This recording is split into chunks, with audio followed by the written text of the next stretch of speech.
incredible! Good afternoon, everybody, and welcome to a increasingly wet and windy Zandvoort for 4 hours of ACC racing. We're here with oNiD Racing with the 4 hours of Zandvoort, and we're looking forward to seeing what these guys can do in qualifying in these GT3 machines. I am Ben Myatt with you, your host until the tail end of qualifying, and with me is joining us from the very early hours over in the States is the legendary Dominic Berowitz. How are you today, Dom? Doing good. Still waking up. Just almost 6 o'clock here in the morning, so we're getting going here with some nice GT3 racing at Zandvoort. So hopefully we see some nice, exciting racing here. Looks like the weather is definitely playing into that, and will help with the excitement, I'm sure. Yep, we're getting an update from race control that it is going to be a wet qualifying, which looking like it's going to be honest. We're already starting to see some fairly big puddles forming around the Zandvoort circuit, which is going to add an even more challenge to this tight and twisty track. Yeah, hopefully all the drivers out there brought their rain boots and umbrellas today, because it's looking quite wet out there. Yeah. We're currently watching Nick Karagiannis in the Positive Perception Mercedes pushing the limits on those curbs, trying to find some pace and space around the curves of Zandvoort. As of yet, still showing down in 22nd place on our timing screens, so it's clearly a challenge out there. Yeah, definitely. I know if I were out there, I would be having a hard time with it. But it's looking like we got, 25th down, haven't set a time yet, so possibly either people having a little difficulty or a little slow getting out of the pits. Yeah, still a few people down there. It is fairly easy to invalidate a lap around here. But, hopefully people will be able to find some space. Got, I think it's 29 cars on track. Possibly a couple more. We only see so much of the timing of the timing tower. But, currently a few people still left to set their times. Leighton Austin, unsurprisingly, up in P1 in the Pulse Sim Sport Ferrari. Followed quite closely by Dan Hearn in one of the Lamborghinis there. Just 3 tenths off at the moment. Yeah, definitely not that big of a gap. Even third place is within the third, fourth place is within the second also.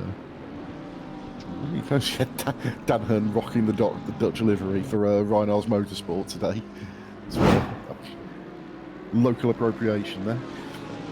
We are seeing some penalties come in for drivers who made the fatal error of going out and on track during the driver briefing that preceded this session. So got a few cars there with some 5-second penalties to start the race. Those will be added onto their first pit stops. It's not the ideal way to start a 4-hour race, but hopefully they'll be able to fight their way back from that. Yeah, definitely not ideal to be picking up penalties before the race even begins, but to be in a 4-hour race, I think they'll be able to get those 5 seconds back, hopefully. Yeah, I mean, we're slightly unused to this, aren't we, Don? It's weather in our sim racing. We come from the Assetto Corsa side of oNiD's racing, so we're not used to all this wet stuff on track. Yeah, it's definitely adds another aspect of variability and difficulty for the drivers. That's for sure. Obviously, in the original Assetto Corsa, they didn't have weather and all that, and I know they have mods for it, but I don't think it affects the actual traction on the ground type thing.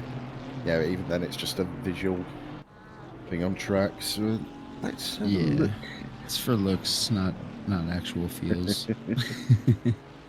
Right, now this event is open to both single drivers and teams, so it's going to be interesting. There's a few people out there who are looking to be doing the entire 4 hours solo, which, fair play to them.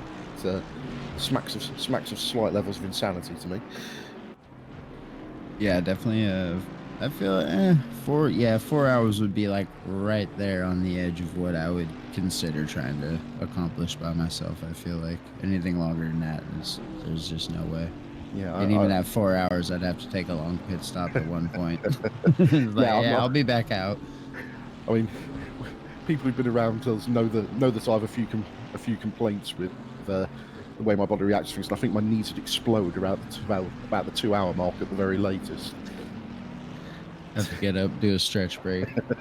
Yeah, 5 minute pit stop mandatory. So let's have a look and see where people are. So we've got the so Leighton is up in first, is partnering with Miles Dixon, the head of Pulse SimSport Racing. So that's a very, very difficult team to try and get past at any point on that one. I think Miles has won the last 2 Tuesday night championships on the bounce. Pulse are always very consistently up there in any of the ACC events we run. So it's right now they're definitely putting themselves in the box seat. The gap has come down. Hearn looks like he's gotten about a tenth faster, and we got somebody new up into third place there, only about a half a second off. So Dave Selecki not even gonna. In there. Thank you. Wasn't even gonna try that name. All those Tuesday nights are starting to help me now. He is racing the oNiD Racing Founders Edition Porsche with Johnny Ashley up in P3 there. I think Johnny's looking at that with a mild sense of terror. Going to get a nosebleed being that high up the grid. So I don't know much about AC, but I do know that rain in AC typically means Johnny had something to do with the planning of it. So seeing his team in third doesn't really surprise me when I see rain on the ground. So yeah, it's like 90% of the time. Is there rain? Yes. Just yes. You want rain? Yeah. make it as wet as possible, please. The great equalizer. It is funny how that does work. It really is a great equalizer, that's for sure. Watching Selecki down into turn 1 now. A few cars coming out. Takes a slightly wide apex there. So it's I'm not sure whether he's going to improve on this lap, but he's looking quite punchy in that Porsche. It's not looking too unsettled underneath him. Just famous last words. Yeah, I don't see how that's working. Watch me drive a Porsche. Yeah. I might as well have the thing in reverse. Yeah, I've always found the Porsches a bit temperamental and tail happy, but the people who do like them swear by them. So it's he's looking very happy in the car, going past the person on whoever's on their outlap there quite nicely. Yeah, couldn't quite tell who that was. Looked like possibly a Ferrari. Yeah. Down in P6 it is Olaf Krolikowski. That's where our camera operator is picking people based on how difficult their names are to pronounce at this point. So we'll take my best guess. The slow and calm racing team, not looking too slow at the moment, just 7 tenths off the pole position time. Take that down to just under 3 tenths. So slow might be a slight exaggeration of what they're doing here. Actually, if from what I'm seeing, it looks like they have tied the lap time of third place there. Yeah. They have the same gap, so Does jump back to pits there. It's possibly only running a quali, or running only a quali amount of fuel or something. Nick Karagianis there, in the positive perception Mercedes. So, from what I gather and what I know from other sims, not necessarily, so mileage may vary. The Mercedes is a very good car for condition of this. It's very well planted, long wheelbase. So able to ride out wet conditions like this quite nicely. Oh, just got a little flash of Elvin Blomqvist off in the gravel, but jumps back to the pits. Presumably we'll get back out on track in short order.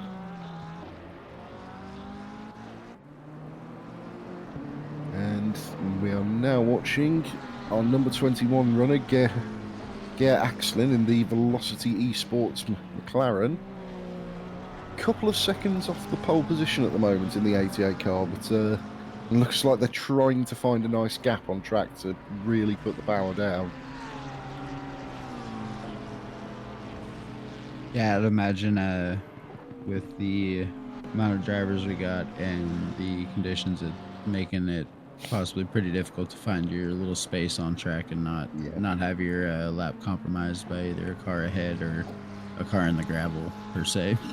Yeah, it's not the longest track in the world, it's Zandvoort, and even when you do stumble across someone else, it's very difficult to find a place to get past and keep a lap going, keep the momentum running. Yeah, it never seemed like too wide of a track either for me. It always seemed like there's no room to get around anybody. Yeah, looks much wider on these images than it feels when you're in the cockpit. Yeah, that is for sure. Get inside the car and it's like, how am I supposed to get around that thing up there? It's A like moving roadblock. It's one lane here. Right? This is the older version of Zandvoort. We don't have the final banking. We saw put in so that Max Verstappen can do full throttle out the last corners. It's a real challenge, that last couple of turns. It does tend to pull you off to the left if you try and go too fast through it, and put you into that tyre barrier at the far left on the outside. It's one of those turns that egg you on, like, come on, you can go a little faster.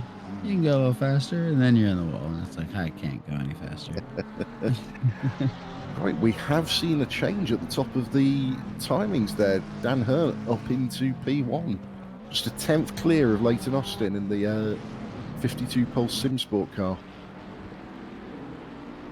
Just sneaking it in.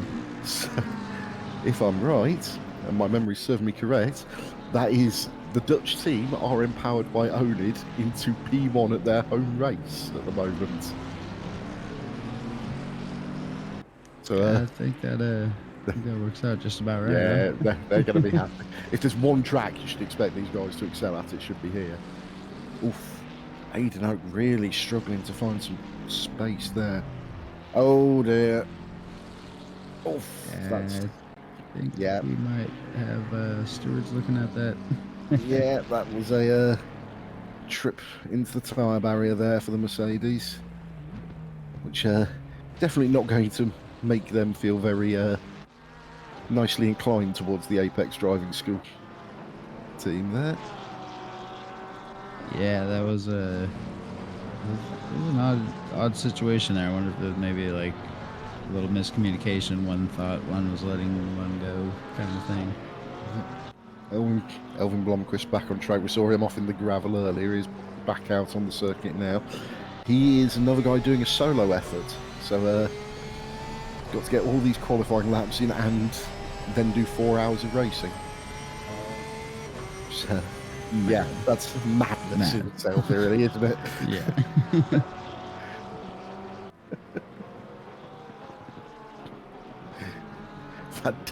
Dan Wood in the chat saying he was going to run the Nyancat Mercedes before he had to pull out. Gutted. Absolutely gutted. It's one of my favourite liveries. Johnny saying he doesn't like Holt, yeah.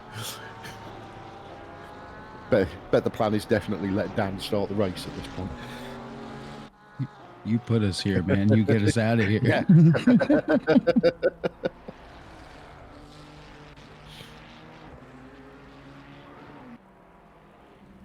No, still got plenty of cars out on track. Everyone's trying to maximise their time in this quali session.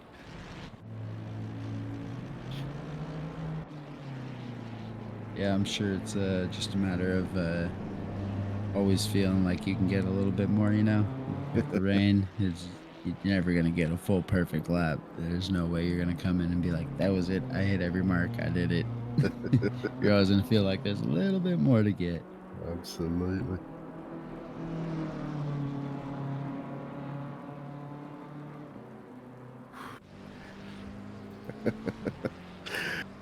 So I'm just looking at the chat here. Johnny definitely panicking at seeing how high up the grid they are right now. So, ooh, that was the one of the BMWs off into the gravel.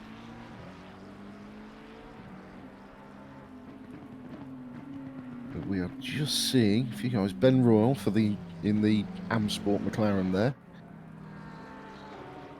A lot of guys taking that wide exit on the first hairpin. It's like I've always been tempted to take a very late apex there and come across the inside and swing through the S's. And it might be that the water's pooling down at the bottom of the corner, so they're avoiding the puddles. My tactic when it comes to ACC is if I'm in between the two white lines, I'm golden. That's all I can hope for. It's definitely getting wetter out there, isn't it? I know we had a wet qualifying flag, but it's looking worse by the second out there. I certainly wouldn't be gambling with the curbs as much as a lot of these guys are. Yeah, wet is almost changing to flooded.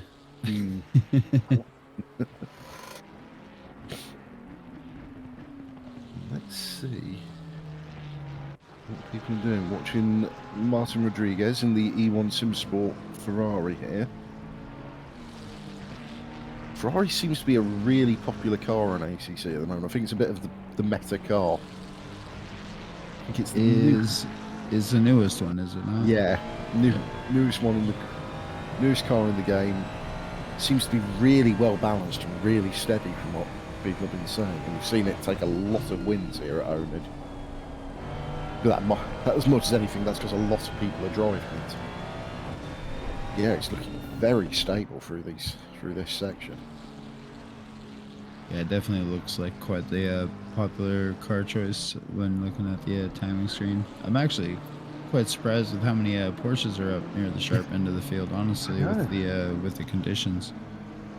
I mean, if you've got a handle on it, it's a very nimble car, and with the amount of corners that Zandvoort throws at you, it's probably quite useful around here for getting round the tight corners quickly. Yeah, I'm sure there's no problems with rotation for those drivers out there in the Porsches. It's that little bit of a slide from Dave Selecki off the last corner there.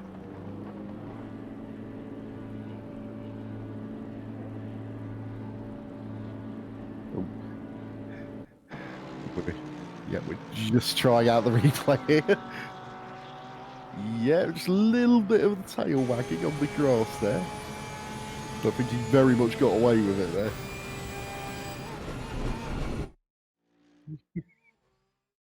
What the? Oh, we've entered the underworld. We're good. We're back on the world's surface again. It's all grand.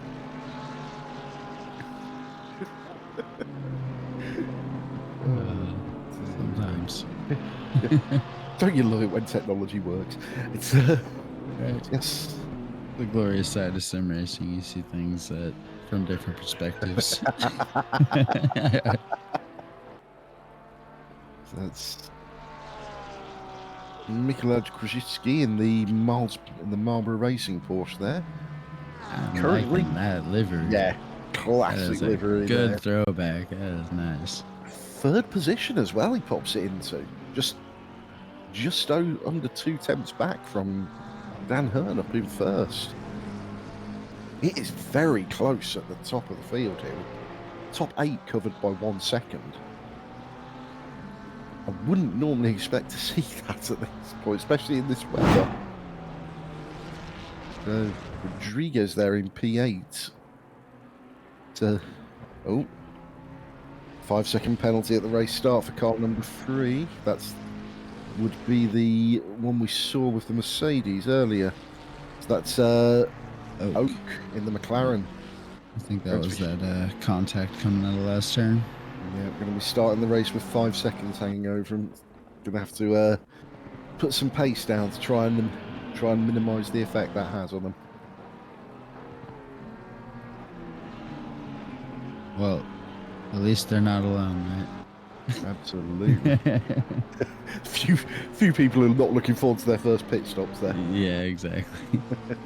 Nothing like starting a race with like, okay, how can we dig ourselves out of this hole? Oh, dear. Let's see. Oh, that's a nice livery on the Spark Racing team on there. Very, very colourful. A little Rastafarian inspiration, I'd say. Running it very close to the edge of the track there through the second to last turn. And holds it together and darts for the line. Not able to improve on this run by the looks of it. Yep, oh, Leighton Austin back up into first at the top of the field as well, knocking the RM team off the top spot. I mean, how much more time is in the track? They keep taking tenths off each other. I swear they've already tore through about 2 seconds. It's getting wetter and they're getting faster. What is going on? This is right. I swear time these guys defy the laws of physics just for laughs. Guys are going the wrong way. It's getting wet. What are you doing? Incredible! And thank you to Ivan Boromechkov now following us on Twitch. Got a fair few people watching the stream now, and it's lovely to have you all here for some Saturday afternoon racing. Incredible! Great. And I'm going to shorten that to just Dara is also now following. I'm going to object to the Saturday afternoon racing. It's not even 7 in the morning yet. Saturday morning for you. Very Saturday morning for you. We really appreciate it. And I saw the post. I'm like, I think he's getting down to the bottom of the barrel. He needs help. Oh dear, just 50 seconds left of qualifying now. And I'm not sure that anyone's there who's going to knock Leighton Austin in the Pulse Simmersport Ferrari off that top spot.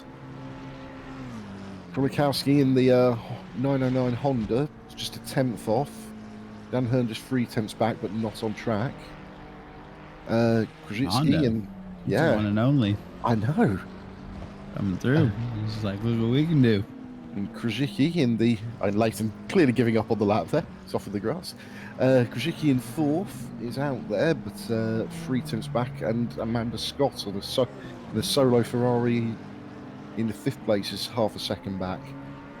Hello, Jurian.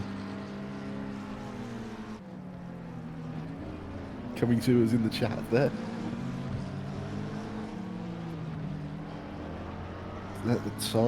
The qualifying time has finished. Just waiting for the last few efforts to cross the line.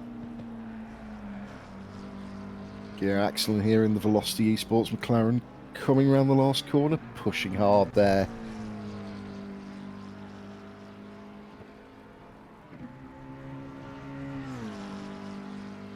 Across the line, no improvement. Race weather forecast, 80% chance of rain. Yeah, that sounds like an oNiD race. Yeah, you might want to round that up by about 20%. It's raining out there.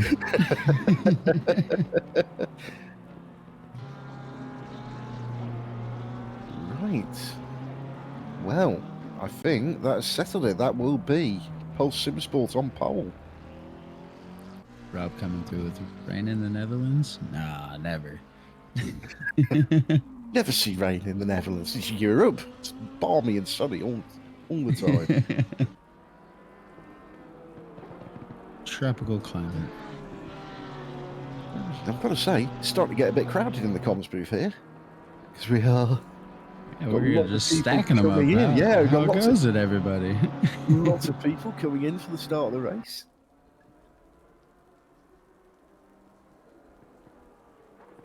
And then they're just all silent, so everybody just thinks we're crazy. We're in here by ourselves, I swear.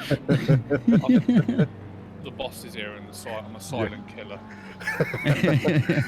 Johnny in to make us pay for those comments about him getting a nosebleed. And I'm backing him up.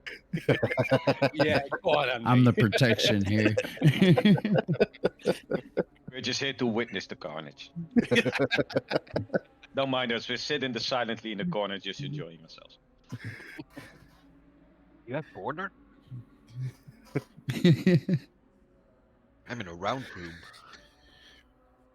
Right. So, that was a good little qualifying session. Lots of changes at the top of the field. Yeah, it was a good. I thought it was a really good session. Yeah. And I'm just looking at the weather now, and it's currently dry. So I don't know how happy my teammate's going to be because I've just made him change all the pressures in the car. Yeah. Oh, raining in 30 minutes. That's all right. It was a good call then. No, but there is a reason I'm here, Ben. There is a very, very big reason, and there's a reason Andy's here as well. For those who don't know, Andy is, we call Andy Enduro Dad. Andy is our team manager for oNiD Racing, and he is Enduro Dad, and he makes sure all us plebs are doing as they're told when we're racing for oNiD. And we're here to announce something. And I know we have a really cool video coming up when Ben tells me he's ready, as I'm stalling for time. So we'll do the teaser video and then Andy will explain what's going to happen.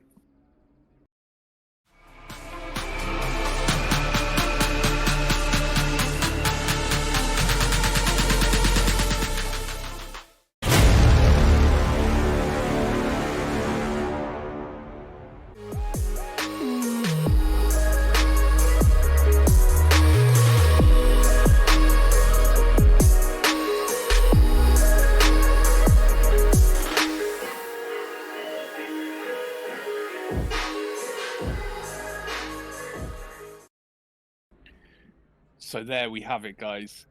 The 6 hour of Alton Park in GT4s is our final endurance race of 2023. Andy, this is your brainchild. Explain to the folks what's going to be happening. Yeah, so this was thanks, Johnny, and thanks for the video, Ben. Super. Yeah, this was sort of I was asked to set up the last enduro of the year. I suppose that's part of being Enduro Dad. First race I've organised apart from an inter-team race we once did. So fingers crossed everything goes smoothly. But basically wanted to do something a little bit different. And oNiD's always been known for GT4 racing. And we've done a few sort of GT4 endurance races before. So thought, well, let's do another one. And let's aim it at British GT and GT4 specifically. So we chose Alton Park. We chose a 6 hour race, and we chose GT4 cars only that are participating in the British GT4 Championship. And that's really the nub of the event. It's open to teams of between 2 and 4 drivers, and hopefully the weather will be typically British, but we'll see on the day. Typical oNiD weather anyway. And it's really end of season. Let's go and have some fun in GT4s, which we all enjoy. Yeah, absolutely. This one is going to be cracking. Just from a sign-up point of view, you can go and get yourself signed up right now because it's live on Discord and live on SGP.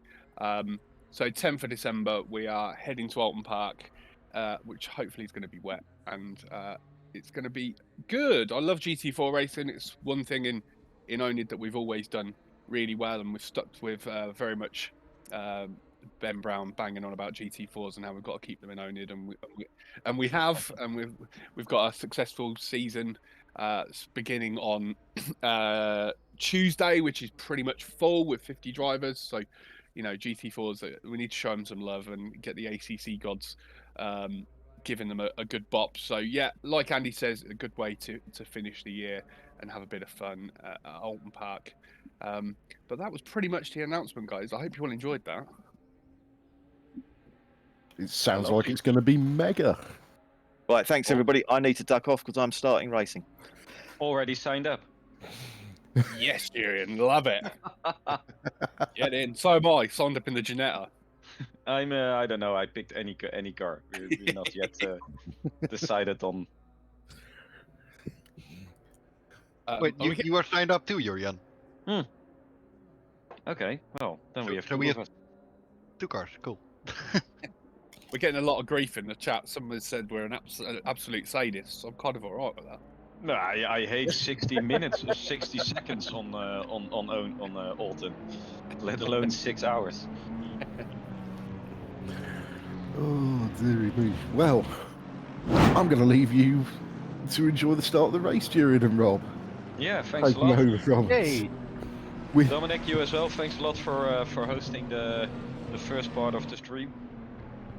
No worries. I will be back towards the end of it. So I'm pretty sure I'm going to be closing it off. So I'll be Yep. back.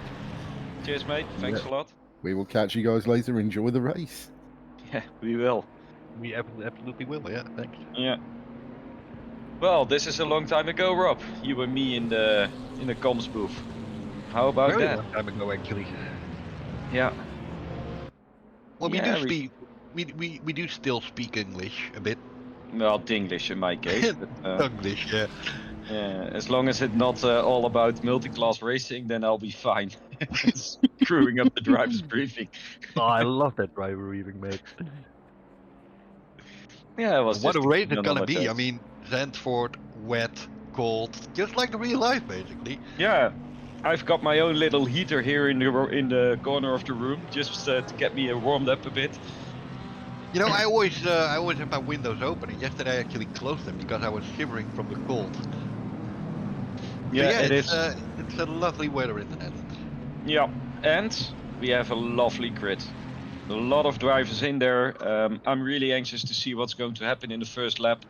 The first 3 cars are very close together.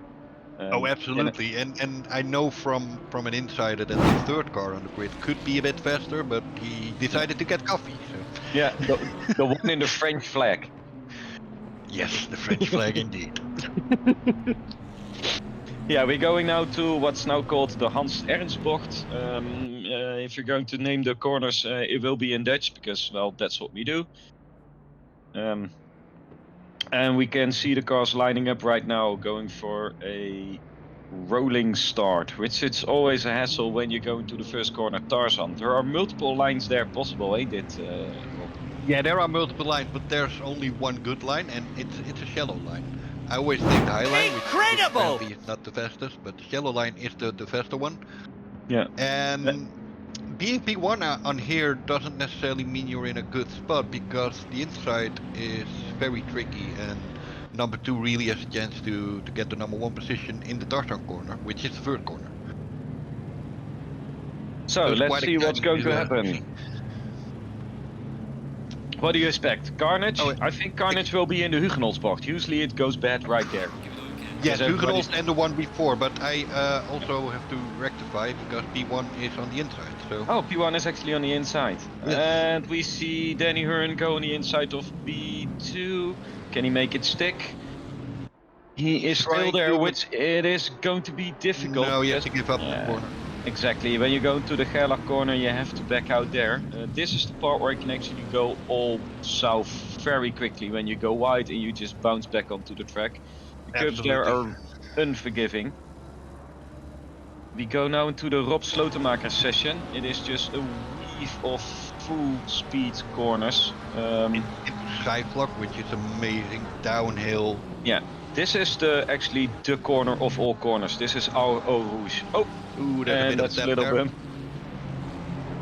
Yeah, Okay. you're going down. It's a bit off camber, going into camber, so it's a weird corner, but it's really exciting.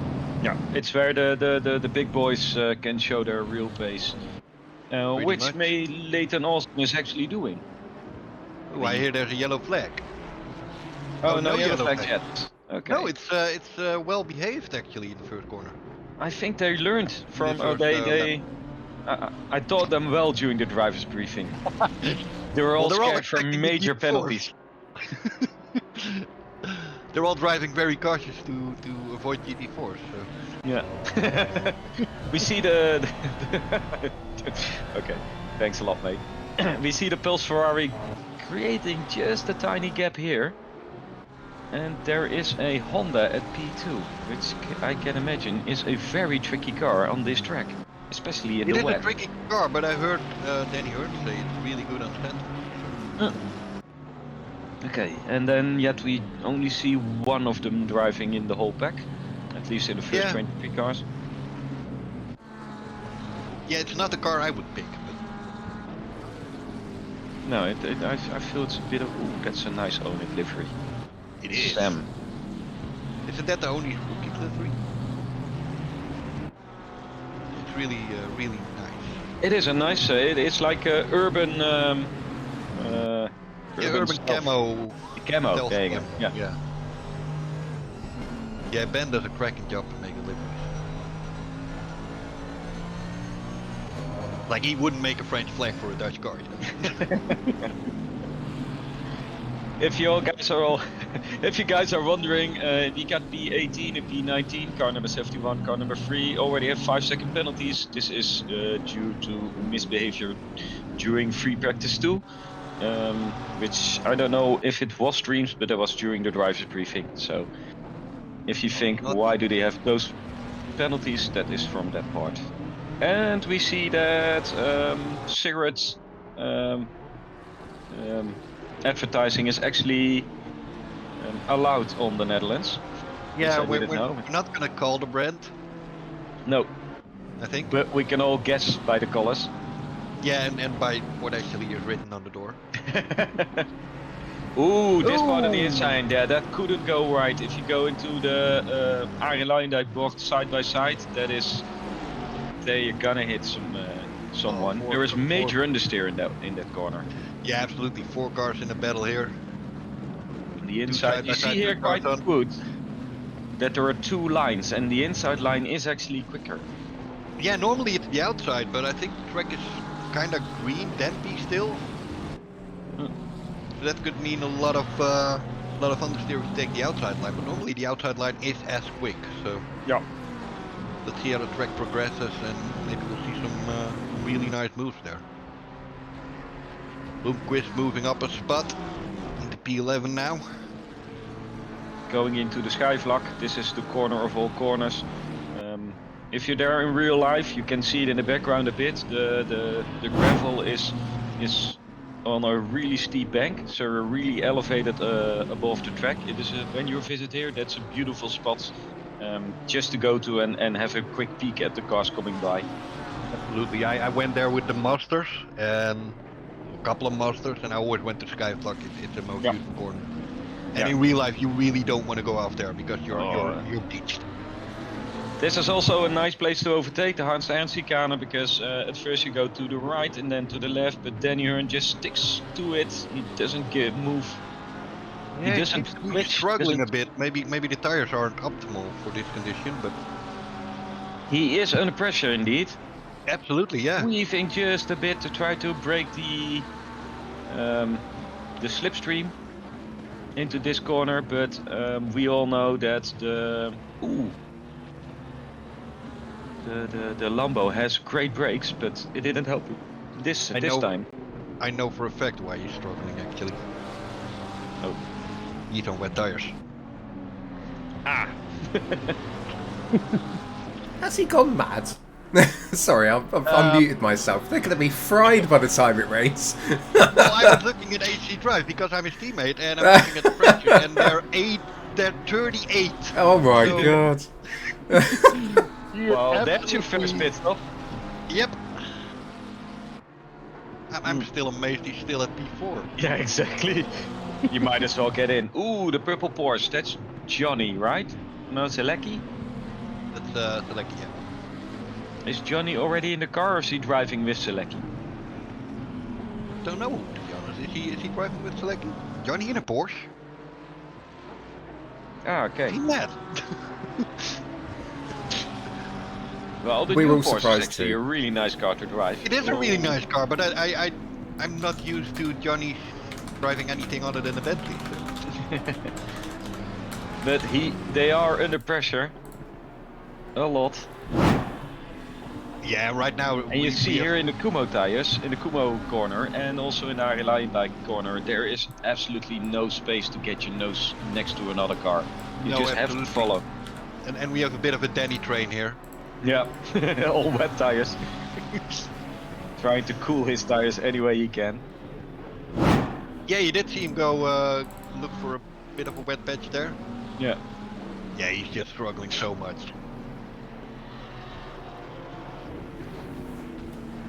This proves that anything can go wrong if you don't have your tactics right. Oh, absolutely, yeah. And a teammate that buggers off to do a stream. Angela Scott went by. He or she is now in 4th place at the moment. Fourth place. Then you're And dropping he- down to 5th, but he won't keep that 5th because he's really under pressure and really struggling to maintain a good pace. You really see the cars that overtake him like shoot off to the Yeah. distance. Yeah, but then the nature of the track is a bit in his advantage because it is a narrow track. It is an It old is. school track. It is been raced on in the 50s at the Formula in Formula One. It was in the first season of Formula One, so it is a very old track. It's It was a bit like, different then though. Yeah, it was. Although the was first a few lot corners are still longer. the same. Yeah, the first few corners until Skyflock were all the same. Yeah. But then it went off into the dunes and it was like 4 miles longer, I believe. So. Yeah. But it is a very historic track. It has a lot of F1 history, a lot of sad history too. Yeah, indeed. Yeah. A few people died here, so. Yeah, sadly that was Not the the best, nature of F1 in the days. Yeah. The seasons back then, it wasn't a question if somebody would pass away, but when. And they all took it for granted. That was their job, and they accepted it. Ooh. And now you see in Gerlach when you really have to be absolutely next to a car to make an overtake there, because you can't go side by side into that No, corner. side by side is impossible. That's destruction. Yeah. And also the corner after, the Huguenots corner, if you gain a lot of speed, which is sometimes, well, easy to do because there are multiple lines through it. And if you take a better line, you can actually catch the car, but then all the way into this corner, you can't overtake. You can only follow the car. Even here, you can't overtake. You have to wait until maybe this corner. This is actually the Masters corner. But that's the whole reason that Danny has a train behind him, because it is Yeah. so difficult to overtake. You can really put up a good defense and Yeah. everyone behind him. But right now the tires of the other guys are so good, Yeah. they just go around the outside and say bye bye. And there's nameless. Ooh, a little bit of floor banging there.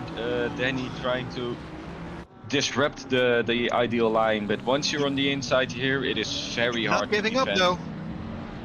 He is absolutely not giving up. A little bit of door banging.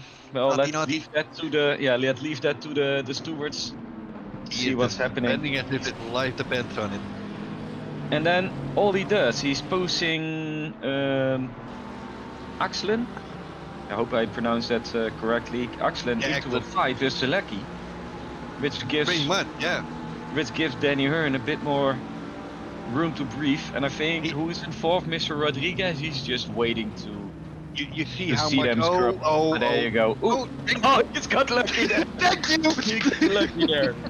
Oh, mate. I thought it was definitely going to be a spin and he just pushed him back. Oh, that was Oh, very sorry, did I do that? I'll just push you right back in.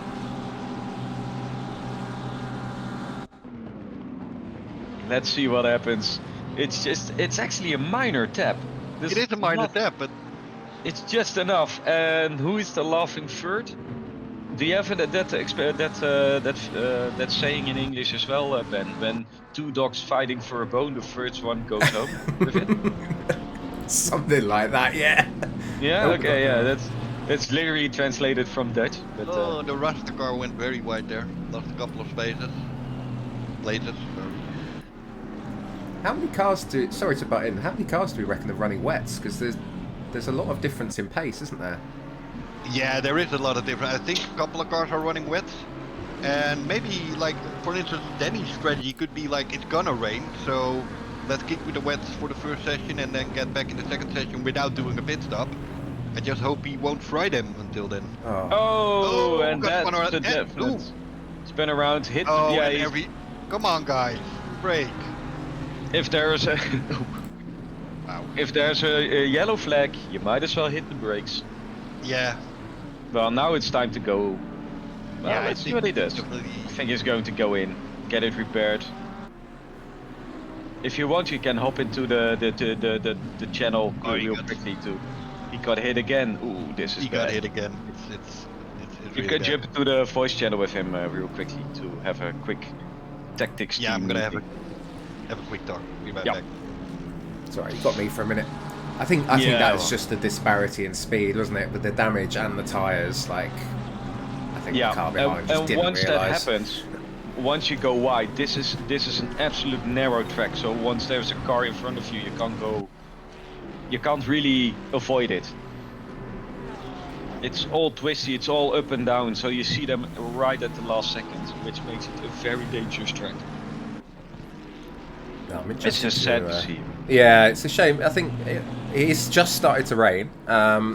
Too late. Oh, you're kidding. It'll probably take about a lap for the track to really get wet enough for wet tyres, but I think that will come pretty quickly. So I'm interested to see who else has got wets on, and like, because the dries aren't awful in the wet, are they? They're not awful, and as long as it's not torrential. So it'll be interesting to see how long people can go in the race with the dry tyres. Yeah, and the other way around is actually quite horrible. If you're on a wet tire in dry, that's horrible, because you're going to fry them and they're just be gone really quickly. Ooh, it looks better already, the car. Yeah, I think it definitely took a few knocks, didn't it? Yeah. He made such a beautiful livery, he thinks. So, can say that now. Usually I'm driving in one of his creations. So. You can say that. Let's see what happens. I mean, it's not an easy track. And in multiple ways, we already discussed the fact that it just never leaves you alone. It's always twisty, it's always going up and down. But what do you think about the curbs, Ben? Especially in the wet. Oh, absolutely lethal. There's something about the curbs here that you really can't get away with using them a lot, especially in the wet. I mean, we saw it in qualifying. People were being really daring with the curbs. I'm not sure they'll be as brave in the race. I think the most lethal are even the outside curves, with running wide a bit and then it just spins around in the rain. Yeah. Yeah, what I always have is you have two types of curb here. You have really high ones, for instance, the inside curb of the first corner and the fourth corner. Yep. As soon as you hit those, the car just rotates. It's just gone. And what would you say? And are annoying. Yeah. And this corner as well. If you hit the curb here in the wet on the inside, it just understeers and you're gone. It lifts your wheels, so yeah. But also in here, if you take now we have to take a look. The curbs here on the outside are lethal. They are, yeah. And if you go bad here and you spin, you jump back onto the track, it's carnage. The cars behind you have no chance. I'm back. Had a talk with my teammate, and was he crying? No, he wasn't crying, but I'm not gonna repeat what he said. There might be children watching. I was like, I'm gonna leave you. I'm not gonna talk to you. That doesn't help now. So have fun. Yeah, let's hope he doesn't drive with the red mist. I don't know. I don't think he's that kind of guy to do that. No, he's not that kind of guy, but I think he was smoking. He was a bit fumed. Yeah, can imagine. He had a few bumps too many, in my opinion. Pretty much. But hey, I'm not a steward yet. I just said the stewards will deal with it, and nothing you can do about it. So keep wrecking on. Stick with the wet because it's raining. It is still 3 hours and 40 minutes to go. So we only have 50 minutes of the race. He was sad that he basically ruined our race, and I was like, I'm gonna ruin it anyway. So wait until you hand it over to Rob. See how it looks. Exactly. You don't have to go off to lose a lot of places. We're in P27 now, right where I expected to be. So Yeah, that's a bit harsh. Yeah, that happens when you go off in the beginning of the race. Everybody is still packed, so Mm. you go into the Yeah, pit. you make an and early pit stop. Yeah, then you're easily behind. We saw a really battered Ferrari there. Dude, that's Mr. Francesco Bottini. it's not only the rear; it's like everything. If you're named like that, you gotta drive a Ferrari, right? Absolutely, yeah. You can show up in a Bentley or whatever, No other or a choice. Mercedes. It has to be a Ferrari. And it's a stock livery he had. That's why I'm sad that Valentino Rossi is driving a BMW. He should have been in a Lambo or a Ferrari. Yeah, if they can afford it. Ooh, a lot of people coming in. Would it be a case of gambling for on the dry tires and now have to change because the Oh track yeah, is getting definitely. A wetter and lot of wetter? people started on the dries, and now the track is getting wet, so they have to pit for wets. Toby Lauer, that was a beautiful livery in the Gulf. So our pit stop is not as bad as it would have been. Now, a lot of people are now coming in. We see actually the guy from Pulse now, Leighton Austin, still at P1, getting an absolute massive lead. He is How would getting he have massively, but started? you see him struggling on the Yeah? dries. He's taking Hey. corners a bit slower now. He'll definitely go for wets, I think. Maybe not yet, but he needs to. On the dry tires going over those curbs now, that's That's risky. lethal. That's risky. He stays out. Yeah, he stays out. Maybe He's he is going on for wet. it. No, he's not on wet tires. He's definitely on dries. He has a lap advantage on Mr. Scott at the moment. Or Mrs. Scott. I don't know. Because it says Trans Ferrari Racing. Yeah, So could be and it has anything. blue so, and pink. yeah, Anything. if so I I'm not pronounce gonna- it wrong, I'm so sorry. If it's a he or she, I don't know. Angela, my wife is called Angela. they. So I'm going to, or they. I'm so sorry. I didn't know. But I'm going to call you a she because my wife is called Angela as well. Oh, that's a beautiful livery. I love the black and the green one with the. What's it on the side? It's a bit of slime green. Yeah, but what kind of animal is it? I don't And know. these- It has a is it- tail. Yeah, it's kind of a tiger thingy.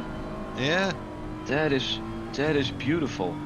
it is a nice livery In indeed. P5, so they actually done quite well. They're going now into the pit lane, and Oh, that's Prescott. yeah, I think they're going to lose a lot of places.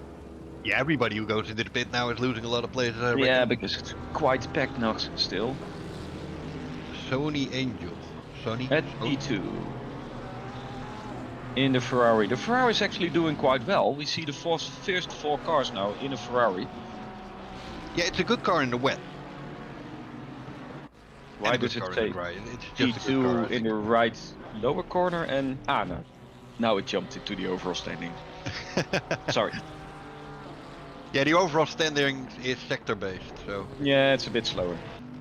It's like me. Ooh. Oh, the Lamborghini spun, and yeah, that's the corner you spin in. the Iron Links from Stefan Jespersen. Bet you that's Danish. Or Swedish, Or at least Norse. Scandinavian. Scandinavian, Ooh. yeah. I think he's still on. Is he going to be still on dries if you see him struggle with the rear? Could be. Let's see what happens when he breaks into the corner. Oh, not. Oh, That's that was not an the way accident you- waiting for it to happen. Yeah. Apply the brakes. Come on. Get out of the way. Is that commentator jinx or is that just. Could be. Does that mean we need to not do it? No. Yeah. It happens. Yeah. Unlucky. You saw it coming from a mile away. Yeah. You saw it. It's put down to dirty tires, wrong tire choice, maybe adrenaline from getting off, and then I have that myself sometimes as well. Just bad. Yeah, everything gets a bit foggy and Yeah, just once you made an error, it's just bad decision upon bad decision. Sometimes. yeah, it's- the whole logic thinking just goes out of the room. Ooh, they all- have a stop it's all and go instinct. 30 already. Oof. Let me check real quick. Why? Speeding in pit lane. Okay. Speeding in the pit lane, yeah. It is a difficult entry. If you haven't practiced it, it's Yeah. like the moment you see that entry, it's already the sign off. Oh, oNiD Racing just gifted 5 subs. Thank you very much for that. Woohoo! That means we're going to get rich. Yeah. Bring in the cents. Keep it coming. We're still talking about cents, right?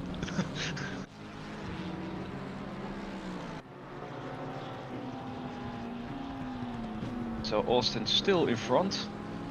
Still at He is. P1, and he is a lap ahead of number 2. I Still think has not pitted. he hasn't padded yet. 48 seconds. There you go. That's a big gap. It's not big enough for a pit stop, but No, he will definitely lose P1 in a pit stop. I'm wondering how long is he gonna stay out? I mean, what are the weather predictions? yeah, if he's going to stay out until it's dry, Like- he can wait a long time.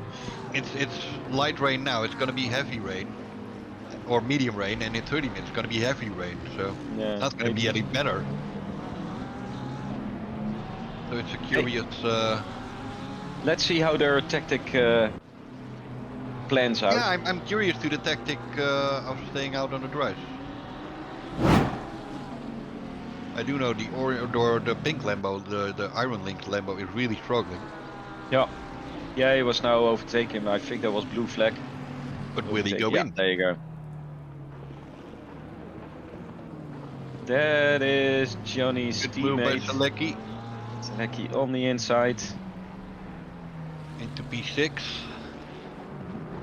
And then you can pronounce the name of the BMW. Good luck. Ulate Alfaro. Ulati Alfaro.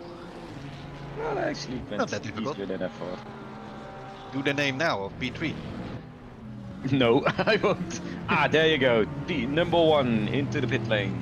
Austin going for a pit stop. Finally checking those wets. Let's see. I think then he's going to give the hand over the lead to Angel. Or Krokowski. Krokowski. Krolikowski. Krolikowski. Is it Crowley or is it Kroll? Olaf. It's Olaf. There you go. Olaf. There you go. Yeah, the Honda is flying. In the very Fast and Furious Honda. It is a nice color. We see that car 95 has Austin a moving again.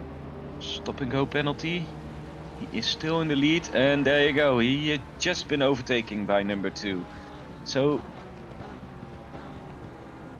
Olaf is actually just into the lead, and let's see how it pans out when Austin has his tires back on track. If he can gain back the time. Yeah, Olaf is doing really well in the Honda. The only Honda. Yeah.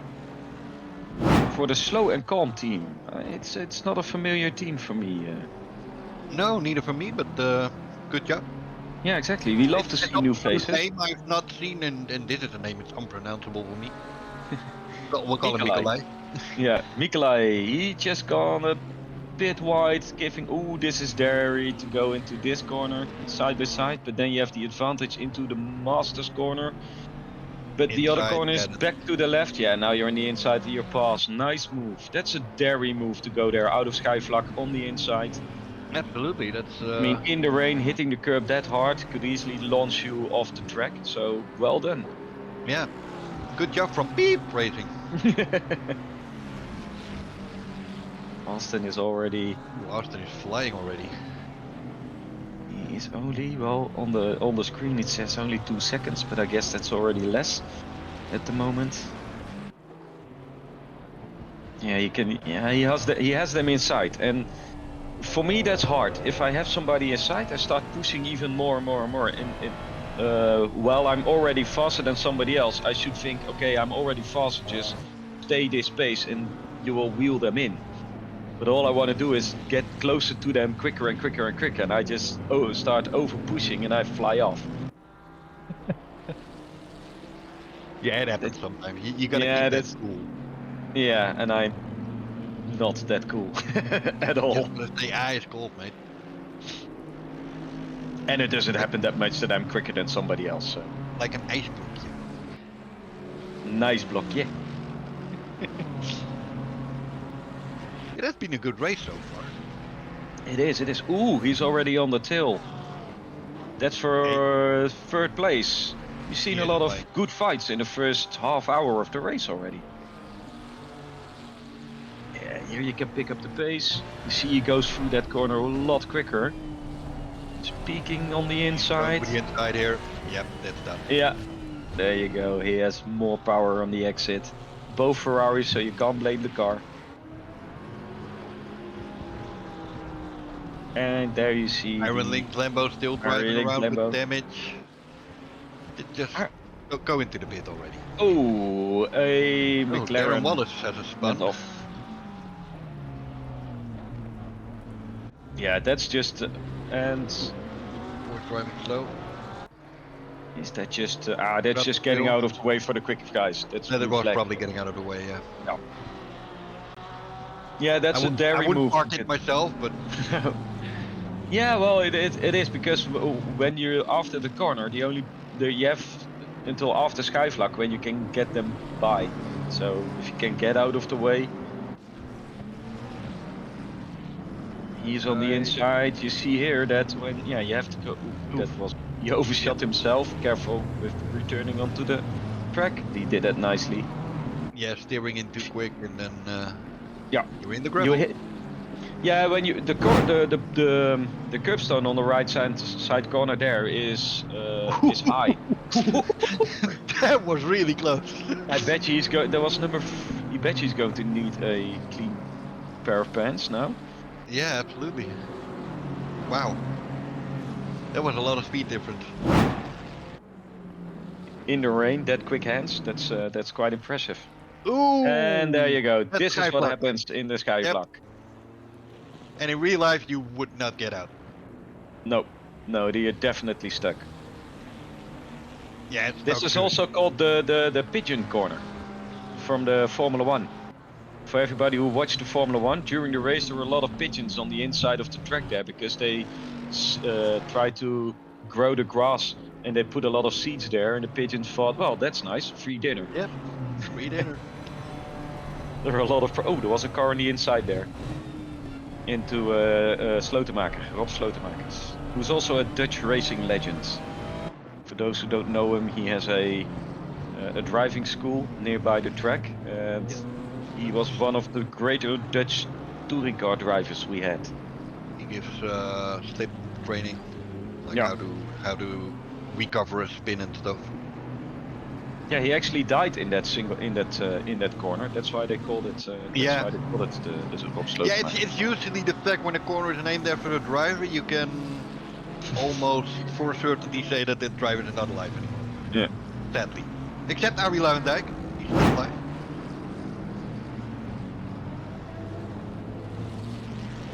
But he's no longer in the Netherlands. So. Ooh. That's almost voluntarily parking on the inside. Yeah, you can't park there, mate. I missed the race control message. It's spread out now. What was the race control message? Yeah, it said something about heavy rain, but... Oh yeah, there's definitely heavy rain coming. Ah, there you go. Heavy rain in 5 minutes. Nice. Heavy rain in 5 minutes. A lot of track in Zandvoort. What could possibly go wrong?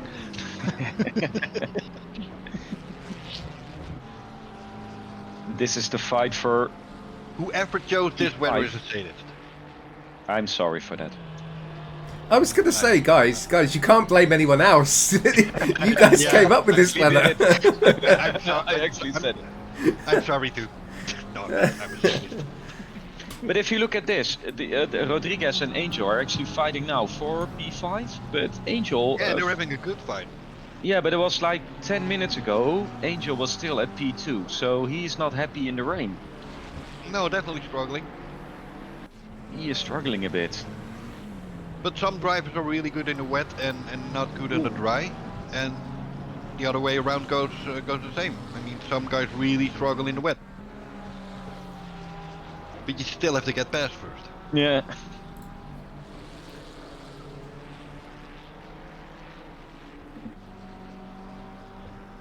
So let's see what happens here. Can he get the slipstream? Coming on to... Ooh, yeah, he's already going for the inside. He had a lot of overspeed next to him. Yeah, if he plays his cards well, this is going to be an easy one. Although the Ferrari braked really late there. The Ferrari of Angel. But he there's did get nothing it you done, can yeah. do. It's just overspeed. He has much more grip. And Meanwhile, that's Danny maybe... Hearn, by the way, is already back to P24, I saw. So Ah, okay. he's well in the wet. Yeah, maybe he found his mojo back. Car coming out of the pit lane, that's also a bit dangerous here because you get launched onto the apex. Yeah, absolutely. You're right there. Yeah. And you have to have a confidence in the fast car coming that he knows you're there and he's not going to steer in all the way. Otherwise you'll be in big trouble. Here we got the fight for P10. Mr. Cooper, he has to, when he overtakes, he has to drive here for at least 5 seconds to get his place. Versus Holmes. Fighting battle for 10th. This is the Aston Martin, which is a very neutral car, competing with a McLaren, which I find is also a very neutral car. Yeah, they're both quite neutral. Both Not quite safe to drive, not really tricky. No, not really spectacular, but then again, not. The only drawback for me in Austin is that immensely long first gear. It feels like every slow corner the car is just struggling to get out. It isn't, but it feels that way. We can't go on the inside on this corner. Try. Yeah, but this corner, I think you just have to wait out, line up a bit more better, so you can have a lot more speed onto the main straight. And then you actually see the McLaren having overspeed. It is just quicker and quicker. May I say, kudos for the guy who does the camera job. Yeah, absolutely. We have an excellent point of view of the race. We have a very good race director at the moment. Yeah, you're just scared because he will be a steward at the next race. We're just going to give you compliments. Oh, you know it. Well, maybe he can give me a PayPal. Give him a nice present. We are not bribing anyone. Ooh, that's going wide through the... 250 euros enough, Ben? No, you have to be careful. That'll do. This is a tricky part to overtake. He did it. And we saw a few overtakes there, so it means we have skillful drivers, but also clean drivers. Yeah, you gotta be clean, you gotta have skill, you gotta have faith. And racecraft. It's either that or just send it. Just 2 times and hope for the driver. best. Hope for I'm the the best. send it guy. I'm the guy that makes a move and then goes like, did that actually work? 5-second penalty for car 2 and 333 for unpredictability on the blue flags. Yeah, that's something you can't do on this track. You have to be No. predictable. Especially in a multi-class race. Like, I mean, sometimes it seems wise to take the outside of corner, stand still and let everyone pass, but it's not predictable. Nobody expects you to stand still there, so... Zach Silver says, I have the best and worst racecraft. I know sometimes. Yeah, we've seen some amazing things by Zach Silver, but we've also seen some moments where we were like, ooh, what made you think that was a good idea? We better switch camera now. Yeah. Yeah, we've been racing with Zach for 2-3 years. Yeah, pretty much. It's always good fun. It's always good fun. Scary sometimes, but that's good. But good fun.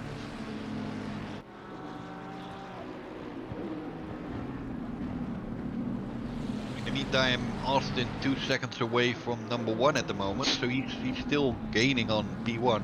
Yeah, it was 2.9 a lap ago. So Ooh, this is a battle of 2 Ferrari versus McLaren. This actually makes the BMW, the Merc in front, drive away slightly because he was getting under pressure a bit. Yeah. Yeah, I think Angel, it's not his day. He's not really happy in the rain. And then we got bad news because it started raining heavy at the moment. Yeah. Well, some people are really struggling in rain, and the car just gets a bit looser, so you have to play with it. I think. I like Yeah. playing with cars in the rain. I even like putting out the traction control and just have fun. Yeah, Like I think when we did the visibility rain on also can Sunday, have something to do I with believe it. my fastest lap was actually without traction control in the rain. So. McLaren is peaking on the inside, but then, oh yeah, he doesn't dare to shut the door completely, and then you lose a lot of traction getting out of this corner. Yeah, Fairlock Out is of the not Tarzan. doable to go side by side. No.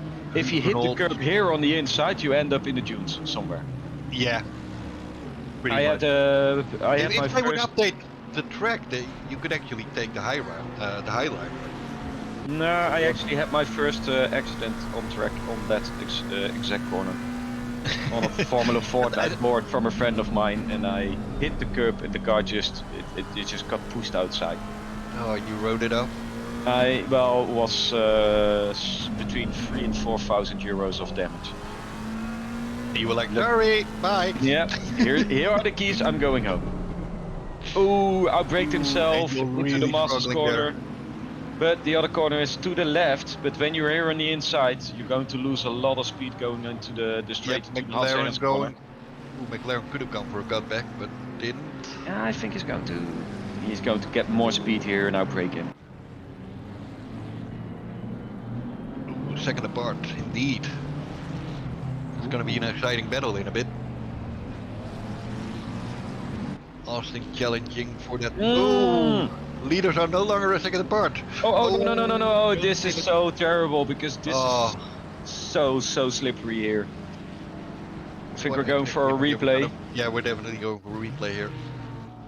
Ooh, there was contact. Oh no, Contact with the back partner. no. And this is actually well done.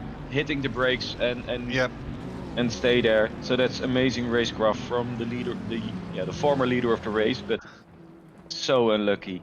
I think that was a back marker, actually. Still in second place, but yeah, 15 seconds lost. Yeah, with damage. Austin would have been a gentleman if he would just hit his front a bit so he straightened him out. You see Danny Hearn in the background? French livery coming by. Thank you. I was in a hurry, okay? Angel is in the pit lane. He decided to give up on the tires he had. Try to get new ones. Let's see what's happening. I mean, he had the pace at the beginning of the race. He was actually doing really well. And then as soon as it started raining more, we saw him drop back. So hopefully he can get back into the game. There are still 3.5 hours to go.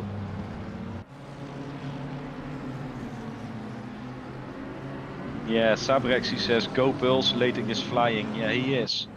He is indeed, yeah. Yeah, if it was dry, if it's rainy, he is the quicker one on track. But yeah, there's still a lot to do. A long way to go. A lot of stuff can go wrong, as we saw. Only a bad judgment by a blue flag car, and your race can be, well, not over, but completely screwed up. Screwed up indeed, yeah. French Lambo is flying too. He's doing well. He is. He's keeping up with the top 10 at the moment.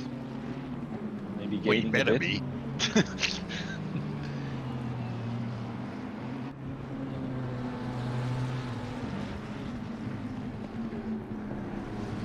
Yeah, this is a nice fight between Cooper. Cooper actually overtook Holmes. Now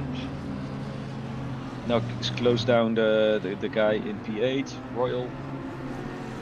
Yeah, Royal, right? Two McLarens. Yeah, Royal. Like Royal, but Royal. Oh, Extreme Beef, thank you very much for the the gifted subscription. Thank you. Bring in the money. Yeah. Get Johnny through the winter. Yeah, Johnny's ordering his private jet already. That would be lovely, right? A private jet. It's a 1 on 1400 scale, but still. Then the purple oNiD colors. Oh, absolutely. That will make you stand out. Ben would make a beautiful livery on that private jet.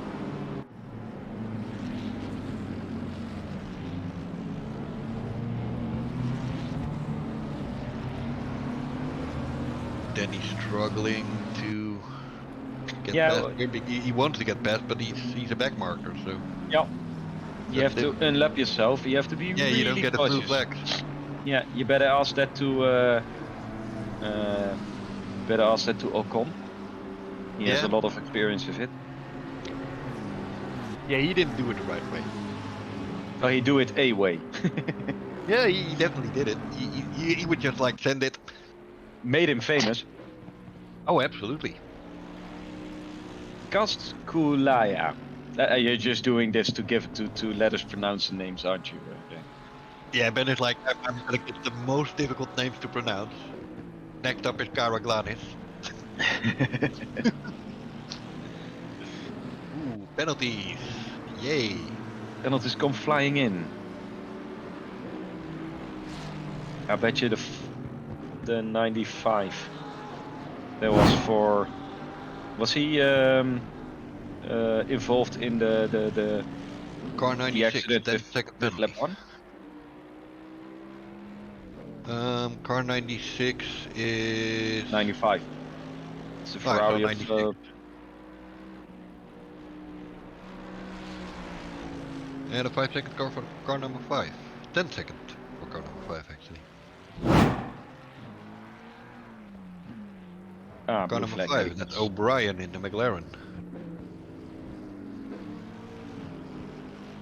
Yeah, we see the stewarding cast running at full speed. We have here the Transferrari. Angela. Honda going a bit wiggly out of there. Yeah, there was a tank slapper or an oversteer moment. Yeah, it was on wheel the on the inside grass line and holding on for dear life, it looked like. See what happens here. We're going to. Yeah, this is just the swervy bit, but you have to, in the rain, you have to be very careful here because there are a lot of white lines that are ridiculously slippery. Yeah, absolutely. And curbs that can actually kill you if you take them wrong. Yeah, and in the dry you can fly over them with no trouble at all. So it is a different line than you're used to. Honda again hitting a patch of grass there. He's trying to maximize the track, which in these conditions is dangerous. And I've heard the Honda is like driving, is driving like holding on for dear life anyway. So kudos.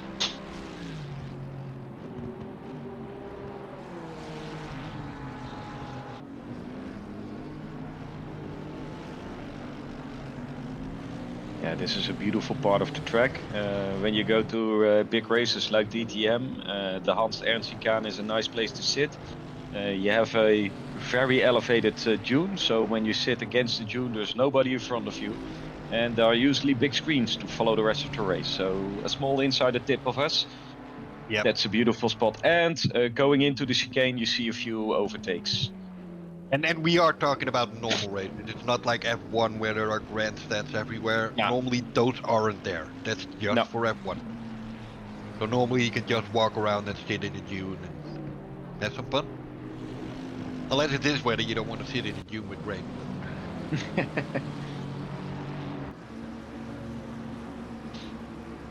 The McLarens are now really, really close together. Yeah, and they are. Hearn is actually in front of them. So He is.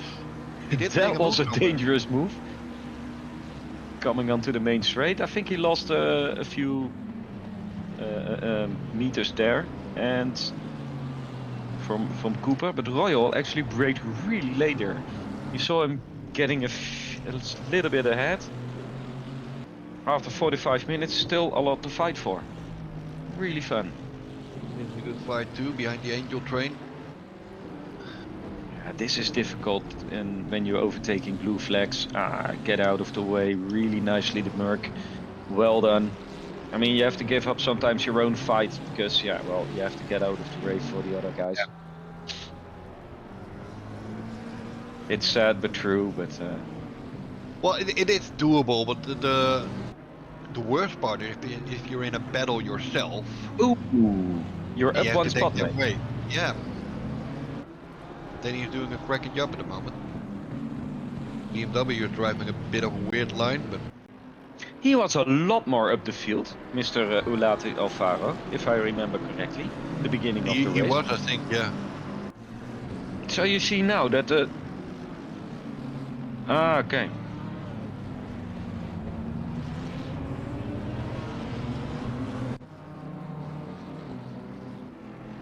Gonna rain a bit less in 30 minutes, so. But it is continuing to rain. Ooh, is that the rookie, the owner? Come on, Hydra. Let's big him up. Hydra. His first ever endurance race on PC. Come on, Hydra. Oh yeah, he's the expert guy, isn't he? Ah, yeah. Oh, that's Get why in he there, was Hydra. nervous. Yeah. Is he doing it solo? No, he's doing it with Enduro Dad. So Andy. Ah, with okay. Andy. Cool. Yeah, get in there, Hydra. P15, not a bad job actually. Not bad at all. Ooh, gone off. Oh no. Oof. Ah, Kaskulaya. yeah. This is a terrible place to stand still because Absolutely.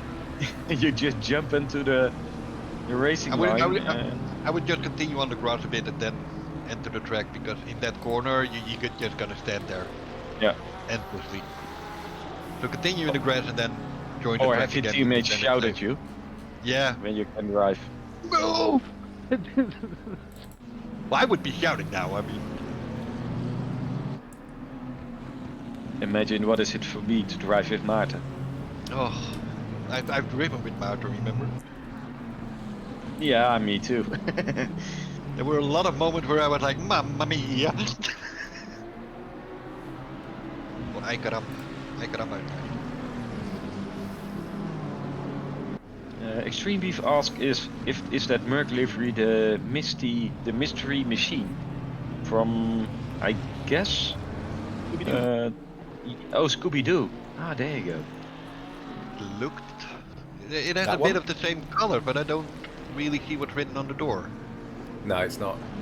No, it's not a mystery machine. It's No. Ace. Photos from he's still there. standing there. Oh, Yeah, I would be that's crying at that disconnect. moment. Oh, Ah, there you go. Well that then, explains a lot. that's Or that actually was a nice screw it spot to, moment. the overtake has taken place here. Royal has been passed by Mr. Cooper.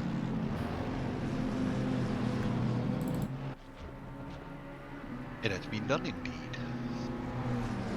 We see here a fight between Mr. O'Brien and Oak. Yeah, this is a tricky part of the track, especially in the wet. You can gain a lot of, as you see here, if you take a Yeah, you can get gain more a lot, you speed. can lose a lot. Yeah. It's tricky, indeed. Like going. going wide there, that's Yeah, that doesn't help. not over yet. No, You're on the you're here on the inside. inside. But what you have now is you have such a wide line then that you can't get enough speed onto the back straight. Exactly. McLaren got back on the McLaren. You're on the outside, which actually is the best spot because you have the inside getting out of the corner. Pretty you much, can but he's steer running in. the corner there, so Yeah, he was already past him. So nice move by Mr. Oak, Aiden Oak. By Apex Driving School at Team Enduro. that's a long name.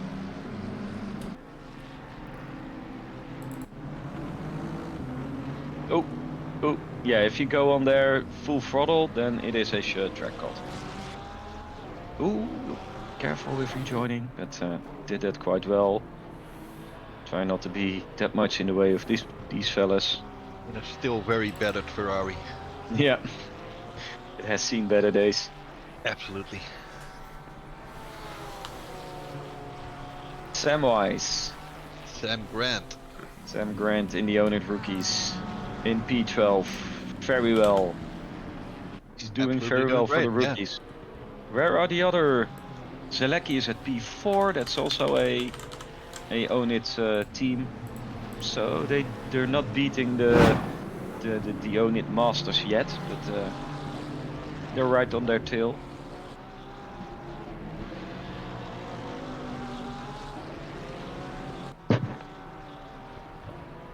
Car number 7 for rejoin. Danny Hearn. Oof. 10 seconds penalty. Guess that's for you to. Yeah, I'm gonna wait a bit before I join in there. So you go back into your.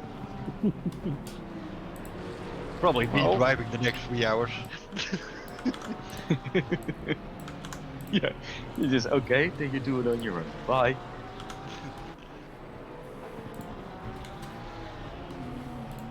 Wait, with More spinning there. it's for position. Yeah, good clean move by Grant. Avoiding the Tom, spinning is force. he going to get back? He's trying to. It's so easy to outbrake yourself on those moves where you think I gotta get him back, and then just brake way too late. Yeah, ruining both races. Yeah, I've been there. but oh, me as well. I've been on both sides actually. Well, I only been on one side of that, to be fairly honest. You're always the Being guy the one ruining. sending it. I am going to ruin your day. Yeah. You better not steer in now. We still see quite a few people fairly close together. We do indeed. Oh, look at the wing spoiler. There's a French flag too. Yeah. They just tilted it slightly. Yeah, turn it around.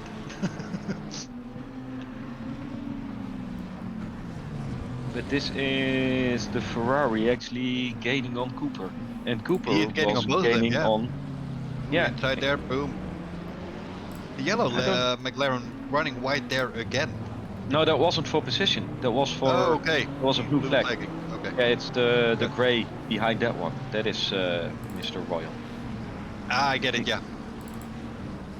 I'm up to date now. Yeah, it's about time. Yeah. Well, with 6 minutes to go of our of our streaming stint, we've seen quite a few incidents, to be fair, but also a lot of good fights.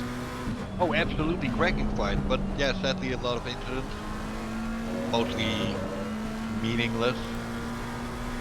Well, not for the drivers involved, but they weren't like big shunts. Bloodwolf is asking, is RTG allowed? Forgot to ask that. RTG. Return to garage. Yeah, that's allowed.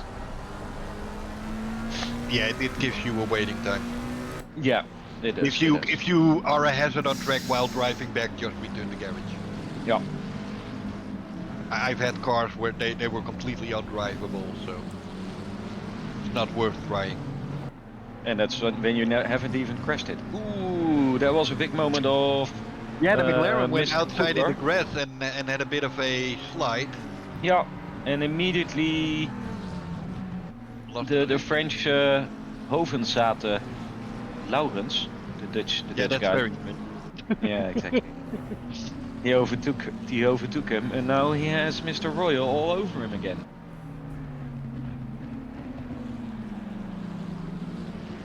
We're in the top 20 again.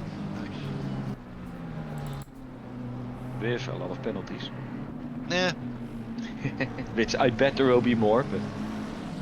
Oh, absolutely. I expect 3 track limits. Yeah, when they hand over the car, you have 3 track limits and speeding and pit lane. Good luck with that. Enjoy. I'm going home. Oh yes, you're going home. Well, it's only a 15-minute drive for me. Yeah, you actually live really near to this track. Yeah. Yeah, if there's no traffic, it's like 15-20-minute drive. Ooh, Danny Hearn right on the tail. Is it of Mr. Oak? By the looks of it, yes. Yeah, they did it for Oak. And it's Oak a is competition. slightly wide. Let's see if he can pressure him into a mistake. Or just a plain overtake. He tries to... No, he was peeking a bit on the inside, but Oak wouldn't let it happen. Saw him wiggle a bit. This is just a point to pressure, not a point to overtake. No, just wait. Be in his mirrors. Then he just drives his And- line. Oak is trying to defend, but Yeah, and from here on, just get on the power a bit better. And then see what you can do. Well, he's still on the inside. See what you can do in this corner. If you can't do it here, just wait until the next straight. The yeah, back pretty straight. much. There's not a lot. If you go here on the inside, you just lose a lot too much momentum. Oh, Ooh, there you go. yeah, that was That's not- contact. Yeah, but it's not for us to see what happens, Nope. or to judge on that part. No. We hear Ben panicking in the Oh my background. god. Oh yeah, that was close, wasn't it? Yeah. Yeah, well, there is a rule, right? If your wheel is next to the other one, but again, that's up for the stewards to decide. I'm not gonna say a word. I am very biased. Yet again, that's another 3 minutes you have to wait before you get into the team chat. Yeah, it's gonna be a long stint for him. You just wait a bit. I bet he's still yelling. Thank God he's alone. Mr. Ulata Alfaro. Nobody hears him except his neighbors. Ooh, But if visitors, that they're was like, a nice. "Oh, That's a nice drive. very I nice, yeah. think actually O'Brien, well, not outbraked himself, but was he was a too bit much late on the outside. Yeah, that pushed him much more to the outside. Wow. Which Yeah, when he- absolutely. Wow. Okay, we go there.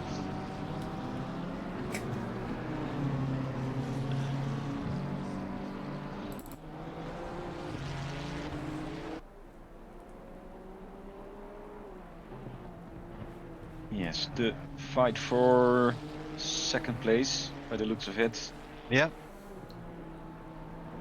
Angela is getting very close to the Honda. I think the Honda has taken on a bit of damage from that incident. Yeah, with I think there Beckmacher. was a bit of damage. Also, don't think it's the strongest car in the rain at the moment.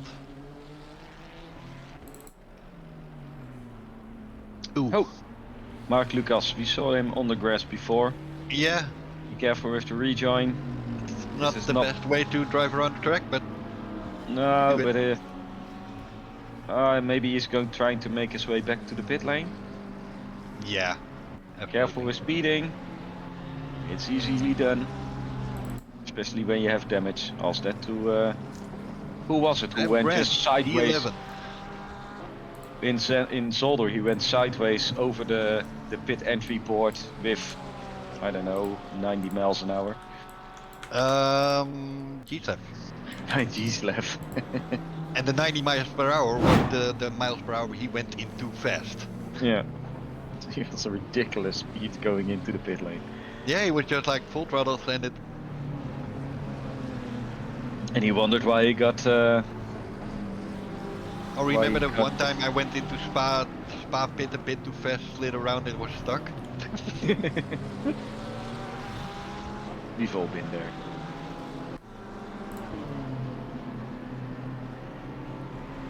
Sam Grant with the oNiD Simhound rookie team. Yeah, up Doing to P11 very, already. very They well. were P15, so they're doing an amazing job there. Yeah. Still in a fight with Blomqvist, but managed to keep him behind him for the last few laps. So, don't think that's a big worry. Shouldn't be. The car in front, that's a backmarker, the McLaren. It is, He's he's gone now on out the of the way. outside. But is that one of the Pulse cars? Because those are also No, like pink, purple with yellow. it's not a Pulse car. No? No. Okay, well, I believe you then. And we are on the 3-hour mark, which usually means we have Yes. a fresh blood in the commentating booth. Yeah, it's time to hand over the ropes to Mr. Ben and Dominic.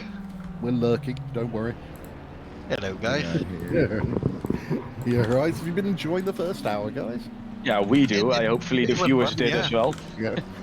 It's Everybody went away. great action on track. listening. Yeah, but they have to listen to our nonsense for an hour, so I can easily imagine he's like, "Ah, sorry, this isn't worth it. Bye." They were anxiously looking at a stream without sound.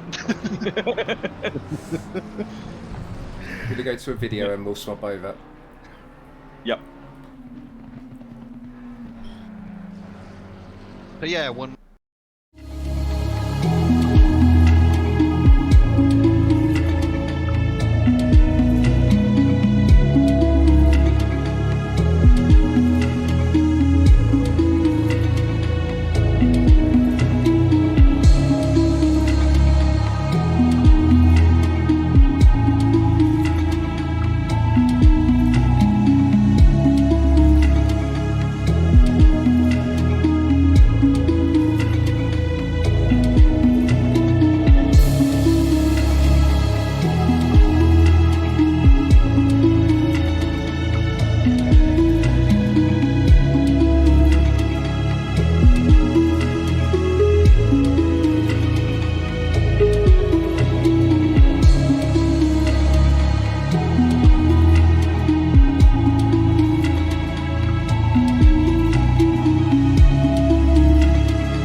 Welcome back to the oNiD 4 Hours of Zandvoort. Thanks to Rob and Jurian for carrying you through the first hour there. I think you're stuck with me and Dom until the finish now, so the quality will probably noticeably decrease from this point. Okay, we're looking at Paul O'Grady for oNiD Racing in the McLaren down in 16th place, but chasing after Manfred Steiner in a similar McLaren just in front. Toby Lauren in 14th place, very close to I think that's a lapped BMW. They're trying to come round in the Beachburg Racing Mercedes there. Dom, have you been watching in the meantime while we've been having our little break in the middle of the race? Yeah, definitely been watching along. It was definitely an exciting first hour there. Quite a few little bumps here and there. A little bit of a shake-up, couple penalties dished out, but all's fair in love and war. Looks like everybody's still continuing around. Yeah, I mean, I did make a mistake before. It's not a lapped car the Mercedes was chasing. It's Paul Prescott in the unleashed green BMW, which is looking a little bit of a handful around these wet turns at Zandvoort. Yeah, usually the Beamers seem pretty planted from what I remember, so it's odd to see it slipping around like that. It's looking quite twitchy in the rear as he's coming through the tight stuff there, but I probably missed a few things. I think he had a little bit of trouble in the first hour that he had to pit off in the meantime. But, there's a few cars carrying penalties around, waiting for that they're going to have to clear off in their next pit stop. Stewards have been kept fairly busy the first hour of the race. And is that Lauren diving into the pits behind Prescott there? Yep, definitely coming into the pits there. Like they're already 2 laps down, if I read that correctly, around the timing tower. Even 4 hours, relatively short by endurance standards, but it's going to feel like a long time for any of these drivers, especially these guys doing a singles race.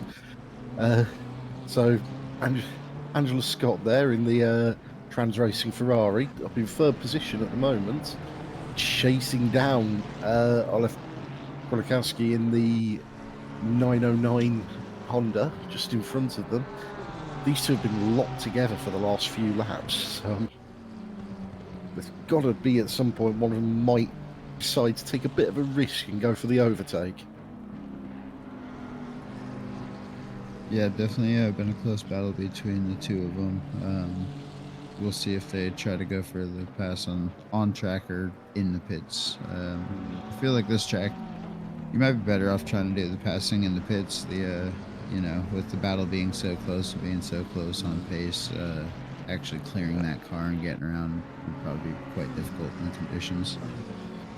That's the thing, it looks close on pace, but does Angela have pace in hand on the Honda? So, if so, is she losing time to P1 by sitting behind rather than trying for the pass? And it'll all come out in the wash, really, but they've got to be. But Austin's what, 17 seconds nearly up the road now? That's a big chunk of time he's taken out in the first hour. Yeah, that is quite the gap to already have pulled out here an hour in. We'll see if P2 or 3 can challenge back and draw that gap back in as the race goes on. Now, is it me, or is the bonnet looking slightly popped up on Dixon Hurst's car there in the Beachburger? Yeah, that's had a bit of an incident, hasn't it? Yeah, I'd say that's seen better days. I don't think that's up to snuff for what it came out of the pits looking like at the beginning of the race. So isn't that the car we saw going into the pits a couple of minutes back? No, that was, who was that? It was Lauren. Driver switch, exactly. So something's happened in between them leaving the pits and Could I just butt in and say they have the best front splitter I've seen? Yes. I was resisting the urge to mention it. It's an amazing thing to have written on the front splitter. Oh, dear. Yeah, it's looking like they've definitely had a bit of a coming together with someone. Yeah, I wonder if that was in the pit lane itself or actually another vehicle involved there. I'm not sure we want to mention, I think we've got a guest in the comms booth here. Oh, we do have somebody sneaking in here. Silent assassin. Can't escape him. Can't escape Hi, him. Johnny. How are we? We're doing great. I mean, we're nice and refreshed. We've just come back on shift. So, we're all good. How are you finding it? Well, I'm scared. I'm actually supposed to be in the car, but Dave forgot to change driver,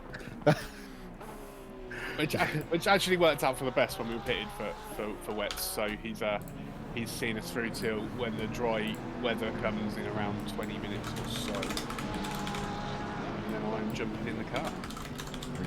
You're looking forward to jumping in at 4th place on track as it stands? Absolutely not. Especially in the Porsche as well. Yeah, in a Porsche on what will be a drying but still damp track, I imagine. Yeah, if you see a car upside down and on fire, it's likely going to be me. Oh, damn. Is Dave starting to close down Andrew Scott in P3 there a little bit? It's like that'd be fun for you, won't he? Drops you in the middle of a battle with Angela Scott. yeah, thanks for that. Yeah. Welcome. Yeah, the more that Angela and second place are battling, Dave's kind of got a really nice 10 seconds in front and 13 seconds behind, where he can just get into a rhythm and really put them laps in. Yeah. Interesting enough, I've just seen Leighton's coming in the pits. That's I wonder if he's decided to do a driver change of this get Miles in the car a bit early. He looks quite slow into the pit lane, so it didn't look like it was planned. It looked like he was still changing the pit strategy as he was coming into the pit lane. So I wonder if something's happened there. They've gone right. Need to get in, get something. I wonder if he's had a collection with the wall or dinged something, or needing to get a quick repair done. It's 16 seconds up the road. Sam Grant round there at the. I think that's the second hairpin, isn't it? Just recovering on track, doing it fairly safely, not collecting anyone on his way back on, but a scary moment for the Ferrari driver there. Yeah, never a good feeling when you're facing backwards, watching everybody driving at you. Now he's got Blomqvist right up his tail, just 3 tenths behind there in the Porsche. How's the Porsche been feeling round here, Johnny? I know you're not the biggest fan of Porsche in general, but I haven't actually driven around here yet. it's Dave, definitely going to be interesting for you. Dave's saying that as it's getting a little bit colder and the rain has come down heavier, it's getting a little bit more drifty and a bit more understeer in the car because the tyre temperatures are coming down. But he's doing a great job of just managing that and shown some good pace. So yeah, I've done a couple of laps on kind of a damp track, and it seemed to be okay. I could handle it just about. So, but yeah, it's a long stop. So I think they've lost they've lost a lap there. They're now a lap behind. So obviously something was going on there. Yeah, definitely something wrong. They've got Miles in the car. Miles very quick in basically whatever you put him in. So he's going to be able to try and make places back, but not ideal for the Pulse lads from the lead of the race there. I wonder if there was possibly an incident in like the last turn or something, and that's why they just decided to dive into the pits real quick. Would make sense. I mean, it didn't look overly damaged, but it might just have been that there was a lot of muck on the front of it there by that point. Does that mean that Pulse are out of contention for the keeping their 100% record in endurance races? Because Ben, you might be able to correct me if I'm wrong, but haven't they won every endurance race they posted? They haven't won every endurance race, but it's pretty close. It must be close. No, we've had TSRC won at Misano. Was it? We won the first. Well, not me and you, but D Stack and Willie won. Yeah, I think TSRC won one, and there might be another one. But yeah, the Pulse record's pretty good. So I wouldn't write them off just yet. There's still 2 hours 49, 46 to go. Yeah. Angela Scott's not letting this car go, is she? Whoa! Well, I'm going to leave you guys because it's a damp track, and I'm sure Dave's going to be screaming at me to get in the car. Well, have fun with that, Johnny. Truly enjoy the Porsche experience. Thanks, yeah, appreciate that. Welcome. See you later, guys. See you later. Angela all over the back of Chronicast, and this is now for the lead of the race. They'll have seen that update, and that might have put the bit in between their teeth there. These guys now fighting out front. Yes, Miles might be able to come back, but right now these guys are in the box seat. Yeah, I feel like Angela definitely saw that position go up one spot and realized that she's right there battling for first now, and probably wants it. Yeah, she's pushing very, very hard, but you can see the car moving to the outside as she's trying to feed the throttle in that bit sooner. Just looking left and right, trying to find a way past this Honda. Well, I don't think anyone expected at the start of the day to see a Honda in the lead of the race. No, probably not, especially when you looked at the entry list and there was only one on it. I mean, just the way probabilities work, you know. Probably pick the most picked car to win. Absolutely. I mean, Angela's already done, practice qualifying and now an hour and a quarter of the race. It's got... That almost looked, looked like she was maybe hot tires, trying to get some cool down there. Can't see how she'd be getting the tyres that hot that she'd need to run offline to cool it down. Yeah, I don't know, because the cooling, the only thing I would think is her pressures are coming up, but I don't feel like running offline would bring your pressures down all that much, you know. It's more for like surface temp type thing. I mean, I know there's a lot of water on track, but I wonder if she had a little twitch and just needed to recover it there. But yeah, very strange moment there from Angela. But still hanging on to the back of Krolikowski in the Honda. She's closed right back up again. Yeah, she was. She gave away a couple of tenths, but appears to have drawn it right back in. That's for sure. I do think she's got the pace advantage. I just don't think she's finding anywhere to pass at the moment. Maybe she's going to wait and see if Prescott in front in the lapped BMW holds them up slightly. Try and do a bit of the old Ferrari, the old F1 lap traffic pass, and launch it past when they're stuck behind a slower car. Yeah, try to just make them make the mistake and put the car where they're not, kind of thing. Absolutely. You can see how hard she's pushing. There was looked like a little twitch just as she got on the curbs on the outside there. But Krolikowski's just looking set there. He's just sticking to his line and carrying on as normal, really. Yeah, it definitely doesn't appear as if they've taken notice of the mirror and they're just driving their own race, focusing forward. Yeah, something I am horrible at. Yeah, there's a blue and pink Ferrari behind me. Ignore it. Just keep going. It's not there. If you act like it's not there, it won't do anything. If you don't look at it, it can't see you. So... Yeah, if you can't see it, it can't see me. Yeah, the Honda's looking very pointy, but you can see how hard Angela's pushing behind them to try and find a way round.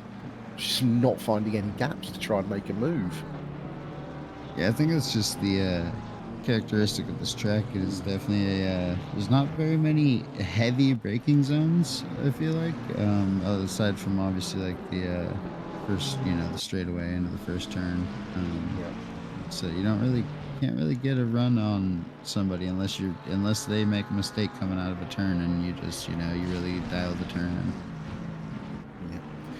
Miles Dixon, formerly race-leading Ferrari here, starting to make moves back through the field, has gone past Paul O'Grady in the oNiD Racing McLaren there. Is now setting on their way after Prescott in the in the green BMW in front of them, but a long way back and a lot of time to make up in the meantime. Yeah, so it's showing them 2 laps down, and then once they go over the line, so they're only 1 lap down, but they are a significant distance behind. That is for sure. I wonder what happens. Quite the way to make up. Caused them to lose that lap in the pits. I'm not sure. Maybe it was maybe just the second driver wasn't ready. I'm not super familiar with the driver switch procedure, but I know that things can go awry in that. Like we all noticed, it seems to be a very late pit stop for them as well. So if they weren't ready, then it wouldn't shock to find out that people weren't in a position to get going. But that was a lot of time to lose. Yeah, it was definitely I don't know. Yeah, it was definitely a long pit stop, that's for sure. They had over 15-second lead, and they came out over a lap down. Yeah, it's very strange, and not something we usually see from the pole sports. We can only assume that their hand was forced in some way.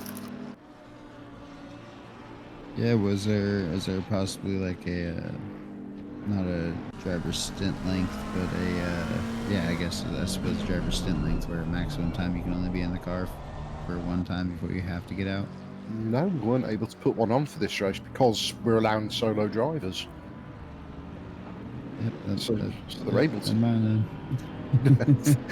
Sorry, absolutely throwing you under the bus there. Yeah, that's not a thing. Yeah, it's like, I just can't understand it. I mean, I'm sure Miles is having fun trying to fight his way back through now, but it's already taken 4 seconds out of Prescott up in front. Oh, Mark Lucas off in the gravel in the olive green Mercedes there. not a fun place to be parked on the outside of that banked gravel track. Yeah, I don't think. I think that's a pretty like singular thing to this track. I don't think I've ever seen a banked gravel track on any other track. Like that's like a high banked Daytona turn, but all gravel. Yeah, it does not look like it's not a fun place to end up. Once you're up there, you can't really see anything as much because the way the cameras are fixed in sim racing. So you try to get yourself back on track without being able to see exactly what's coming, which is always an entertaining experience. Staring at the curb on the edge of the track, like I hope nobody's over there.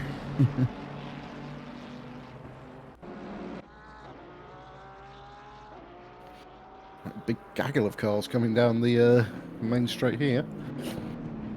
Ooh, that was over ambitious. The BMW going up the inside there. It looks like the little bit of a coming together, and the BMW ends up round and having to recover.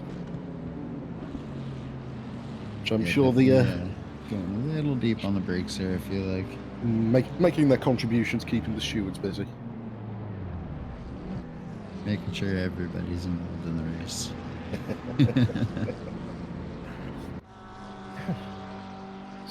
Dave Selecki up into P3, of course, now with the Pulse Boys behind him.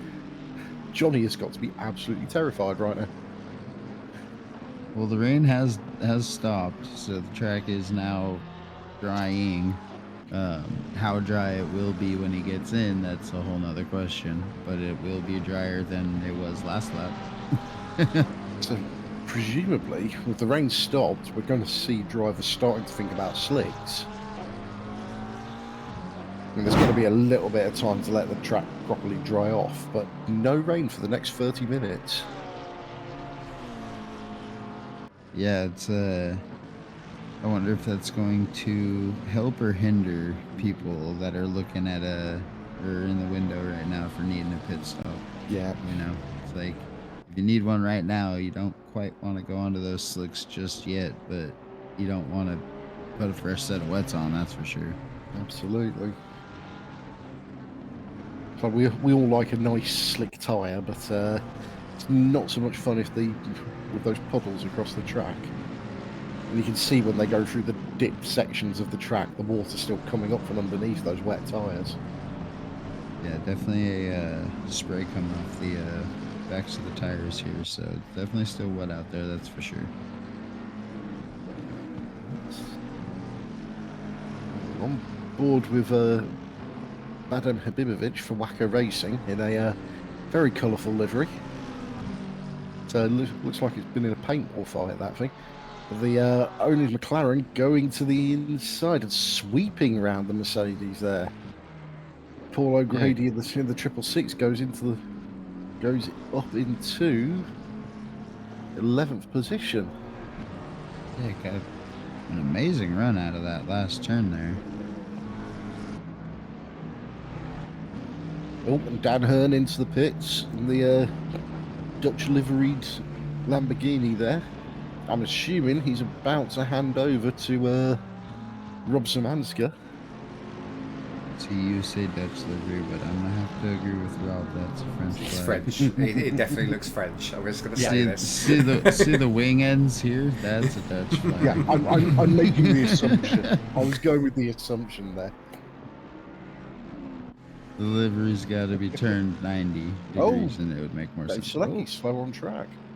Coming to a stop too, and No, I think we're getting a replay. Yep. Oh, yeah, just rear started to step out. Dave corrected it. Had to eat a little bit of gravel, but come away relatively unfazed there. Oh, some people have not come away unfazed from something. Sam Grant pirouetting around on track. with the bonus spin right there. Probably a little bit of anger. I've been there, done that. Oh, yeah. Oh no. That's those are the situations where it's just like, really. and then spins it around again, trying to get going. It was an impressive spin, but not one that he particularly wanted in that the Simhound rookie's Ferrari. Oh, looks like we might Dave be Selecki getting in. Yep, we might be getting the driver change here. With just over 2.5 hours to go. I think Mr. Ashley's going to be getting his first stint in the car. Apparently his first stint ever in the car, which is going to be really interesting. Yeah, we'll see how that plays out. Well, I'm interested to see on which tires he comes out on. I mean, slicks would be the best, you know, the most strategic, but yeah, but if you're going to have to change it again in half an hour to 40 minutes time, it's going to make it, oh god, that's not looking happy. And the Robert Hamilton McLaren there, apparently, with Jakob Motulowicz on board. That's looking like it's got a fair amount of damage that it's going to have to get repaired. And it's, yeah, no, definitely if looking this was NASCAR, slow. that would be a race into the pits there, wouldn't it? Yeah, exactly. Yeah, definitely a lot of people diving into the pits this time. Looks like we got what was that, at least 7 people in the pit lane right now. Yeah. A few guys came in just to earlier in this lap, and now it looks to be a lot of the guys who are involved in that turn 1 incident are coming in to presumably get repaired, reshod, and back underway and hoping for the best. And that has promoted Miles Dixon up to 9th place as it stands on the tiling tower. We'll see where he ends up as a result of this. Miles hasn't come out on slicks, surely. I'm not sure. That would have been very early to come out on slicks. If they've made it could be that they made a really, really early strategic call there that could come back to help them. But that would have been a big gamble. Yeah, but it Miles doesn't quite. Flying. Yeah, it doesn't explain the amount of time they were in the pits, though. I mean, even if they did do the switch over to the dries super early like that, they would have just had a regular pit stop, you know? Yeah. Miles up in 6th now, trying to carve his way through the lap traffic. It's Ben Holmes now down in 5th in the 500. He was one of our Tuesday night protagonists going in for the Lamborghini. So earlier on in the week, didn't have the greatest of nights, and I think he's hoping for a comeback tonight. Up at the sharp end of the field, Krolikowski's still staying out and still going and still fending off Angela Scott. Oh, a little bit of a slide through the hairpin there, though. Yeah, they're just locked together. They won't let go of each other, that's for sure.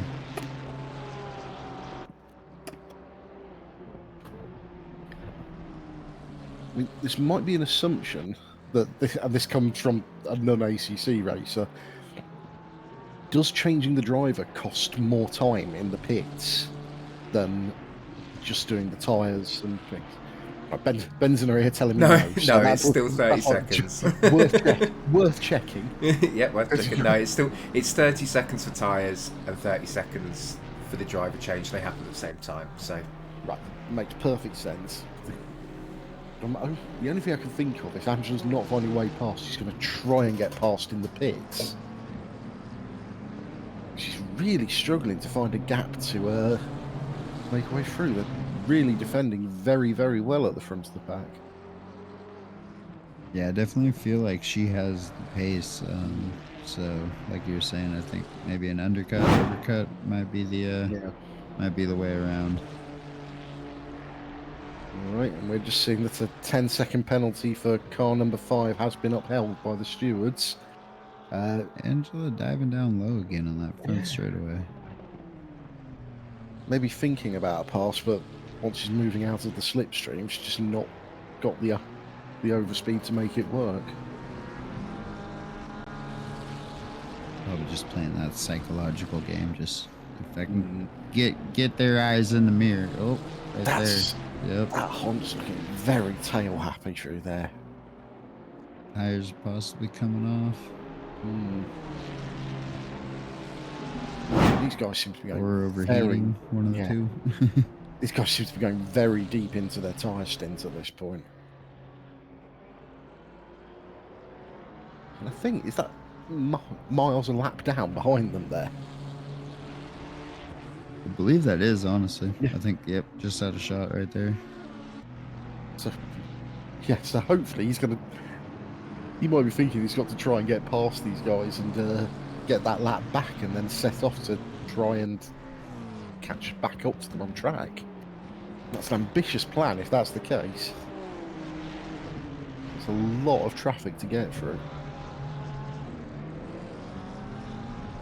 And I don't think these two are going to just let him go somehow. I think they've got their battle on and they don't want anyone interfering with it. Yeah, nothing like being locked in the battle and then the only other one person who's faster coming up behind you. Like, oh, okay, can I dive in here and maybe make this a little interesting? Oh, going to the pit. Krolikowski into the pits, and that looked like a very late dive into the pits. With the pass on under injury too, might we? Yeah. I was going to say, you dive past the McLaren into the pits. That's a bit risky. Not at the pit speed limiter yet, but I'm gonna keep going race pace. Now Angela in the lead of the race after 54 laps. Solo runner at the head of the field. I'm not sure we expected that. Yeah, it'll be interesting to see what she does if she comes in this lap or if she tries to, try to create a little bit of a gap with that pace that she possibly has. I mean, we're not sure how much pace, if any, she had over Krolikowski, but if she was closing up very easily behind them, so we can assume that she had a bit of an overspeed on them. So it's got to be, does she come in now, hope for the best, and hope she's done enough, or does she try and go for another lap on tyres that presumably, ideally what she shouldn't do is jump on the gravel there. Yeah, I'm going to say she's coming in this lap. Yeah, defending hard from miles there as well to make it a bit more difficult for the Pulse guys to get past. Yeah, I was just about to say that had her tires not been so gone, she probably could have even helped herself there by staying out and staying in front of Dixon there for as long as she possibly could have. Yeah, into the pits now. Gets in, goes up on the jacks, and gets a fresh tank of petrol, and I'm assuming a fresh set of tyres as well. Yeah, I'm gonna just take a wild shot in the dark and say that she probably will lose that first place again with that little off track.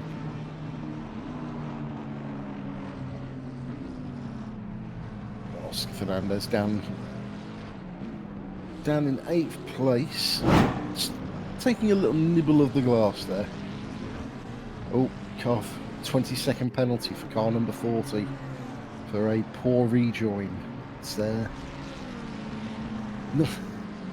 not anything you want to see there. That's a very long, going to be a very, very long pit stop the next time the 40 comes in.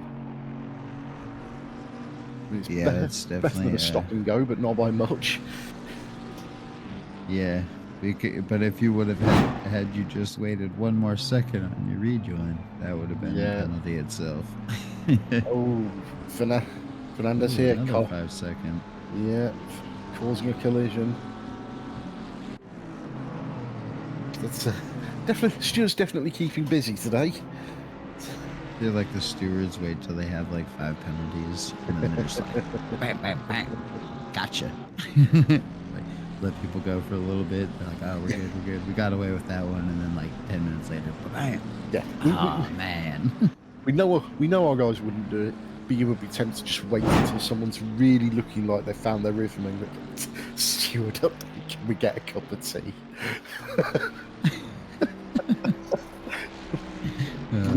Brew your own. Grief. Oh dear. Oh, Yeah. going for a move up the inside there. I'm pretty close. Yep, Habibovic in the paintball Mercedes there, getting up the inside and turning it through. Is it just me, or what is that, a McLaren behind him? Looks almost like a police car. Just a little bit, doesn't it? from the helicopter, like an overhead shot.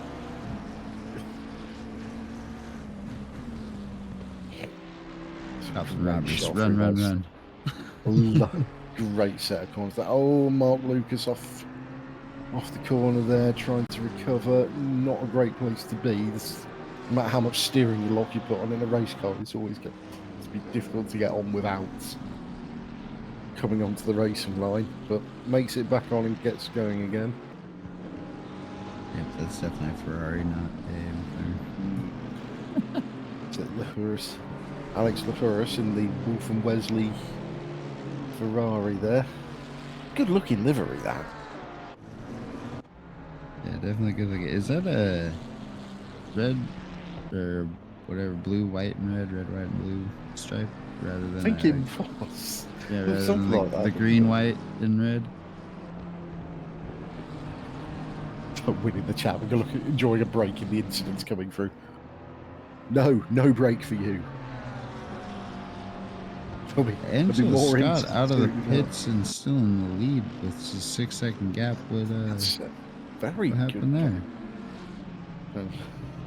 there? How did she throw it off in a turn and then still get out inside? Yeah, there must have been an incident. Dear me. Oh god. Surrounded by children. Herding cats, I swear. Yeah.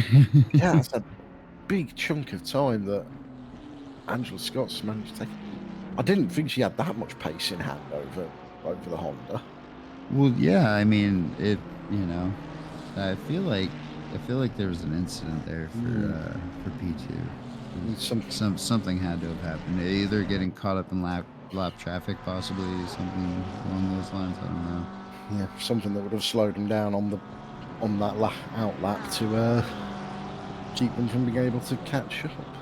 We might have to get Johnny a box of Kleenex here, though. Getting the nosebleeds up there. Holding on in third as well. Oh, Miles Dixon into the pits. That's a little early, isn't it? That depends, I think. Yeah. So they didn't. Okay, so they did must come be back on out on wets. wets. Yeah. Or didn't put enough fuel in or something. I don't know. No idea. Clearly something's not gone well for the Pulse boys that they're having to come in again this early. They're very off strategy at this point. Yeah, it'll be interesting to see where the order will shake out with them as we draw close for the end of the race, honestly. So all that time they've made up again after coming out down in 15th. They're going to lose a massive chunk of it now with the pit stop. They have battled up to, or they were into 5th when they came into the pits, but I don't know if that's like where they actually were running or if that's just because the others had cycled through the pits themselves. They got themselves back up to 5th from 15th, showing back down in 10th on our timing screen at the moment. That might not have fully updated yet, but we'll see where they filter out into in a moment or two. But that's a big chunk of places lost again. It's not, Let's see, not doing going the- well for the Pulse boys. At the Doing moment. the math, they went from 1st to 15th in the first pit stop. They went back up to 5th, dropped to 10th. So in their next pit stop, they should make it to like 2nd and drop to like 5th. Yeah. And then if they get one more, they might be able to get a top 3. It's pro level maths we're doing here. Yes, this is expert sim maths.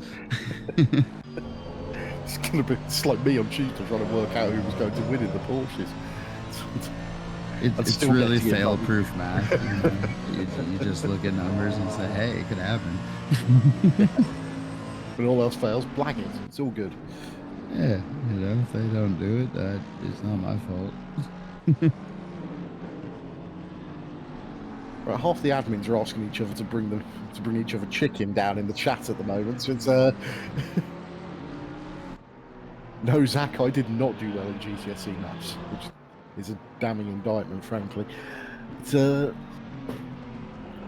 that's the Marlboro Racing Porsche there, with Christian Kazan just making his way through the last few parts of Sector 2 there. So, looking a touch like it's been in the wars, that Porsche.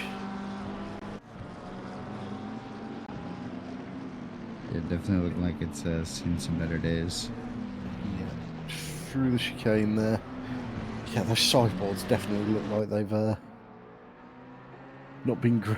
not had the best of times. Picked up a little bit of gravel there.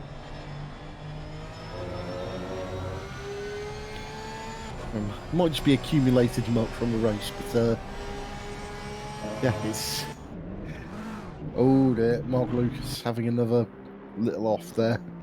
Just after the chicane, keeps it on the grass until he can get it under control again, and then gets going and around the last couple of turns. But he's not having what could be called the most fun from the looks of it.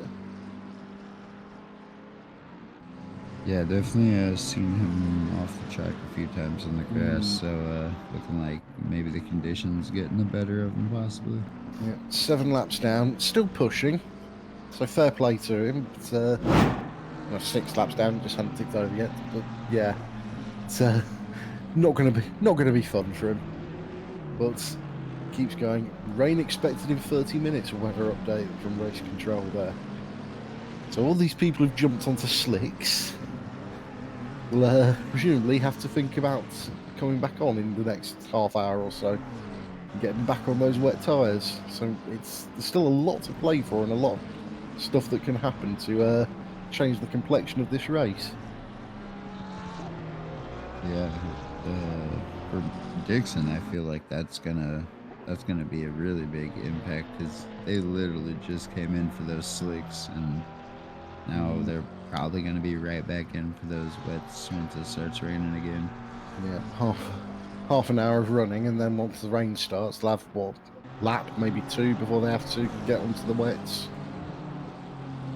So it's not strategy not working. Strategy and weather are just in opposite time zones, we'll say.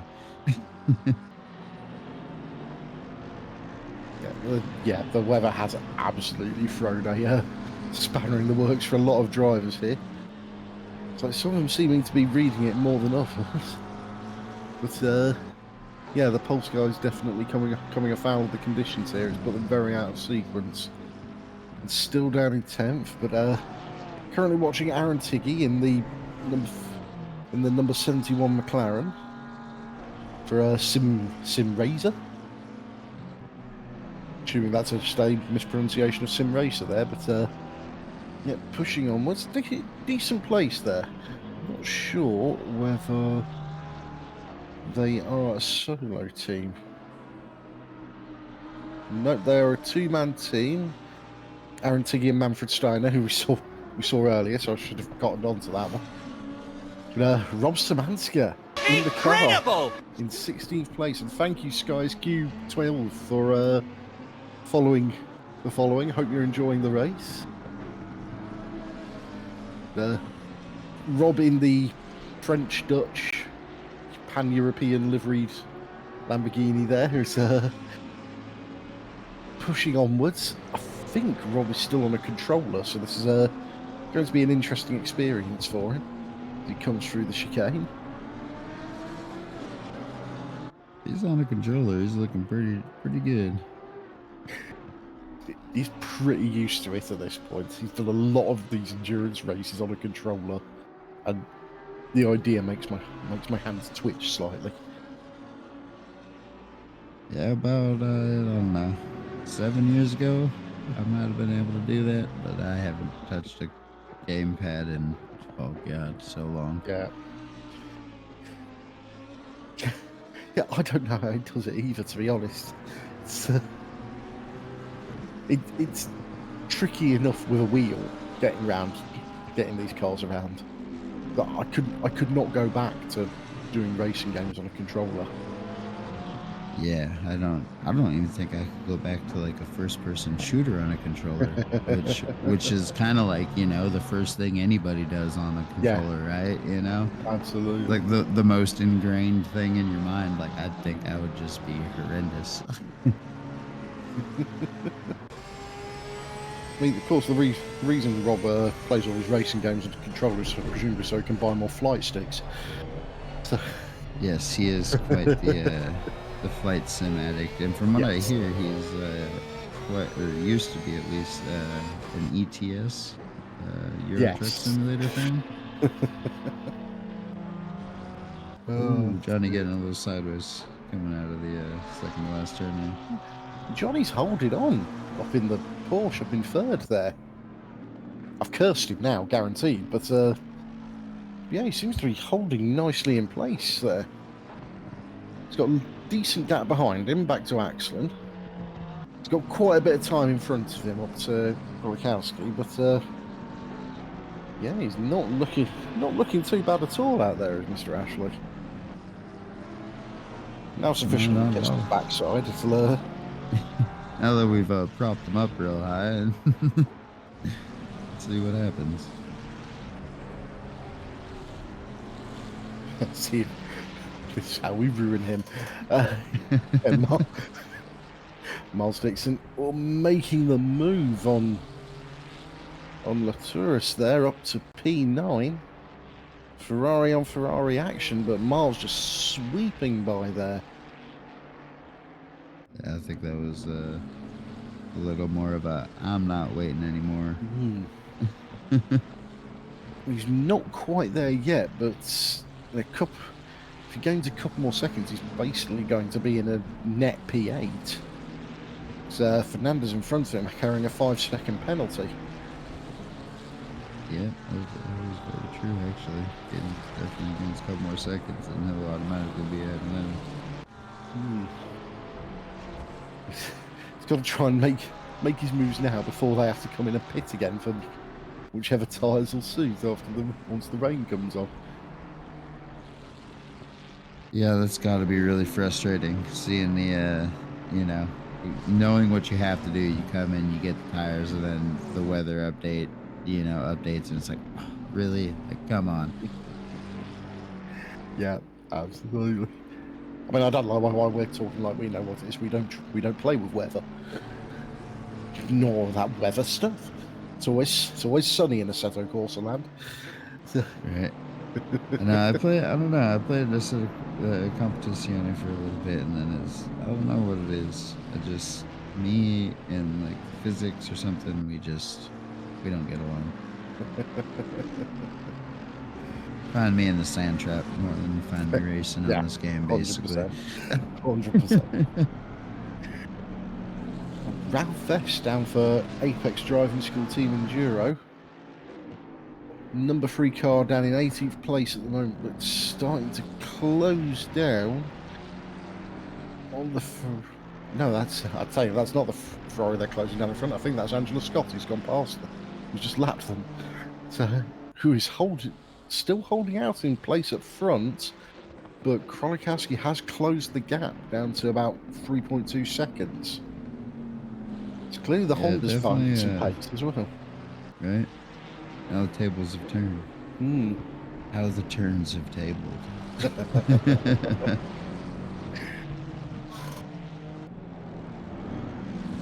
But There's a lot of cars in not much spaces. I mean, Angela's having to negotiate this traffic at the moment, but realistically, the Honda's going to have its turn coming up on the back of them in the near future. Yeah, that Honda looks like it's closing in quick now.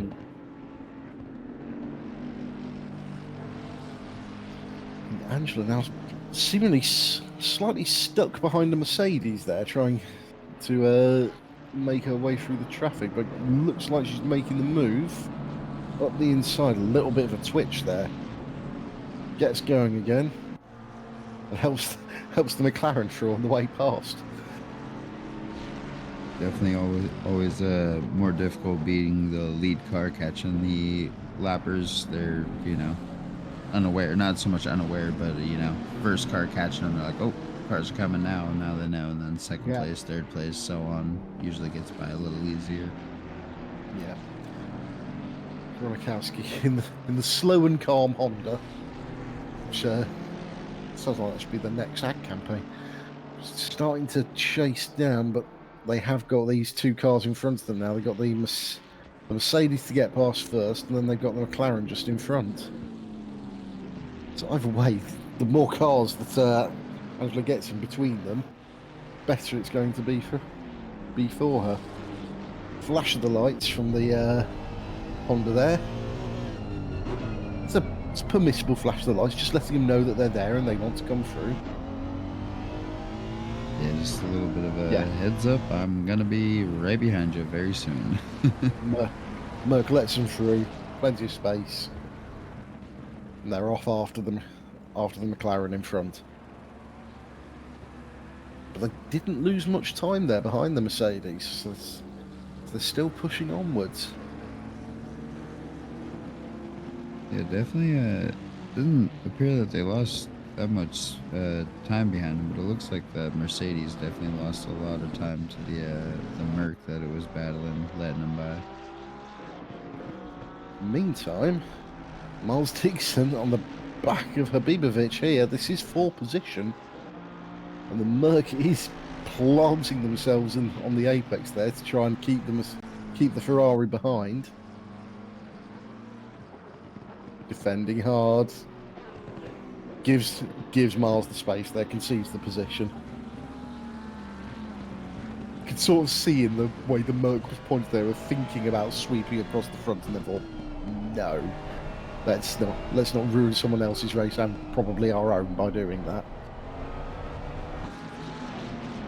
Might have also been thinking that they already got the 5-second penalties, so yeah, it's not really a battle they're in technically.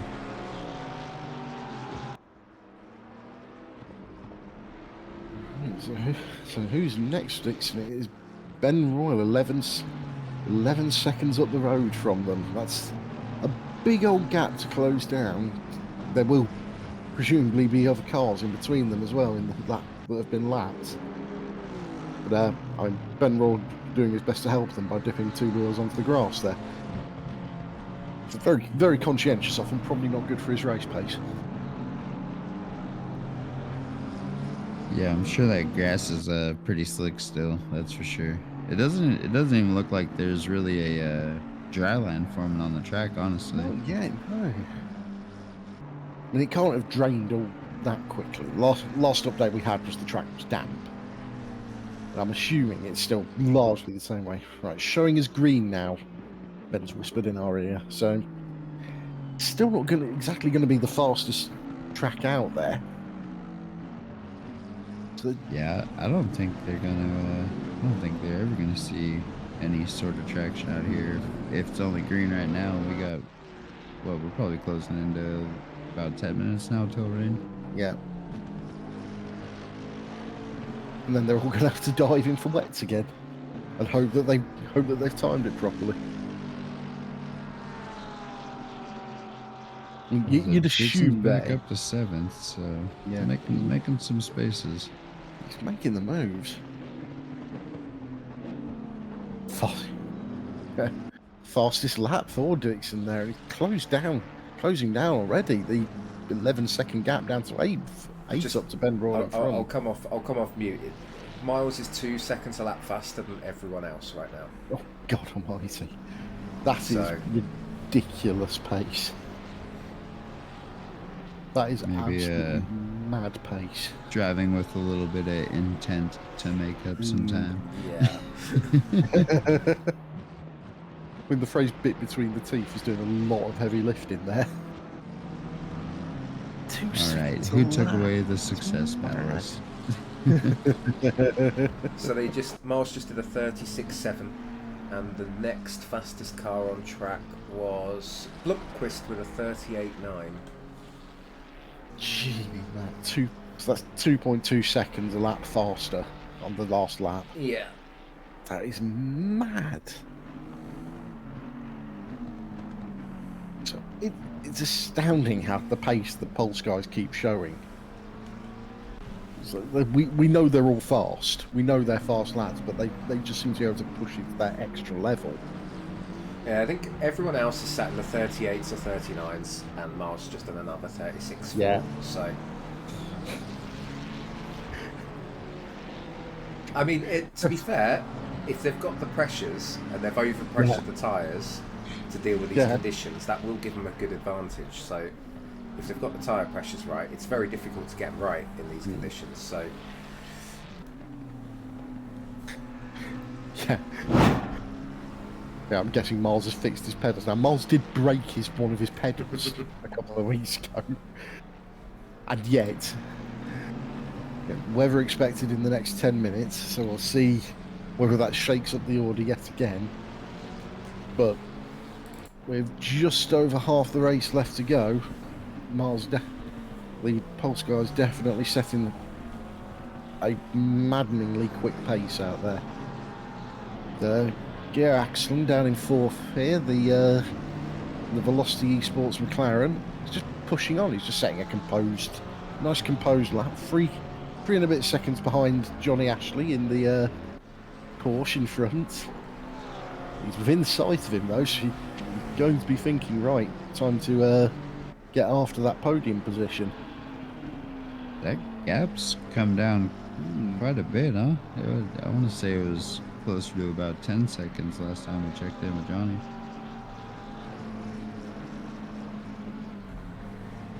Yeah, they're just... Actually, that McLaren's looking very composed as it goes through the corners there. You can tell that they've found a bit more grip because the rears just aren't sliding as much. Yeah, the McLaren's definitely looking a little bit more tuned in for the conditions. But then, once the rain comes down, might switch around the other way. Yeah. Oh, Miles here, right on the back of Ben Royal all of a sudden. That was an 11-second gap, what, 2-3 laps ago? And he's through. He's just gone. Yeah, about 2.5, 2 and 3/4 maybe. Absolutely mad. Just drove past him like he was standing still there. That's got to be galling for everyone else on track, hasn't it? You're pushing as hard as you can, and the Pulse guys just go, right, bye. See ya. Yeah, you're just sitting there like, oh, I got 11-second gap. Two like laps later. It's like, wait a minute, I just got passed for position. It's like, oh, you're driving a GT3 car too. Are you? Are you though? Yeah, right. Like, okay, which turn are you just not taking and going straight through?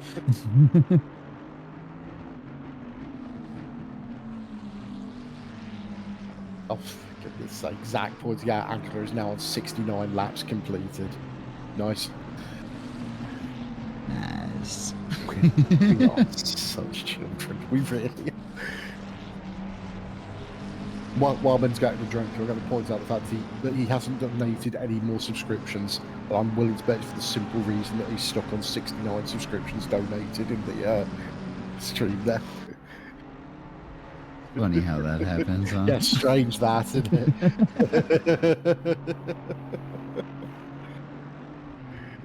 Oh, dear. Yeah. Ben already 2 seconds back. nearly 2.5 seconds back from Miles Dixon. He literally passed him, what, a minute ago? Yeah, that was It's that's crazy. insane That is, pace. yeah, that's quite the pace there, that's for sure. And it looks like wait, oh no, never mind. I read that wrong. I was gonna say it looks like they were closing in on the fourth place already, but not quite yet. So clearly Miles and Clayton have one of those magic cars from the Gran Turismo movie that has an extra 3 inches of throttle travel and 14 extra forward gears. Just the unlimited gearbox. Just shift for days. It's like the Hollywood movies you see, and they just got like endless bullets in their guns. Yeah.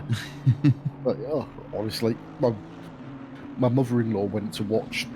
It's a little bit of an aside. Went to watch the Gran Turismo movie and absolutely loved it. And I've seen the racing scenes from it and shouted at them because they were so annoying to me. And the thing that I love she's most, going to ask my opinion on what the movie was like. the thing that I love most is like after the little commercials or whatever, based on a true story. Yeah. No. Oh yeah. Yeah, Which bits? You're gonna have to narrow that. Please explain to me which driver led that life. Yeah. Show me the bit where he suddenly managed to set a lap record 2 seconds faster than the real life one.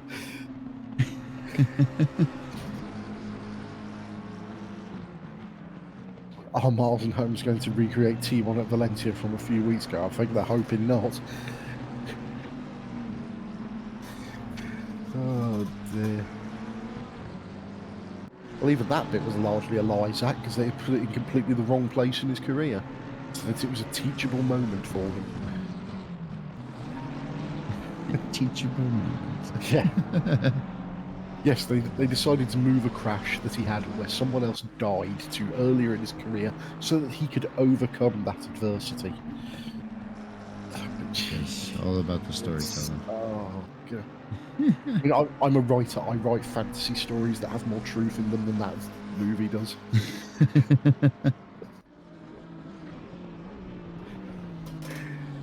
Oh, dear me. Rant over, promise. See, right, Miles Dixon already passed Ben Holmes. Oh, goodness, that was a McLaren having a close encounter with a wall in the background there. It looked like. Gran Turismo movie, the only place where GTRs have a clutch, and Le Mans is the Hungaroring. Yeah, Johnny is being pressured by the 88 now. Right, that McLaren right on the back of the Porsche. And is that a Holmes sneaking up there too? About a second, 2 seconds off the back? Holmes is there about... Well, that's a lap Mercedes right behind them. They got the next car back from these two is Dixon on the actual standings. So, Zach put there, yeah, actually might want to be fast and trying to get past Johnny here because Miles Dixon is bearing down on them at a rate of knots. Still showing us 1 lap down on there, but that might just be because he hasn't passed the start-finish line yet.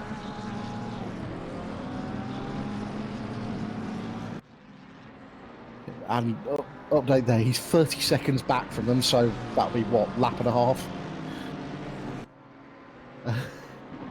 Yeah.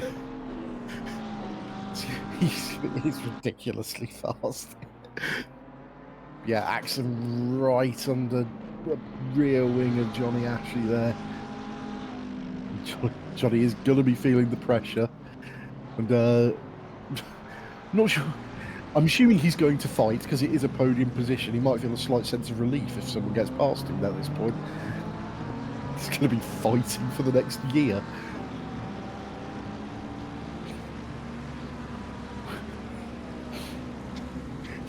Dave Wood in chat, what happens when Miles approaches Johnny? Will the server implode?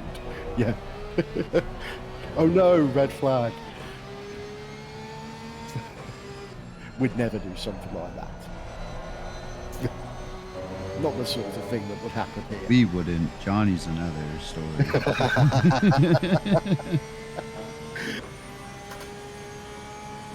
Johnny pushing hard there. You can see it as he comes down through the start finish, trying to make a gap back to that McLaren, but Axton closing up a big way under brakes there. Yeah, those are those moments when you're looking in the mirror and you're like, man, he's getting big real fast. He better not run into me. Yeah.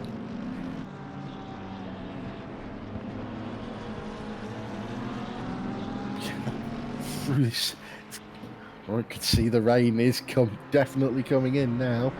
Wipers on. Probably that's not light rain either.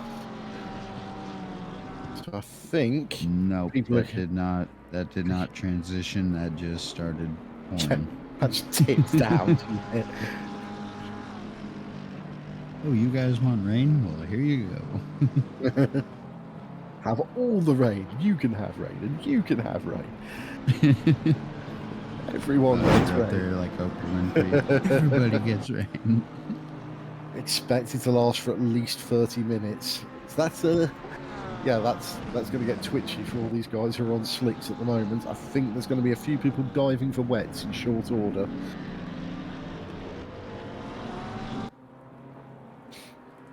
Yeah, definitely throwing some variability into the strategy for these guys with only going half an hour at a time, raining and not. Anyone coming in from these two? No, someone's in the pits there. That is Prescott. And coming in from 12th place. I'm assuming they're going to make an earlier dart onto the wet tyres there. It looks like Tiggy in as well from 14th. It looks like everyone else seems to be staying out at the moment. Matulovic down in 24th comes into the pits as well. My guess is these are going to be the first runners onto the wets, hoping to gain an advantage when everyone else has to dive in around them. Ben Holmes in from 6th, Ben Royal in from 7th. That gap for the lead is still coming down little by little, down to 1.7. And neither of them pitting this lap.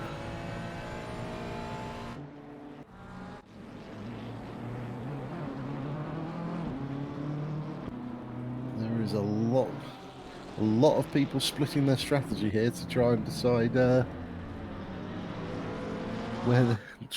where they're going with their tyres. That's, I'll tell you what, the Porsche is not looking particularly quick as this rev is coming down. 5-second penalty for car 71 for causing a collision.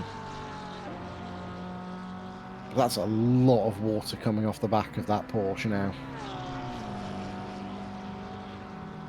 Yeah, I mean, if it keeps raining at this rate, I'd pretty much assume all these guys would be into the pits here relatively quick.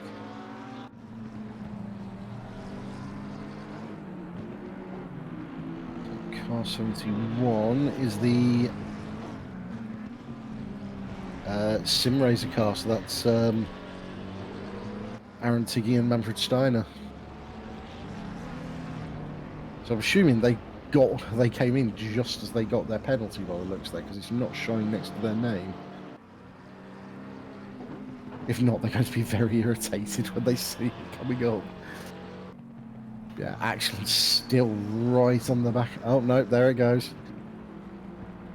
Oh, stop-go penalty for car number 17. Speeding in the pit lane. That, first stop go 30 or the second one? I'm not sure there. I think that would have been somebody else already. So that's the stop go. So that is Sam Grant in the Simhound rookies. Oh, Angela Scott in and Krolikowski in. 10 seconds for car 435 for causing a collision. The penalties are coming in thick and fast all of a sudden, aren't they? It told you they wait till they get about 3 or 4 of them, and then they're just like, dish them out. Yep. Oh, that cost Johnny there. Very late dive to the pits. That allowed That was the action pass for passing. position, yep. That I is wonder if that heavy was- rain coming down. I wonder if that was a plan to let him go in front.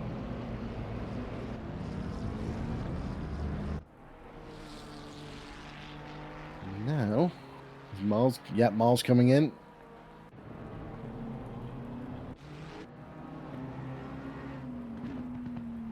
But Scott Krolikowski come out pretty much where they were in terms of position, but Krolikowski much closer now.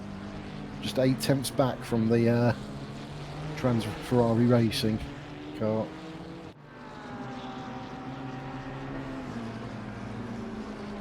Yeah, definitely. Looks like the original battle we had just reversed now. Let's see what that Honda can do. See if they can get around Angela. So it's very clear that people can defend quite well here. They're able to position their car and put it in the right place. But We had a driver's change too for the Honda there. has indeed. It's Podolek in the car now. So we're going to see whether or not he's got the pace and the racecraft to get past Angela up front, who is of course a solo effort. She's got to be in the car right up until the end. Yes, track conditions. The track is now wet. Yep, definitely is. Thank you. Thank you for confirming that. It's nice to have the confirmation. Glad to see we got our meteorologist on board here today.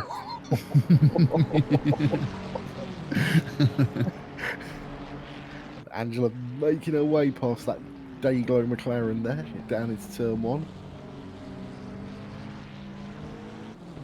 Pulled out a little bit of a gap there.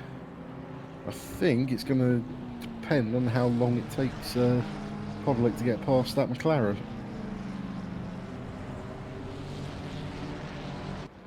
Yeah, I think Angela's plan was get around this person and run. Yeah. Go, go, go, go, go. Oh, Honda versus Ferrari. It's been a while since we've seen that one. Well, I don't think anyone expected the Honda to be fighting at the front going into this, but it's certainly given us an entertaining battle. Yeah, the Honda almost seems kind of like one of those forgotten cars, you know, that they like put in the game, but then like never really gave updates to. I don't know, that may just be my opinion, but it seems like it's not very popular amongst any, you know, you don't really see anybody ever driving that kind of thing. It's a really nice car. It's a good looking car as well, but yeah, just doesn't seem to really grab people's imagination. Tell you what, Kind of hard to want to drive a Honda when you can pick a Ferrari, right? Yeah, there is that. Yeah, Axel, as we saw, getting past Johnny Ashley into the pits, he's now over 2.5 seconds clear up the road from him. So it's he's taking the place in that McLaren and is trying to get away now from the oNiD Porsche behind him. He's looking, she's losing a bit of time in the wet, so I don't think Johnny's overly happy with the car at the moment. Zach's saying the 296 is the dullest Ferrari ever made, though. So there's that. Yeah, I've got to say, when you ask what people like about the 296 Ferrari, they all go, well, it's really stable. It's like, yeah, that's what you want to hear in terms of Ferrari, isn't it? Right. Not Things should be a super rocket and a death trap in the turns. Yeah, it's super exciting to drive. No, it's really stable. That's how you describe an accountant.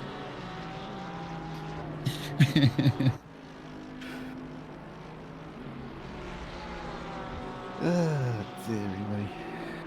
Yeah, Miles still up into 5th. 26 seconds behind Johnny Ashley now after the pit stops.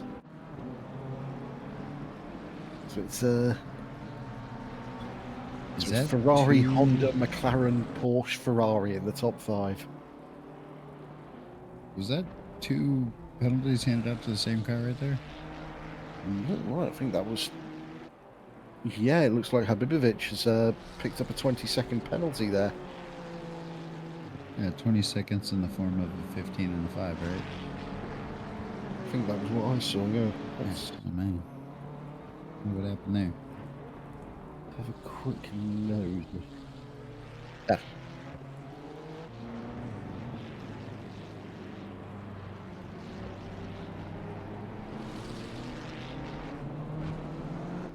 That's all right. What's happening there? Yeah. It's looking like they're going bad to worse for him now. He was up Yeah. at the towards Oh, the sharp poor, end of the field. poor rejoins. Yeah, something the stewards do crack down on. So, Look left and look right before you cross the Yeah. street, children. look left, look right, don't pull into the path of another car.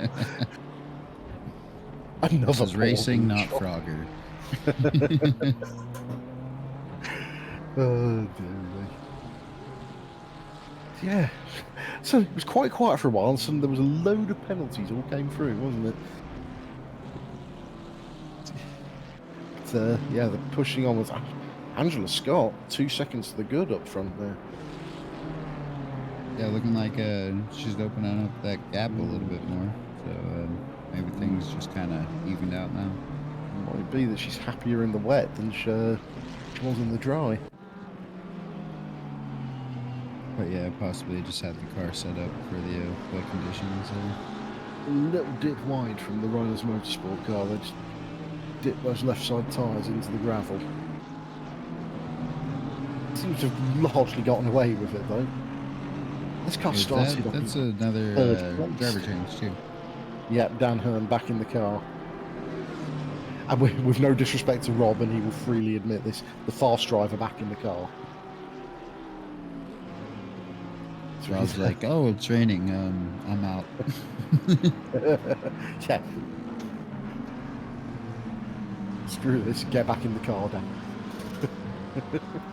Tag team partner, come here.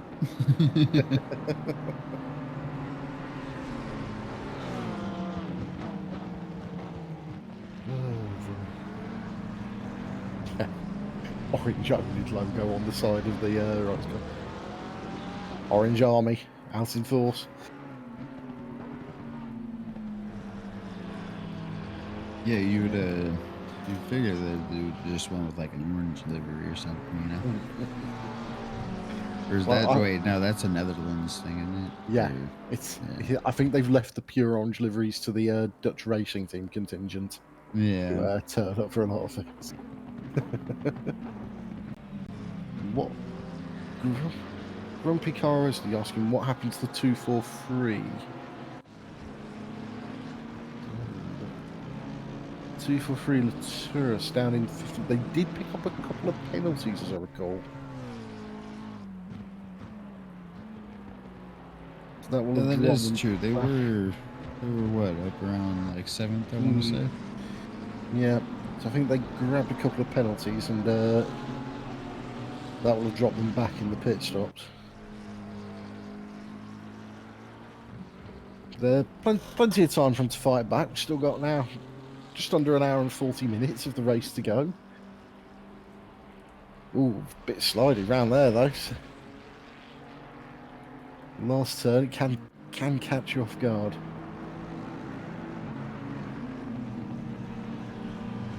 Yeah, that rain is not letting up. It's looking like coming down just as hard as when it started. Yeah, when they said the rain is going to come down for 30 minutes, they basically meant all the rain, didn't they? Yeah, what they should have said is just like, we're just gonna like turn the sheets of water on.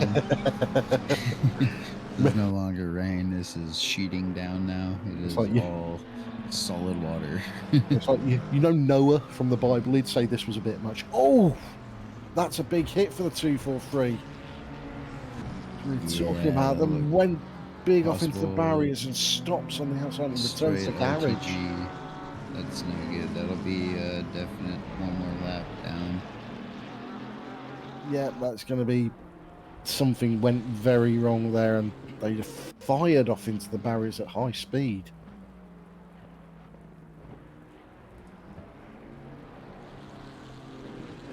I'm not sure what happened there to them, but yeah, that's put paid to any chances they had, realistically.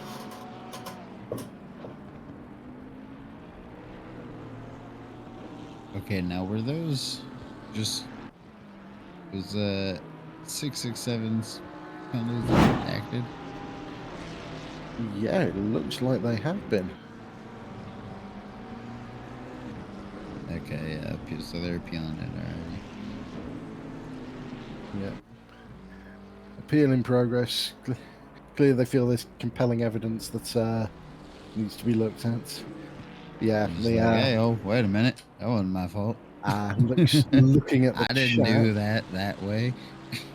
Yeah, looking at the chat, it looks like the 243 has had a force feedback failure, which does basically make these cars impossible to drive. So it looks like they are. Rob. They may be retiring. Just waiting to hear from them there. Hopefully they can get going again. Reboot the wheel and keep going. But Those are 2 cars off right there. What was that? Like a replay.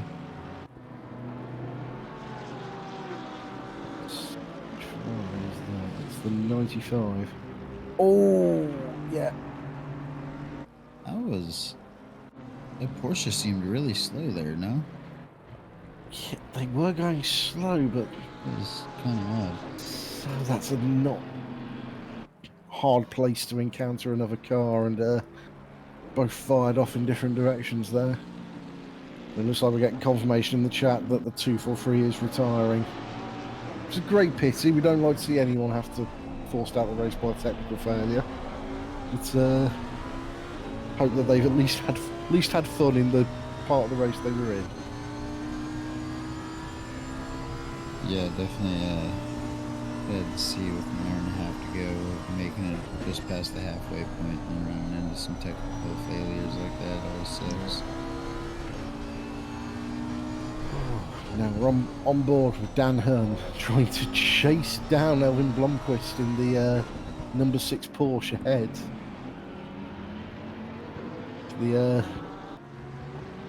The Army de France Lamborghini. They're looking up the inside, but not quite in the position to get underneath the Porsche.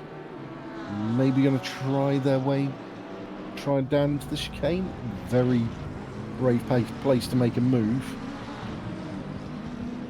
Not able to do it there, but they'll have one more opportunity before the lap ends, but runs it a bit wide onto the outside the curb there, which will not have helped their pace. Oof! Big twitch as they looked up the inside. That was quite the save there, that's for sure. It's wet enough that you can see where the slipstream is now. Both of them having to back out there from any moves with that very slow Porsche on the I feel like that's the same Porsche that we saw. It got hit, yeah. Yeah. I would almost say maybe pull it into the pits if we're that far off the pace. Yeah, it was still diving off to the side of the track there to let people through. Yeah, definitely. There's been one other instance where I saw there was right after that contact where they tried to get out of the way, and kind of like that where they just narrowly got missed.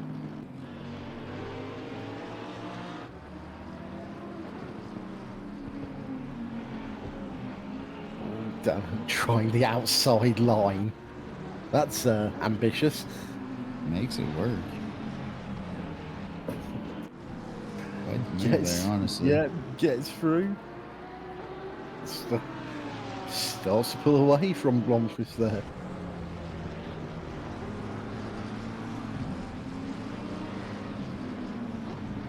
Lovely lovely move from the Lamborghini there. It's, Elvin cracking on in the Porsche, just presumably hoping to consolidate that P13 they're in now, and just hope to move forward and see what happens to other people. I think Elvin's a solo entry, so they've legs have got to be feeling a bit leaden at this point, I expect. Yeah, I could only imagine going on just about 2.5 hours here. Yeah, I can do it.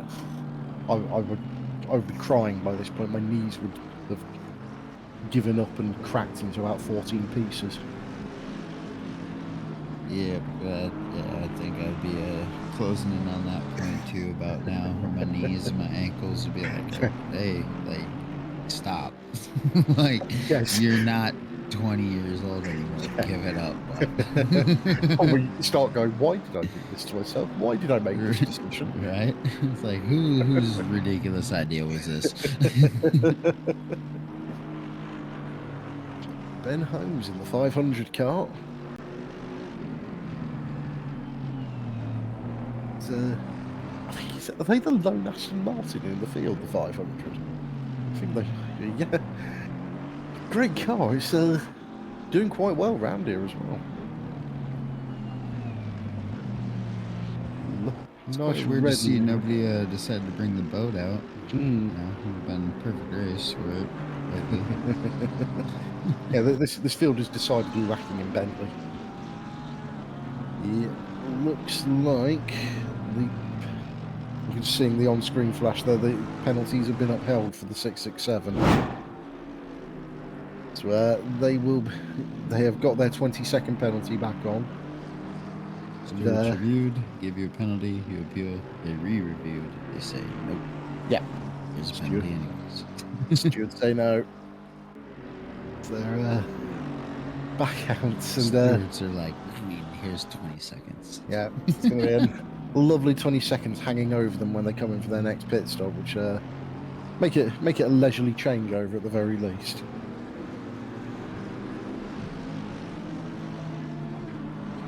Yeah, that's 667 down in 20th at the moment. When they come in for their next stop, it's going to be an added 20 seconds, so that's going to drop them very close to the back end of the runners.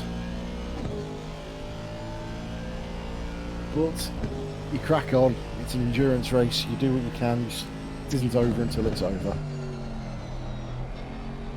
Yeah, that's very true. Especially with the conditions that are out there right now. Anything can happen, really.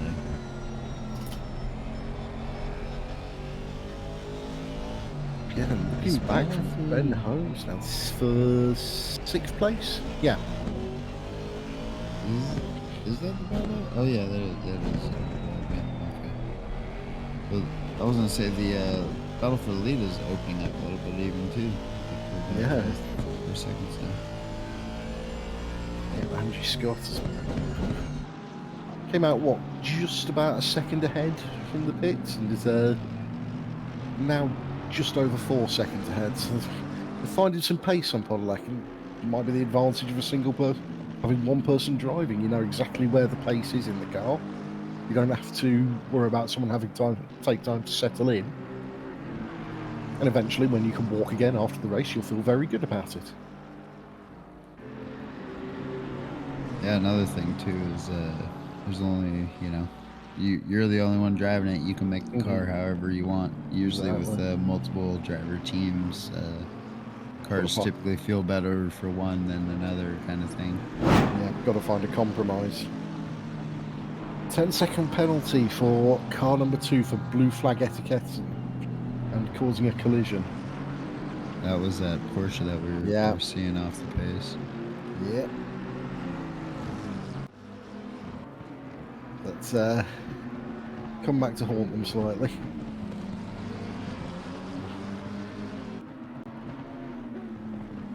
Big send.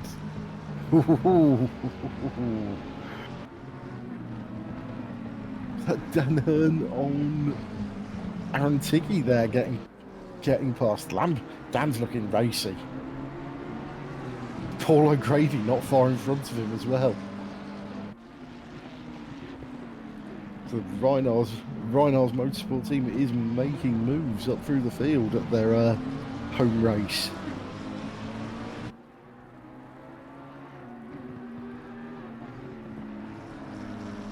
Let's see now. Man who's probably feeling slight moment of panic. Johnny Ashley is now only 11 seconds clear of Miles Dixon. That gap has dropped from 30 seconds down to 11. That is crazy to think, yes. Yeah. That is making time. Oh, Paul runs it wide. And that's Hearn up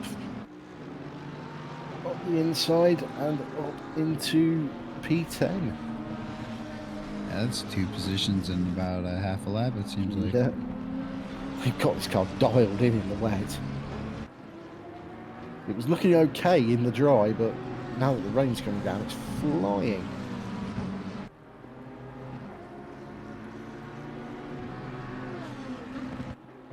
It's either that or it's just Dan Hearn doing Dan Hearn things. He's got a bit of a gap to the car in front now, 20 seconds up to Paul Prescott in the 32 BMW.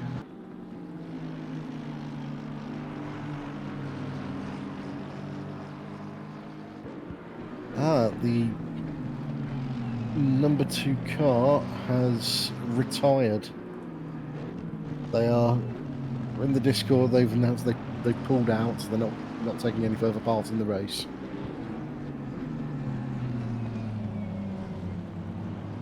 Yeah, definitely sucks to see. But Yeah.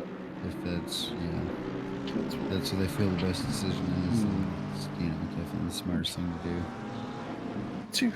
Two retirements in 2.5 hours. It's not too bad, really. God, that sounded terrible in my head. It's not bad at all, actually. Nick Caradianis. I've seen worse, that's for sure. You seen a Monza race, T1, about 5 people, poof, gone. instantly just vanish from the server. So Mikolaj Krajewski in the Marlboro McLaren, the Marlboro Porsche. Yeah, I'm losing my mind. Yeah, very bubbly.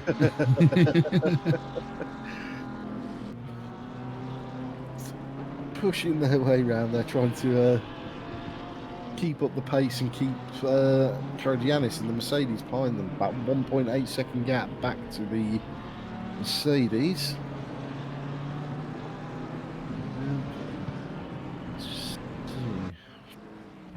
Wait to see how far the gap is behind that Vesta's got in front of them. 26 seconds.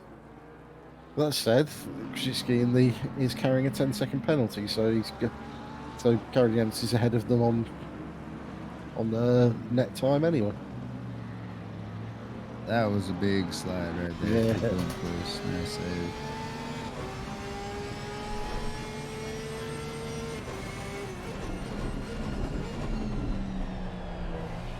I've got to say that a lot of the Porsches aren't looking quite as happy in the now that the rain's tipping down, are they? I feel like it's kind of split. Some are and some aren't. It seemed almost like Johnny's Porsche was handling better in the wet than it was the dry. A 10-second penalty for car 95 for connecting with car 76. That is the Ferrari of F. Pontoni down in 21st place.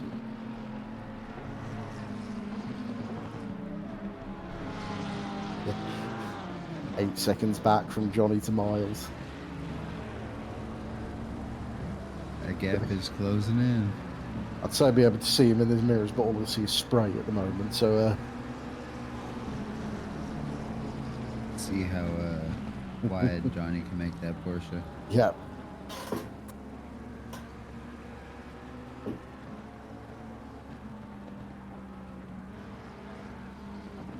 I'd say Blomqvist closing up hard on Tiggy there. He's ahead of him on... Oh, that was an oNiD car off in the wall, and that's Paul O'Grady in the 666 McLaren. That's I could say that wasn't looking like it was getting going, but we'll just if the replay's clear. Oh, just got on the curbs. Wasn't a big hit, but Yeah, I don't even think he actually did get into the wall, but definitely got onto that curb, and that thing just went right around. had to be very nervous backing onto the track there. Yeah, it's always blind corners on the inside, and it's like, can I go? Can I not? We're looking at the delta, like, I think I can make it in 2 seconds. It's like, wait for a gap, but it's an endurance race. There isn't necessarily going to be a gap. You look down the delta, and it's like 0.5, 0.7, 0.9. Like, there's no gap. Oh, Blomqvist turning the Porsche a lot more tightly than Tiggy the McLaren up front. Wants to clear him and try and make some moves ahead. I mean, Tiggy's within his rights to fight for the position, even with the penalty hanging over him. He's within his rights to stick there and try and maintain where he is.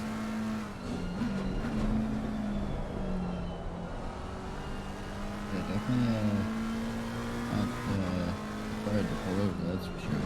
Definitely wouldn't recommend doing it either.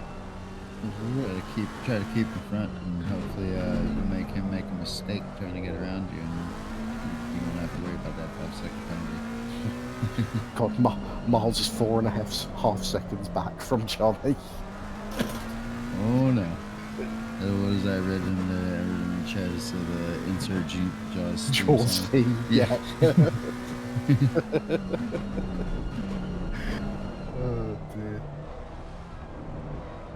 Well, Ben Holmes still fighting with Ben Royal up front, but these two are very, very close. And Christie's all over the back of this McLaren trying to find a way past.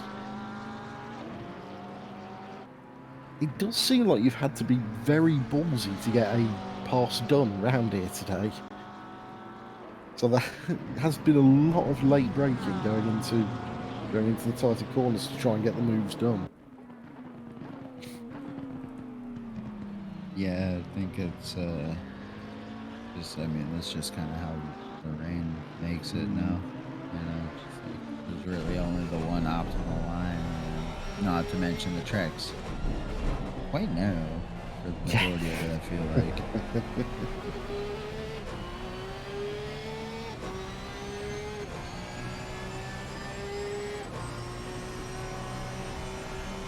Yeah, I'm just looking through Blomqvist's windscreen at the McLaren in front. He's not giving him any real opportunity to try and sling the car up the inside. Not back to Badem Habidovic is fighting his way through, but a big old penalty hanging over his head there. Yeah, that's definitely quite a large penalty for sure. 20 seconds. Closing in on that 30-second stop-go territory. Absolutely. Yeah, but then through to that was yeah. I'm glad he backed out of that one. I don't think the stewards would have looked kindly upon that. That's the P8 car as well, was coming a cropper there and having to have a little trip into the gravel. And here comes Johnny going past. Yeah. Probably saw that Johnny. ahead and was like, oh no. It's true, and he's going to be, if you look in the background just past that green Ferrari, you can see the lurking presence of Miles Dixon, just over 2.5 seconds behind from a 30-second gap. More than 30 seconds. He was over a lap down at one point.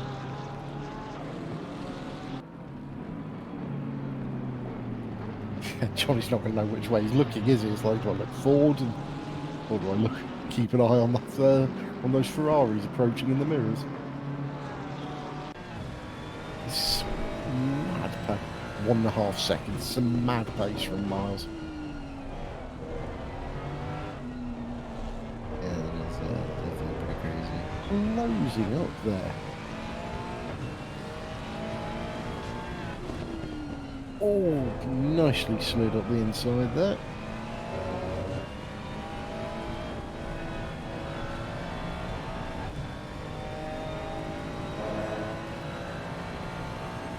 Huge amounts of speed out of that final turn. It's just him and Johnny in front now. 1.2 seconds between the two of them. You've got to think that, with no disrespect intended to Johnny, you've got to think Miles is going to make quick work of this. Yeah, seeing with how quickly he was able to catch up to him. I mean, I'd say he's got to have at least a second in lap times on him. So, Yeah. just see if he can actually get the move made. Johnny parking it on the inside of the turn there. I think if we were up Not to being Johnny, overly he would- helped by that BMW in front, the lap BMW. Yeah, Miles Oh, up the there it is. inside, yeah, and through. There's not a lot of traffic to his advantage, that's for sure.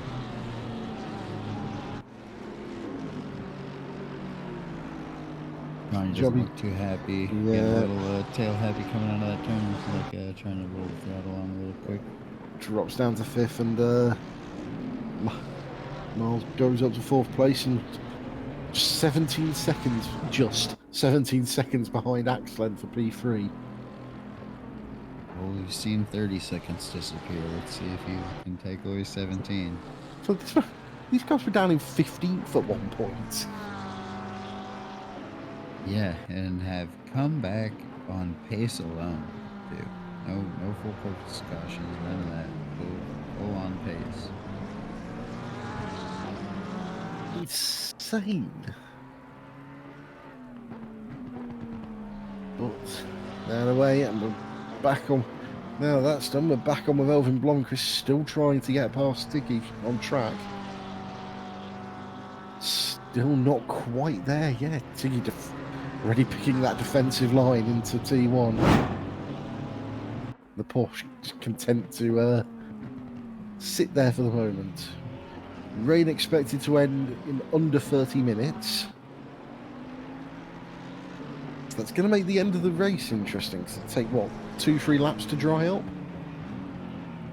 Oh, Elvin off into the grass there. I'm not too sure, but I'd assume it has to do with like, whatever the ambient temperature would be. Weather update, it's raining at the water park. Everybody's got their umbrellas and rain Name the boots, I hope. race.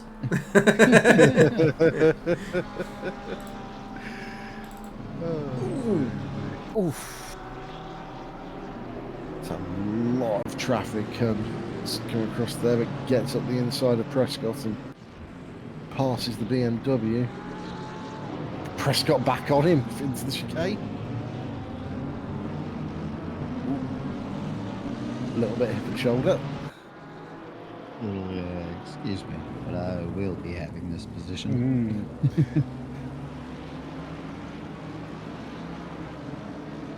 Question for the 6-hour event: why isn't the AMG GT4 available? Yep, as Zach responds to you, the 6 hours of poll will only be featuring GT4s that are currently racing in British GT. So I don't think there's a Merc GT4 racing in it at the moment. So none of those for you for now, I'm afraid. If you'd like to enter an AMG GT4 into next year's British GT Series and need a driver, let me know. In order to enable it for an oNiD event, then by all means.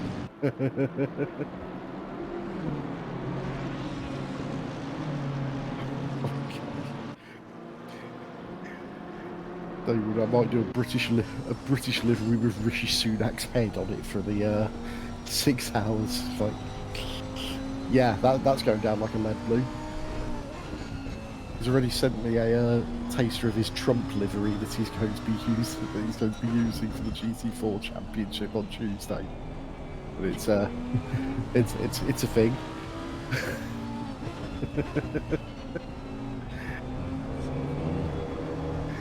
Some of the liveries people just come Yeah. up, but there's just priceless. Oh, that was nice. Turn through there on the Ferrari, closes the door to make sure that Fernandez can't come back at him, and that's up into P8 for Dan Hearn. And the Rhinos Motorsports car very firmly back into the top 10 after their early troubles.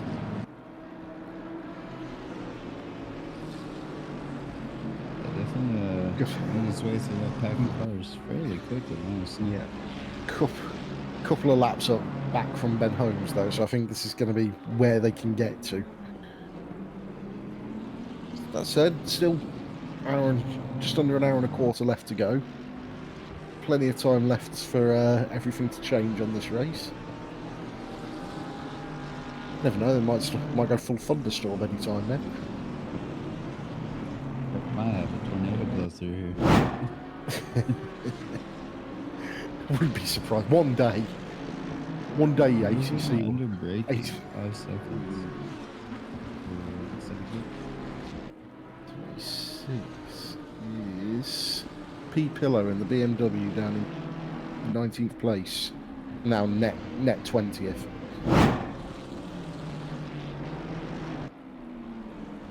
Car 7. Car 32 causing a collision with car 7. So that's Prescott. 5 seconds back to did he get? So he lost the place to Dan Hearn and got a penalty for the privilege. Yep, Michael will insult the injury.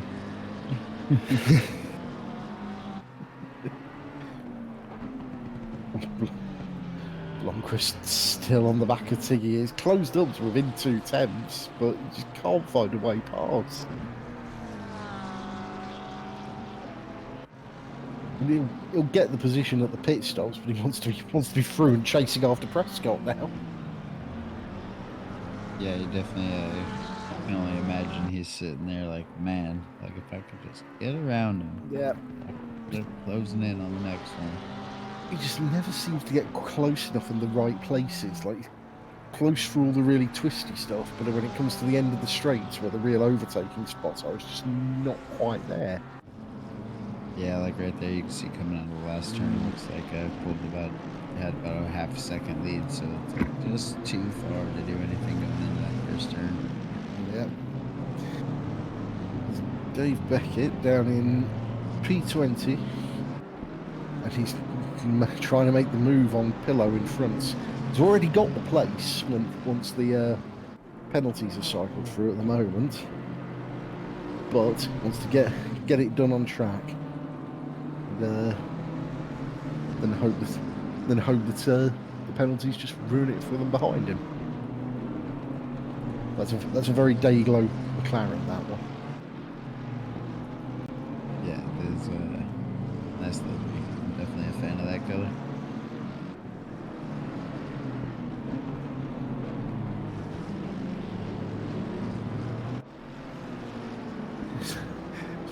It's that more the Aston Martin colour, that really, isn't it? For their liveries. But looks good on the McLaren. Is that a nice looking color? Saying so, that sort of neony green.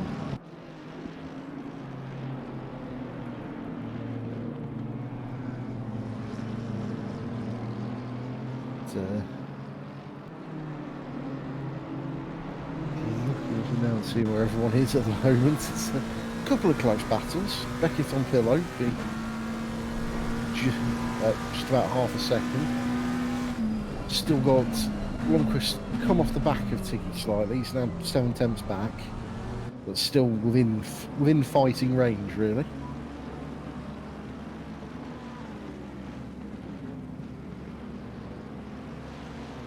Everyone just keeping their powder dry, pushing on to come come into the last hour or so of the race.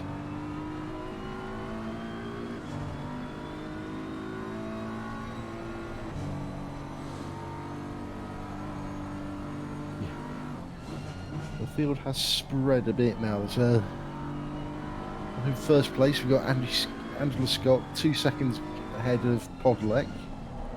Close to 3 seconds really. They are a little bit ahead of Axton. It says 1 lap on the screen. I'm not sure whether that's the exact time. 5 second penalty for car 76 for moving under brakes. Is that 2 in a row? Yeah.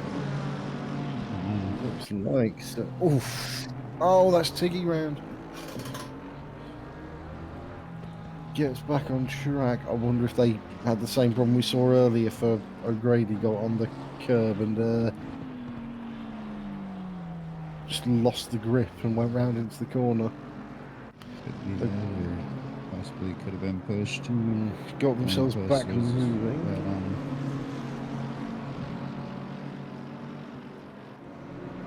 Yeah, these 3 cars locked together in a bit of a fight. I don't think the Mercedes is actually in the battle, but it's sticking with them anyway to try and make the places up on track. Goes past Beckett there. Yeah, that's Caragianis. Yeah, he's lapping these guys. He's been Beckett's given up the place to him, but now has to get back on pillow to try and get past him on track before the pit stops happen. Mike actually knows we're going to be well past them. They've got a 10-second penalty hanging over them now, so doesn't need to actually try and force a way past on track if the pace is similar. Just needs to sit close enough that they'll be behind them after the next pit stop.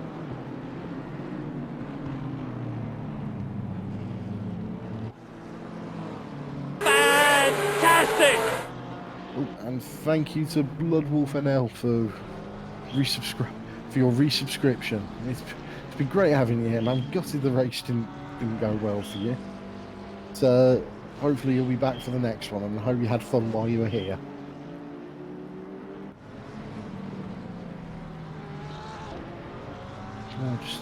Just following Patrick Podlake round. He's chasing after Angela Scott in first place on their 100th lap. So it's been a long old stint, especially for Angela. There, he's on her own in her team. He's pushing ahead for 100 laps plus qualifying plus practice. Yeah, that is crazy. Yeah, not quite sure how they're doing it, to be honest. I certainly couldn't.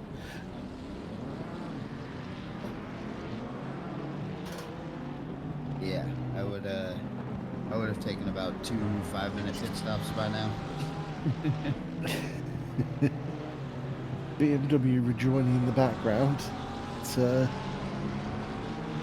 largely safely. Looked a little bit twitchy for a moment though. They're off on the inside of the turn 1 hairpin.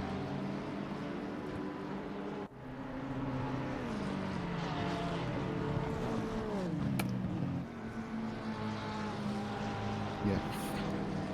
Famous last words. It's fairly settled out there at the moment.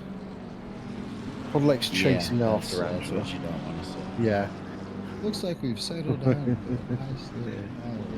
All of a sudden, oh damn, penalty, crash. Yeah.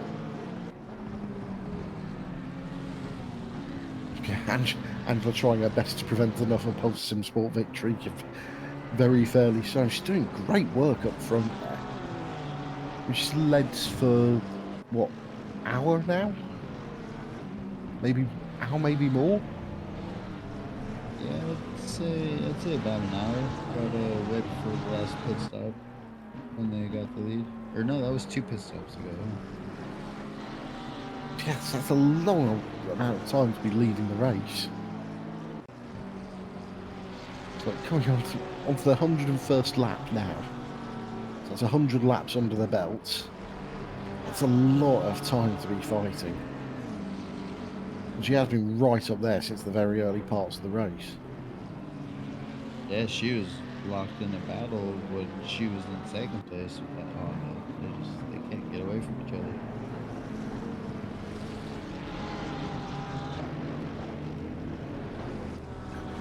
Saxes. She just has to hang on for another hour. Famous last words. Yep, that's the one. That's the curse right there.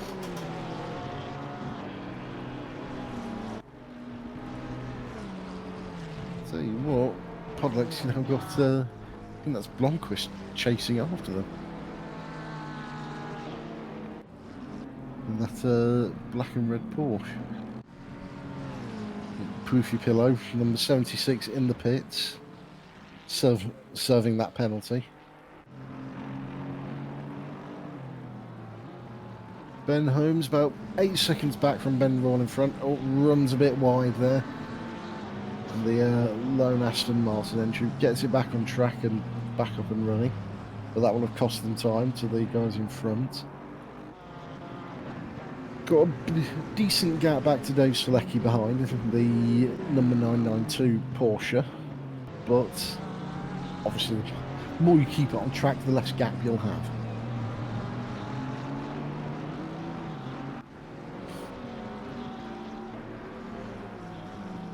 Other than that, just see where we are. And looking at all the gaps going down the order. Yeah. There's about a little, just over 2 seconds. 1 second is like the closest I think. But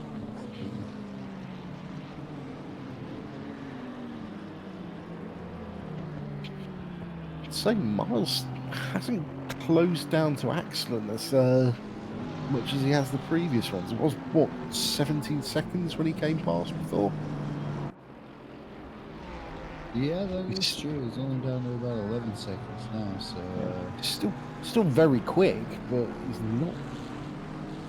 Doesn't seem to be moving quite as far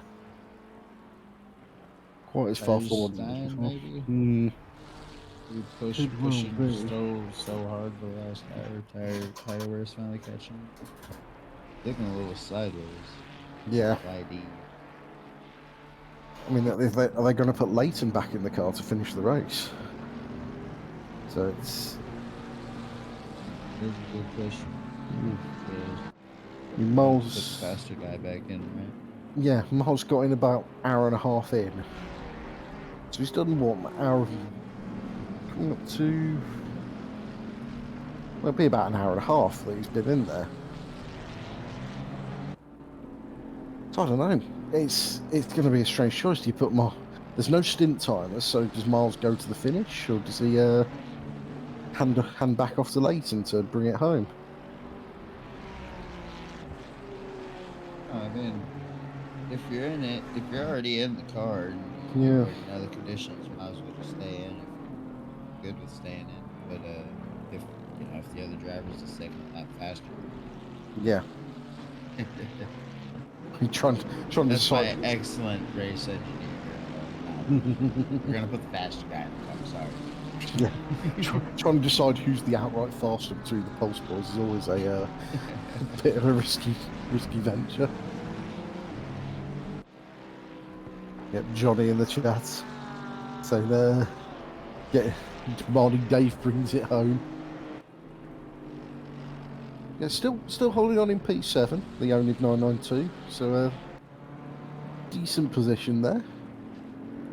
It was hard. Must have been hard work having Miles chasing you down. Johnny's only very happy with the car though.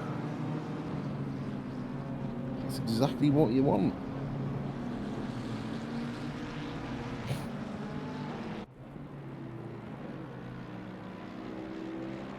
Yeah, I think everyone's into their rhythm now, aren't they?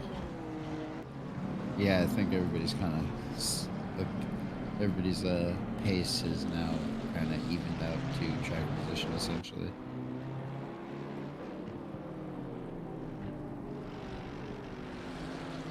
Yeah,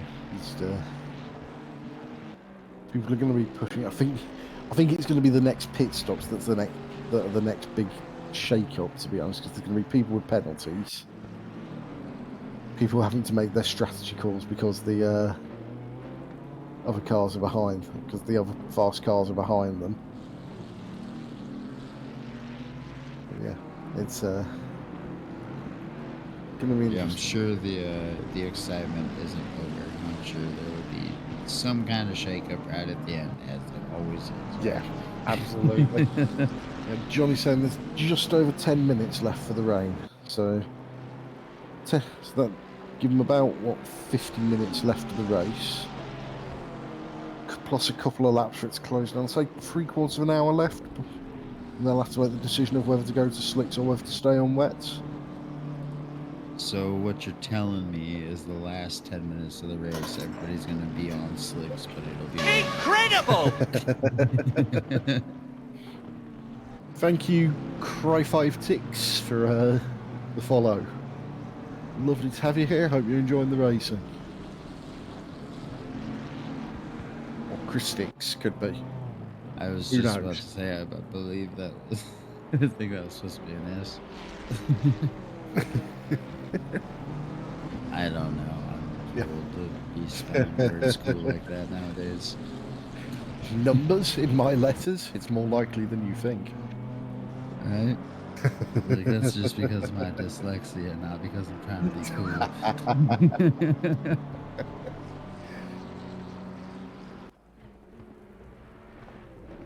Oh, dearie me. Yep, so rain ending in 10 minutes, weather update from the from race control there.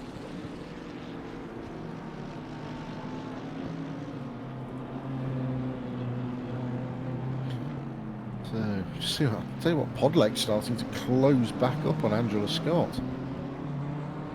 Gap's come down to 1 second.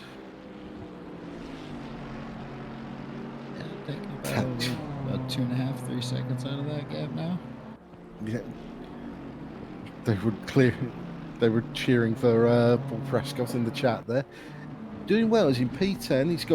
He has got a 5-second penalty hanging over him, but he's got 13 seconds back to Blomqvist in P11, so it's doable that he could pit and keep that position once everyone's cycled through. Yeah, Podlek coming up behind the lap McLaren there. Ducks out and goes around the outside. Oh, that's a little bit of a nudge. That almost looked like a... Yeah. Yeah. Yeah. It was, McLaren yeah, not that was a putting- 50-50 both ways, I feel Yeah, like. McLaren not putting themselves in a great position. A little bit of a nudge from the Honda there, but Yeah, see which way the yeah. stewards go with that one, to be honest. So you get Think 20 people to look at that one, you'll get 20 different opinions. Exactly. Well, he shouldn't have done that. Well, he shouldn't have hit him. But he was in my line. But you hit him. See which way that goes. Right, exactly. Like, well, he just cut me off. It's like, well, yeah, but you didn't let off. That doesn't mean you can tweet him. Just because he turned in front of you doesn't mean your car turned into a bulldozer.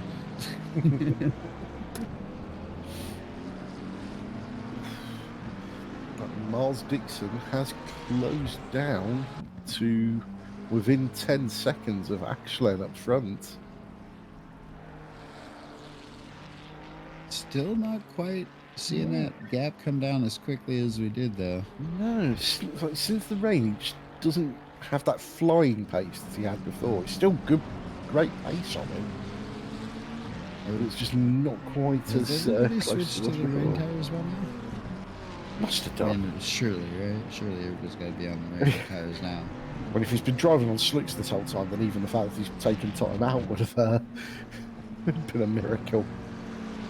Yeah, it's just, I don't know, it just doesn't seem, I can't remember the last time he went into the pits, honestly.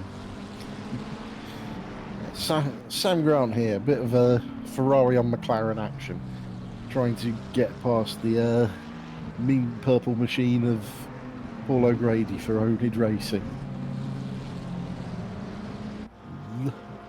Turns it desperately hoping that we don't see the traditional Ferrari and McLaren carnage.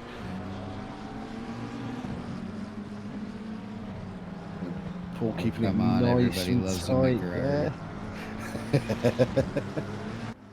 Oh, good run out there for Grant from the turn, but not able to really get past Paul O'Grady and the McLaren there. He's pushing hard though, and I've got to say the McLaren doesn't look quite as happy. Thinking outside into turn one, brakes a touch later. Tries to hang on, but nothing doing, has to slot back in behind. Watch from the helicam there for a moment as the Ferrari tries to get its way through.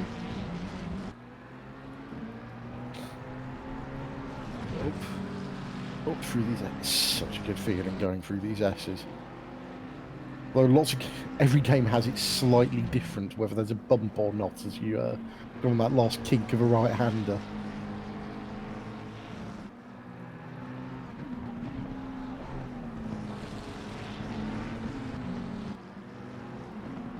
I think we're not the only ones watching the stewarding feed, you know, guys, because the people in the chat are getting there first.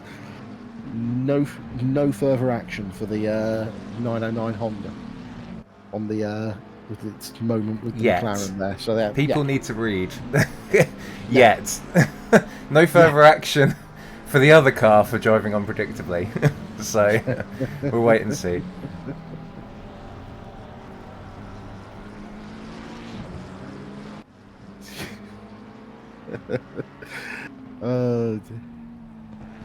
So if it sounds like I'm giggling at nothing, it's usually because Ben's made me giggle in my ear.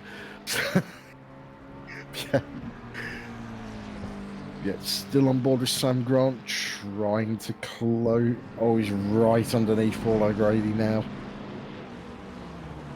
He's looking to the outside again, positioning that car well. Right around the outside. Could have done it. Oh, He got enough to turn through. He's still got the overlap. Oh, side by side.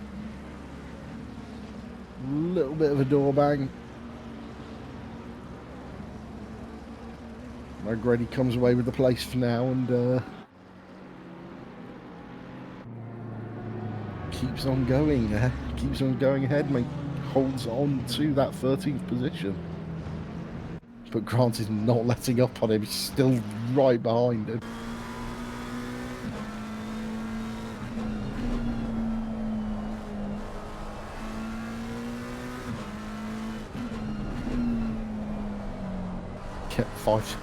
Dixon now 5 seconds back from Axton. He's eyeing up that P3 position.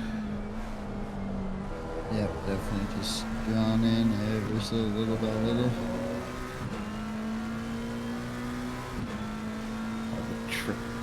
Triple six McLaren there, looking back over its rearing. Oh, that's a big dive from the Ferrari. And yeah, that was. I'm not sure that was ever going to work, like going that late on the brakes into the chicane. And that has dropped him right off the back of O'Grady there. Goes from within a couple of tenths to a couple of seconds off now. As Paul carries on his merry way. There's some time left in the race if I get back up. Absolutely. Not ideal, that's for sure. Oh, Angela Scott just calmly carrying on up at the top here. Pulled out another half a second on Podlek in the 909 Honda. Put a lapped car between them and is just keep carrying on with her business, really.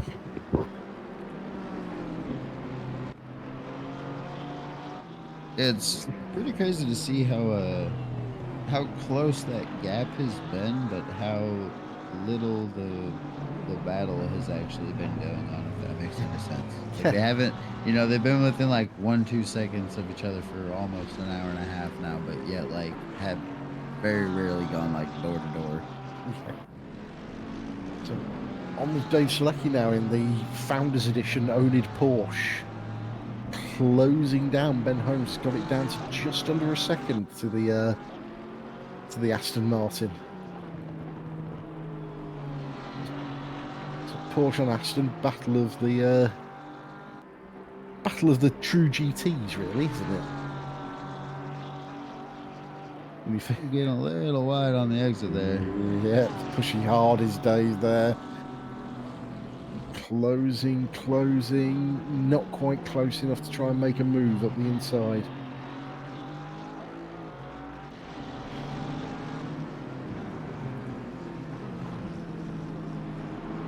Yeah, we heard the rain was going to stop in 10 minutes. Like, I'm trying to remember how long ago that was, wasn't it? 8, I think. Yeah, it's not looking massively less heavy at the moment. Yeah, looking at that gray sky, it looks like it's gonna keep raining. Yeah, I wouldn't be thinking slicks at this point. Incredible! Thank you, Salu66, for the follow. As Dave Selecki tries to go up the inside, but tight right-hander gets back on it out of the hairpin. But they're going to be on the outside in the chicane. Dave Selecki holds that inside line down into that sharp right-hand turn. There it is. Sweeps up the inside and around the hairpin and into 6th position from Ben Holmes. Boss down move there at the chicane. Stick Yeah. it up the outside and make yourself the inside on the next one. Absolutely fantastic move from Selecki there. Comes across the line and the gap half a second back to Ben Holmes now.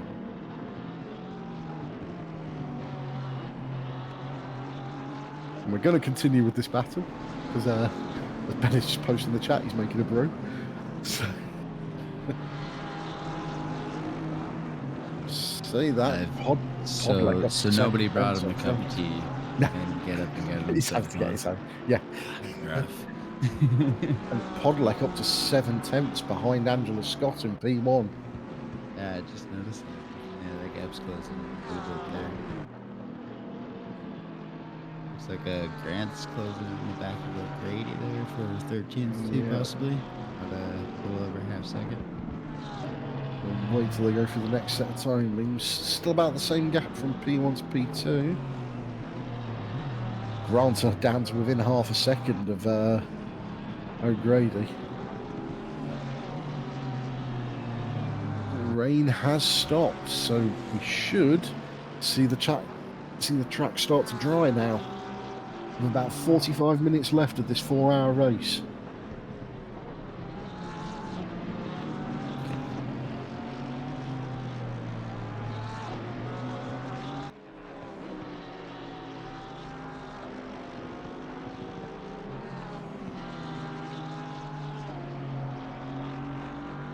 Yeah, Dave Wood's estimating that the track will be dry with about 10 minutes left. Comes the estimate from the chat. So, yeah, it could be some odd. If it's been like it's been, it seems like the second it stops raining, we get 30 minutes rain Yeah. coming. So we may have the last 15-minute downpour. Yeah, Podlek up to within half a second up in P1 there.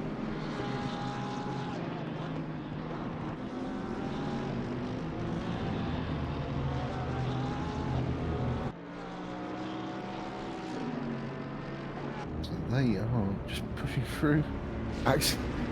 Action from P4 into the pits. And that promotes Miles Dixon up to P3. But we are on with the lead battle as they come up on lap traffic with Angela Scott just 6 tenths ahead of Podlek into the chicane there, and it is all to play for with 45 minutes left of this race. Making their way past that lap McLaren there as it's poor Ferrari from Honda. And I certainly didn't expect us to say that. If I'm not mistaken, there should be one more set of pit stops, correct? I'd think so. Especially if the track dries up, or at least gets a dry enough line to make slicks viable.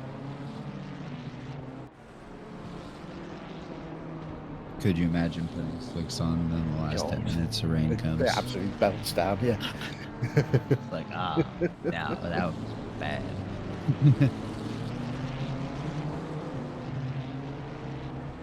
So, who's that suggesting a 24 hours of Zandvoort in the chat there? Soul's ex-god so in 4 hours of Zandvoort, I'd rather 24 hours. I'm not sure a lot of our guys would agree with you on that one. 24 hours at Zandvoort would be that's a difficult track to do that at. Solo drives allowed. It's funny how certain tracks just work so well for endurance racing. You know what I mean? Like Spa or like, Le Mans, Sebring, Someone throwing themselves off the track there to it was turn goes to the left. Oh, that Grant. Grant was in that battle with O'Grady, has just dropped themselves off the track there. Yeah, it definitely was closing in too. It was within a second of them. But they are now right together, these two. But it's ebbed and flowed between them for the last 2 hours nearly, between these two cars, and suddenly they're right on each other. I wonder why Angela is coming right across to the pit wall there to defend down into turn 1. Could be to cool the tyres. Or that or break the toe. I mean, with her being in front, it makes sense breaking the toe, but when she was in behind, I still don't have an answer for why she was diving off to the side. Yeah.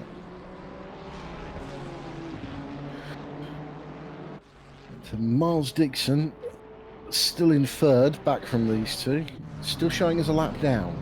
So I think with 40 minutes to go, it's going to be a big ask for him to get right back on their tail. Oh, good. Slow car on track.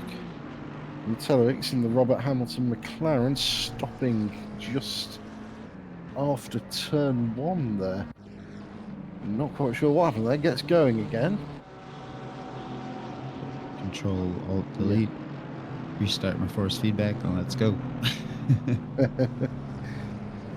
Nick Cooper from Velocity Esports currently running P4, just dropping down to P5 as Ben Royal goes through.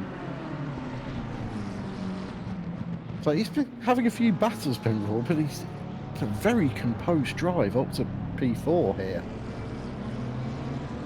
Yeah, he's been he's had a couple little battles, nothing too major, but he's definitely kind of just silently been hanging in there, just hanging around the 4th, 5th position all day.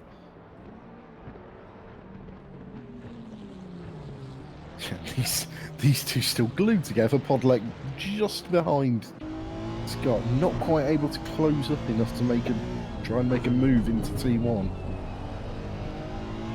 As we look through the windscreen, you can see just how close they are, and there is not anywhere near as much water coming off those tyres as Scott's in front of him. It'll definitely be interesting to see how the tire strategy plays out. I'm assuming they've all, gas is not going to be an issue, but it's I feel like it's kind of going to come down to where your tires are. Will you be able to last this dry bit on your old wets, or are you going to have to come in? Yeah, seeing little puffs of water as Angela goes through puddles there. I'm not seeing the wall of spray we had before. So you've got to wonder, are they going to think about slicks in the near future? Get onto a dry tyre, hope that'll increase the play. Yeah, I'm not too sure. So from the looks of it, it looks like so Scott's wiper is completely off, but Podolak in second is still getting enough water on that windscreen to keep those wipers on. So seems wet enough. Yeah, weather update, more rain before the end of the race. So that kind of closes off the slicks argument, doesn't it? I called it. With 40 minutes to go, it's like, yeah, no, not bothering with slicks now. But is this set of wets going to last to the end? It seems like they've been on these for a long time now. I'd say close to about an hour now, maybe even a little more.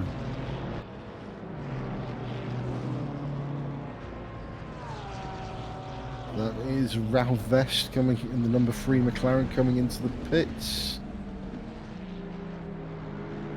Gets stopped up. They're going to lose a couple of places, maybe. Yeah, not actually. I think I'm just reading the timing screen wrong there. I think they've got space behind them to carry the NS. 193 was only 7 seconds behind now. I'm not sure because it said a couple of laps for a second there. Okay, yeah. I see. It's definitely a different timing functionality here on ACC compared to AC. You can say not as good, Dom. That's fine. Well, no, it's the newer game. It's far superior in every way. No, it's rubbish. It's like we get the realistic timing here, don't we? We get it when they cross the timing beams. Whereas in AC, it's like you're constantly seeing what it actually is. Well, the thing with the AC is like it'll tell you times all the way around your lap, but it's like then you'll get to the finish line and that 1 second turns into like 4. It's like, wait, what? It's like because all the sector times are just completely off.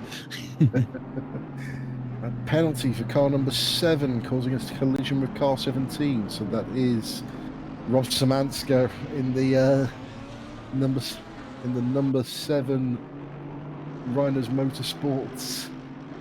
French, Canadian, Dutch, various European countries livery Lamborghini there. French Canadian, yeah. European there as well. I'm completely transplanted Canada. French Canadian and a bunch of other Europeans. Whatever we can throw in there. French Canadian's not European, my friend. Yeah, taking a 10-second penalty. For a collision with the number 17 car of Grant. Zach, no, he's saying French because if you look at his car, it is actually a French flag. It's not the Dutch flag. I mean, it may have been designed in thought of the Dutch, but that's... So it depends what angle you look at it from. Yeah. If he's half spun, it'll be right. Yeah, apparently we just have had contact between the Honda and a McLaren. So that has miles in pits. That has to be for tires because I believe he's on an older set than anybody else now. Now who's going to come? And it looked like they switched to Leighton too. No, I'm not sure. Let's see. It'll update when he leaves the pits, won't it? No, I think that's still Dixon in there. Yeah, I think he's going for slicks, but that's got to be just to consolidate P3, surely, because he's a lap down now, at least, on them. He's definitely a lap down now. He's right there behind me. So if these guys can go to the end, yeah, he's going to have a lot of pace on them on fresh tyres. But is it going to be enough pace to make up a lap's worth of time on these two front runners? 30 minutes. Yeah, that's a big ask, even for the Pulse team. Oh, it is a Leighton in the car again. It's just updated for me. Yeah, I thought I saw his name right when it cut to him for 2 seconds in the pits. I thought I saw his name.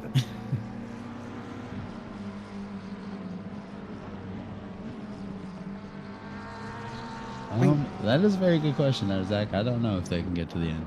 Yeah. I mean, I'm sure they're capable, but if they're fueled up and tired up, I don't know. But I mean, unless Leighton puts in some blistering laps now, they've presumably got time to get I stuck. can give you some stint information. So both Scott and Podolek have been out for 74 minutes, which means they're not going to make it to the end. They're not going to be able to get Okay, another that half makes an hour, sense, so yeah. they need to stop. So they might put dries on, or I'm not sure. So that puts they are going to have to stop before the end for fueling. Something, You'd assume yes. you'd assume they're gonna take tyres as Yeah. well then. Yeah, There's they no could, there's no Looks point like coming they in at could this point. Going they in could right do now. a splash, so they could just do a 15-second stop and keep the same tyres, but the tyres are probably going to be trashed by now. Yeah. So yeah. You'd assume, surely they're gonna go in there for get the full whack on and then go to the end. 120 laps they've done so far. That's crazy. A lot of laps. 120 laps that Angela's done solo with a vast majority of them at the front of the field as well. That's mental. Yeah, quite the dominating performance here today. That's for sure. Sucks to see that the Pulse guys had that. Still don't know what that issue was, honestly. What took them so long in the pits that first pit stop, but something happened there. Yeah, Podolek has dropped back a little bit, back to now down to 3 seconds behind Angela. Leighton starting to carve his way through the traffic here to try and get back on par with these guys, but it's going to be a big ask to try to get back into the lead with half an hour to go. What does Angela do? Angela through, does not pit this time round. So before... Leighton's off. Never mind. I was about to start doing some maths there, but I don't think it's worth it now. Just that curb. That sucks. Oh, who else had to avoid there? Just send it to the left. Yeah, on the curb, on fresh, cold tyres, and that front end of that Ferrari's not looking very happy either. We've all done it. We've all come out, fresh tyres on a curb, and I've never done this. I don't know what you're talking about. I haven't in the car. That sounds like a lie. May have done it right before joining into the stream today. I do it pretty much on a weekly basis. Almost every time I come out of the pits, it happens. Yeah, Podolek has dropped back quite a way. Nearly up to Oh, is 4 that seconds 2 back drive-throughs right there? Yes, Rodriguez and and Prescott both Prescott. carrying drive-throughs. I think that was speeding in the pits. Oh, that was okay. That wasn't what's called track limits. I'm not sure. I am the worst with ACC penalties. I thought the speeding was a stop and go 30, and you could only get a drive-through from track limits, but I could be 100% wrong there. No, drive-through for speeding in pit lane for the 14. Shows how much I know.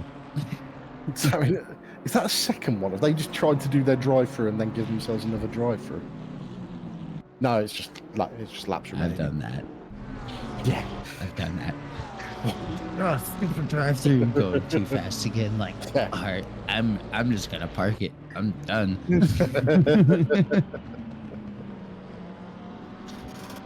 Leighton Austin now has dropped back to 4th place. Is not far off Ben Royal ahead, but Ben's in the pits as well too right now. No, yeah, I so think that's we actually just passed him back. yeah. It's showing me. It was showing me him in 4th, but it was showing Ben Royal ahead of him on the timing tower. So I just got my wires crossed there. Yeah, Leighton up in 4th. 6 seconds back from Cooper in 3rd place. Who is just hanging on in there now. Got plenty of time. That's a chunk of change to find before the end of the race. I got just under a half hour now to go. So we definitely are reaching the tail end of this race here. Oh, so they've decided to keep the stewards busy towards the end of the race as well. There, so they're everyone's cracking on to just try and get those, make sure they keep those positions. Wait, Oh, what is Podlek this? in the pits. Podlek's in the pits. Oh yeah, it is his time, presumably. He dropped back quite a way there. It is a pretty good one there, Soul. Oh, My favorite was someone reversing down the pit lane. They got DQ'd, then tried to appeal it. Yeah. Oh yeah. Doesn't work like that. I'm sorry. It's a one-way road. I'd want someone who's sped into the pit lane, gets the drive-through, and then tries to appeal it, and then goes, "No, it's given to you by the game. It's nothing to do with us. There's no opinions here." Right. Oh, Like, but I wasn't speeding. It's like the game knows that. Like Yeah, the game, I didn't speed in the pit lane for long, but you did speed. heavy that's how it rain, works. 20 minutes. Heavy rain, that's vicious. So we will have about 7 minutes or so. Oh no! Oh wow. Stop go 30 for Podlek. That's what you don't want to see. That will drop them down to, I would say, what is it going to be, like 5th place, something like that? I'd Fourth, say maybe? about that, yeah. Oh, that's agonising. That sucks. Literally your last Exact. pit stop. Zach doing his best to jinx Angela in the chat there. And that's Just Krolikowski laying that one back out in the there. car. Krolikowski back in the car as well. Yeah, Jake, fine. They're saying, and it's surely going to be safe. Get another set of wets on. It's good. Yeah, you'd assume if the rain's going to be absolutely pelting down in the last part of the race, another set of wets is surely the way to go. Yeah, I'm wondering if anybody did opt to go to slicks there on that last pit stop, or if they just put a fresh set of wets on, knowing that it was gonna start raining again, just to save that extra pit.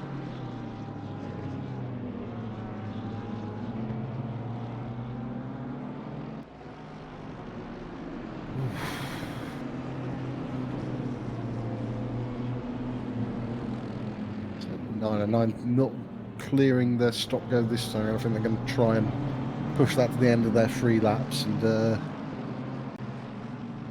then try and consolidate as much as possible. It's a horrible way to end the race, that when they've been fighting for so long for the lead. Yeah, that really does suck. That is about what, 2.5 hours now, 3 hours almost. Yeah. Like 1, 2, right up there. And then to get a stop and go 30 in the last 26, 27 minutes, that's gut-wrenching. Yeah. Can't help but feel for them in that one. Yeah, definitely not the way you'd like to see it end, that's for sure. Oh dear me. Don't worry, we got tissues going to Ben and some heading out to Johnny as well.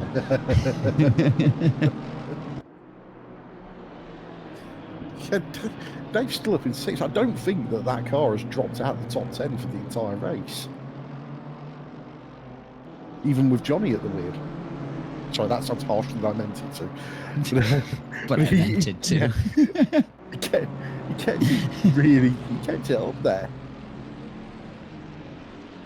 It's When you got hunted down by miles, admittedly, but you sort of expect that. So yeah. I mean, you watching a 30-second gap close down. I mean, how bad Yeah. can you really feel when he goes around you? It's like you're okay. You got the pace there, bud.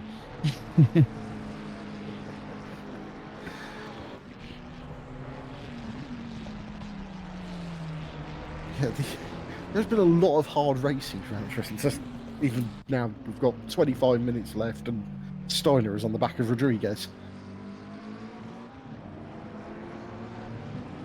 What? Jack and Model. Tulowic's looking very slow off the turn one there.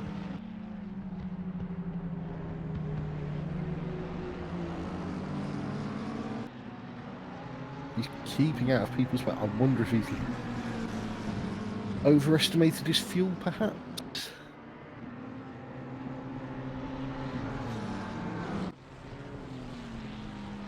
Maybe, or just he's just like, I want to make it. I want to get to the end. Oh, is that Angela Scott off the pace right there? That was Angela Scott going slowly. That's that fuel? She's got a puncture. Front left. Oh no. Yeah, puncture on the front left of the car. Yeah, front car's down. Front end's not looking very popular at all. That's Who jinxed her? You hands up in chat. Zach. Zach's the jinx. It's always Zach's fault.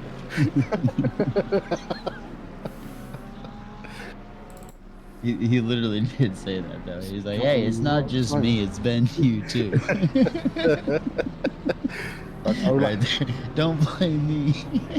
This is the overtake for the lead, by the way. Yeah, Krolikowski, he's got stop go 30. Is that going to be enough? I don't think. I don't believe so. No, I think unless Angela got a load of damage and hit something, she should be moving. She should be right okay. now. Maybe she did hit something. We're staying with this gripping in at pit lane action for the next 30 seconds, folks. This must be what it's like to be an F1 race director.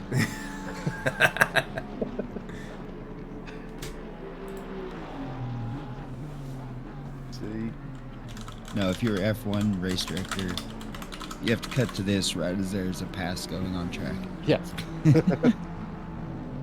Angela's out. Oh! They're right at the same time. No way. Oh! What are the chances? So I'm guessing Scotty got some damage with the puncture and had a crash because of the puncture, because she was very slow, wasn't she? So maybe she's had to fix that as well, and so the battle's back on, folks. Oh man, I promise we did not set it up this way. Paid actors.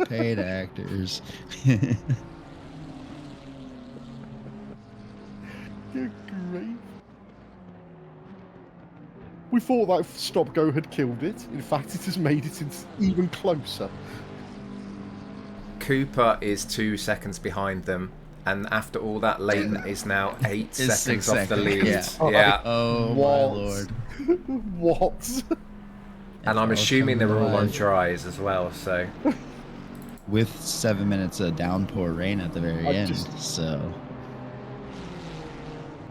Krolikowski looking to the outside at the chicane, becomes the inside. Angela cuts it off. Yeah, it didn't quite get up alongside of her enough there to make that work. That is some Rush defense there. She is closing off that line very early. Yeah, this is going to be a four-way battle for the lead here in no time. It is absolutely going to be a four-way battle. Yeah. What the hell? Cooper's sitting there in third's like, alrighty, yes, I'm back in this now. Krolikowski sweeps to the outside. Scotty will be getting their tyres up to temperature. Have a lovely move though. Great move around the outside. I do want to say we do have a record of close finishes. I don't know if anyone remembers the Indy 24, and there was 3 seconds between Pulse in the lead and BBS in seconds. So it's just How did this happen? We watched the events unfold and I still don't know how it happened. Yeah, it's pretty funny how that all played out, honestly. Like, stop and go, oh man, Angela's got it. Yeah. Oh, wait, and puncture? What? Oh, wait, third place is right there? Wait a minute, fourth place is right there, too? Oh, Scotty jeez. pushing hard over the curbs there. Cooper's eyeing her up now as well. I think she just needs to take a lap, take a deep breath, and just charge on again. Probably a little flustered with all of that. I'd imagine. I know I would be. Yeah, 100%.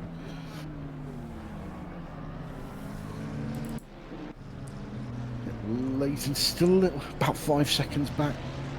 If he's got the pace, he can get on them here. I think he can catch them. I'm not sure. She does have the goodest or best tires. Yeah, so. True.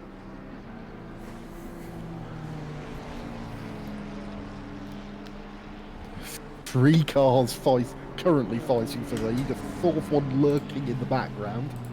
Cooper looking at the inside, decides not to make the move this time. That gap to fourth is down to 4 seconds from 6 seconds last lap. Yep. Rain in 10 minutes. The last 7 minutes are going to be interesting. So I'm assuming these guys have all come out on slicks now. They have to be. Yeah. That track is definitely dry. So if it starts absolutely tipping it down again. So there was another driver change in that Honda again there. Yeah, Krolikowski back in the car. The rain's going to start off super light, but then it's pretty much instantly going to medium or heavy rain. So it's going to get wet pretty fast. So the last few laps are going to be basically survival, I think. Yeah. Oh, trying around the outside there. Karolowski's so caught up in the battle of driving with his wipers on for no reason right now. Probably costing him 2 horsepower. Right. It's extra drag, man. Come on. Looks to the inside, decides not to try this time. He's preparing, yes, exactly. He's ready. Big slide. Big slide from Angela, and that's going to give Cooper a run. The door gets slammed right shut there. Yeah, she's like, I've been here for the whole time. You are not gonna take this. Just see Leighton closing in the background there. Yeah, what is that? 2 seconds now off of Cooper. 3 seconds, so another second gone there.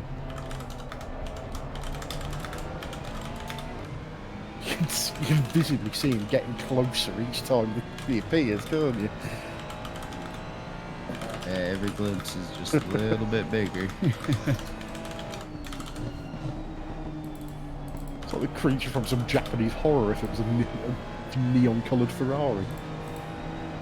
Every time you look away and look back, he's 2 steps closer.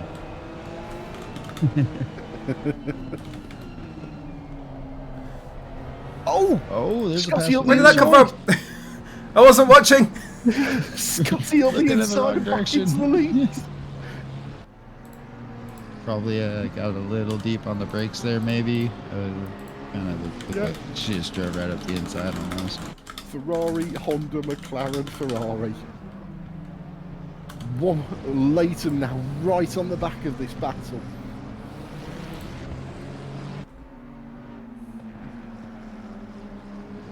This is going to be a 15-minute four-way sprint race to the end. It's been pointed out to me, actually. We don't actually know what tyres everyone's on. And because Leighton's closing, and so I don't know if he's on dries, if he's on wets. I have no clue, because the track's still greasy, so they could, in theory, get away with wets right now. So the rain could come and someone's on wet tyres and just disappear. Right. If somebody just stayed on them. Yeah. Or the rain could come and someone could be on dry tyres and disappear in a completely different fashion. disappear like a spinning top.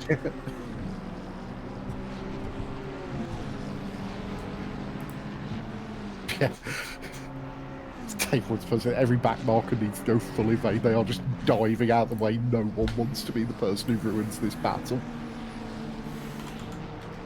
Like, Top oh, four that's a covered four-way by- pack? I'm going to the grass. Top 4 drivers covered by 2 seconds. Cooper trying to make the move that doesn't quite have the grip to make it stick, I don't think. But that gives Angela's Leighton a looking like- run on him round the outside. Angela's looking like she's taking this moment to just run. Yeah.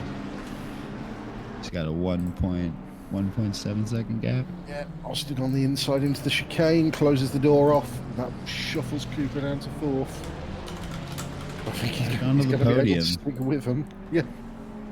So do we think that any of these are on wets? Because the Honda's pretty, well, not pretty slow. They're still quick, but they're slower than Angela in the lead. So I genuinely couldn't tell you. you can't tell think when they're they running might- really quick either. Yeah. You can't look at the side, but oh, he's making a move here. Yeah.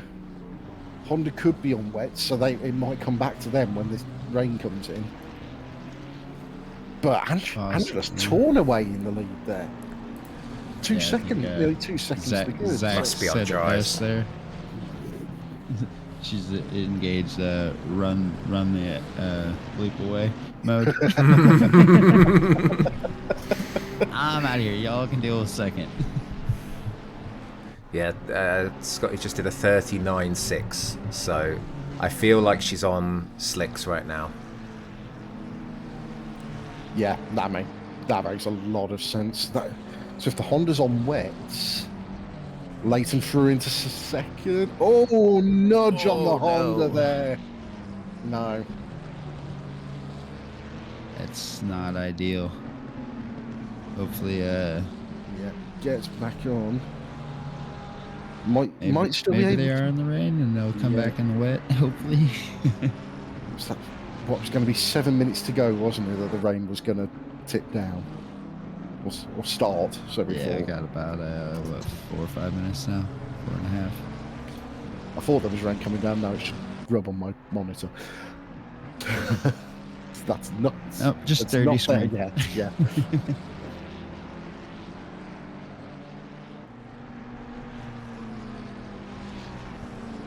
Leighton chasing off, absolutely pelting after Angela. Now just under 4 seconds between them, with 11 minutes to go of this race.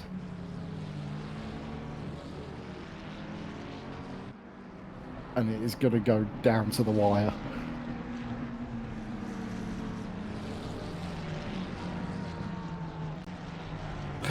That is a point there from Dave Woods. How much damage is Leighton carrying? I mean, he doesn't seem to have done too much to his pace. Aero damage? What aero damage? Who needs aero?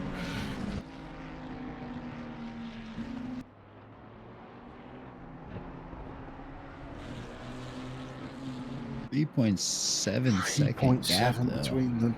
That's a big gap, and Angela is pushing hard and up front there. She is on the slicks. She's absolutely has to maximize this time while it's dry Yeah. right here.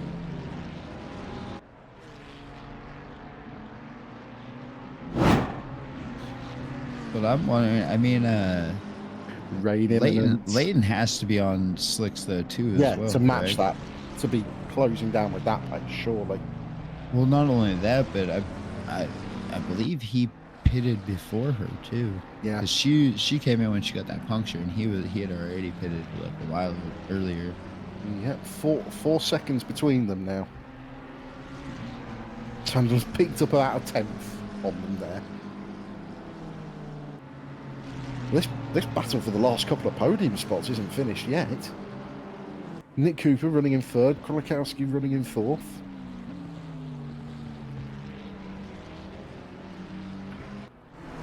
I genuinely couldn't tell you who's going to finish where at this point. We're going to flick down to 12th, see Andrew Hearn defending from Jan, in the 435 Porsche. Oh, so that looks like a Ferrari with a puncture off the racing line there, being lapped. Yeah, well off the pace there, that's for sure. Doing a good job staying out of the racing line though. That punch. I'm sure I thought it looked a bit like one. Yeah. Definitely locked up there. It misses the entry. No. Yeah, definite puncture that caused that. Yeah. Yeah, you could. They're just really see running the second stints he went to long, I brakes. think, because Yeah. although I think they hadn't changed tyres, so running those wets too long on the high pressures, it's causing causing the punctures. Rain is here, and Angela has a 4.5 second gap. Anybody remember the first hour of the Indy 24 where exactly the same thing happened, where 4 of the top 10 all got punctures inside about 3 minutes? Yeah. This is going to be a very interesting last couple of minutes of this race. 8 minutes to go with Angela Scott with a 4.5 second lead, but the rain is coming down and you can see it getting heavier just on the screen there. Yeah, take note of all those gaps. What is that, 4.5, almost 2, and 3.2? See what those are after the next couple laps. I think that'll give us the answer to who's on wets and who's not. If this properly tips it down, if Angela and Leighton are on slicks, it's going to be very interesting to try and get that through to the finish. Yeah, it doesn't seem like too long, 7 minutes, but when it's she's looking a little loose already. Yeah, little twitches from the rear there. Jan Wacker. Stuff there. That's Rodriguez in the pits. He's saying like, "Oh, rain's here. I'm taking my tires. You guys are crazy out there on slicks." Incredible! Thank you, Guzik53, for the follow. You've picked the right race to start on. We have 4 drivers vying for the lead with 6.5 minutes of this race to go. Good night 106, thank you for the follow. Fair point by Zach there. Probably just gonna maximize the traction control just to get down. What is that? Wet map 1111 TC. I don't know what wet map is, but I'm assuming it's something with a throttle. Engine map or something. Yeah. Fantastic!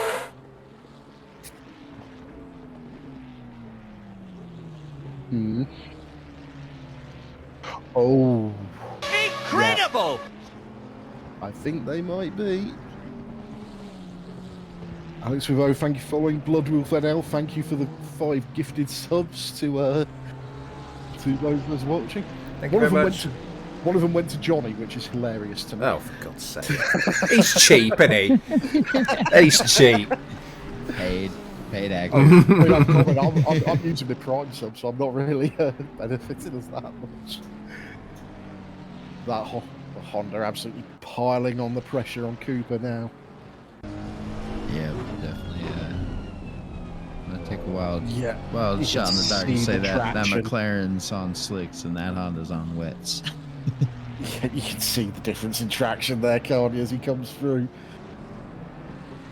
And that gap to second place looks like it's come down to Austin. I mean, he's not too far ahead right there. Krolikowski back up into third. 1.7 seconds back from Austin. Could they have played this perfectly? Could you imagine like a last lap pass for the lead because you're on wets and they're on slicks? 5 second gap up to Angela up front. Yeah, a little less than a second a minute to work with here. Yeah. So what's lap time's about 1:30?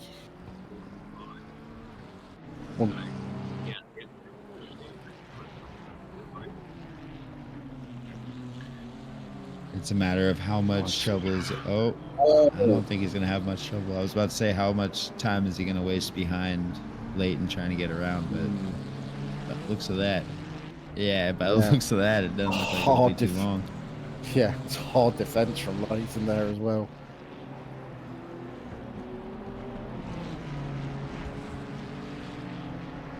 Always worried when someone starts looking at pass through those S's. Right, he knows the time's running out. That's the problem. That's He's when iffy things start happening. He's looking at every inside. Who's closing up right behind him though? Yeah. They got pace in the mirror. That Honda. Who is that? Yeah. They closed right up on this battle. Yeah, he's going around the outside into the hairpin. Gets it turned in, and he's just going to pull away. Got it. Job done. I think Job done. I think, what is that, Pontini behind him? Yeah. Pontoni in the lap Ferrari behind them. Oh, that's Zan round. And that was Hydra through there. I think they're a bit further down. Steiner parked on line. That's a risky place to try and spin yourself back onto the racing line. Last turn, second last turn, was that? Yeah. 5-second penalty for car 76. That's Lati Alfaro down in P21. Scotty now 4.3 seconds ahead with 2 laps to go, would be my estimation. It's gonna be close. Yeah, it's gonna be very close, and it is ticking. I think the cards are in her favor, though, even though she may be on the wrong tires. There's quite a bit of lap traffic they're dealing with right now, you know? Would you care to phrase that in the form of a wager? We should have a poll going. 3.5 seconds. It's taken out nearly half a second in the first half of the lap there.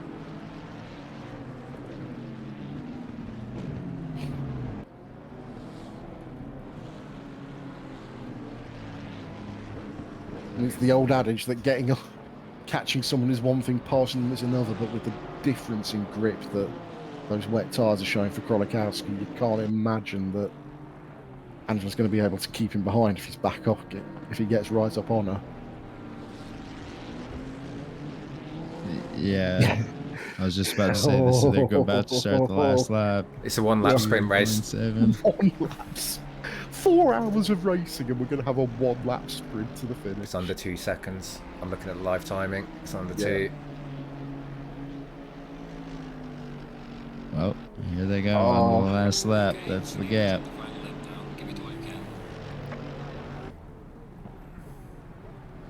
We just gotta stop and go 30. Oh, Prescott just gotta stop and go 30. Rob Zemanska is in the pits. They have run out of fuel. No. Oof. God, that's going to be under a second, surely. Oh my lord, it is so close.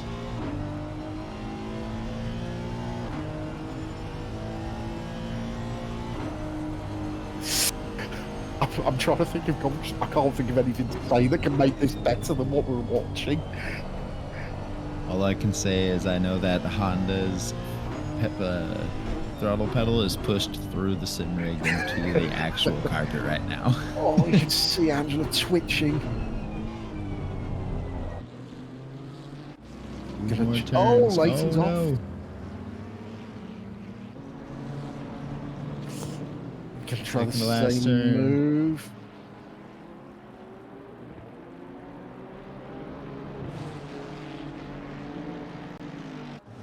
Defending hard there. Man. This is hard defense from the Ferrari. And Angela's off. Oh no, there it is. Outbraked herself. Oh no. With 2 corners to go. Krolikowski that is so goes rough. into the lead in the Honda. Wet tyres versus slicks on a wet track. And Gronkowski is making the run to the line to take the checkered flag and win the 4 hours of Zandvoort. Spins it across the line. Yeah, rightly so. Probably extremely happy. I don't think Good drive though, yeah, to Angela for sure. fantastic drive from all of them. To be honest, that you couldn't have written that.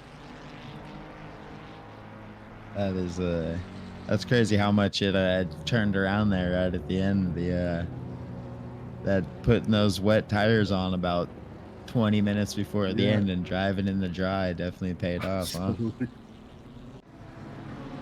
Cooper through for third, Austin through for a fourth place.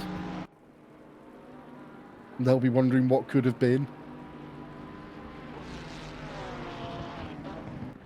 Yeah, I wonder what happened to Leighton there at the end. I wonder if it was a self-doing mistake or possibly trying to get around a lapper or something like that, you know? Johnny probably about to actually explode in excitement. Dave Selecki bringing home the 992 car.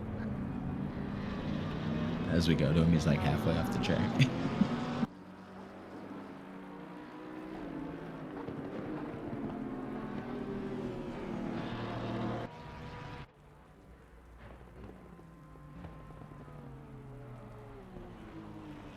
That's Andrew Hearn bringing home the 666 for P11.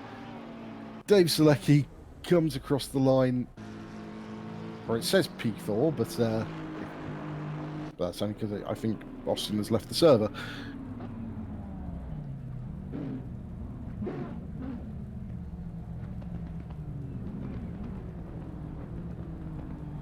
What a race, huh? What oh a man, race. right down to the end. I don't think any of us expected that with an hour to go. Hell, I didn't expect that with 30 minutes to go.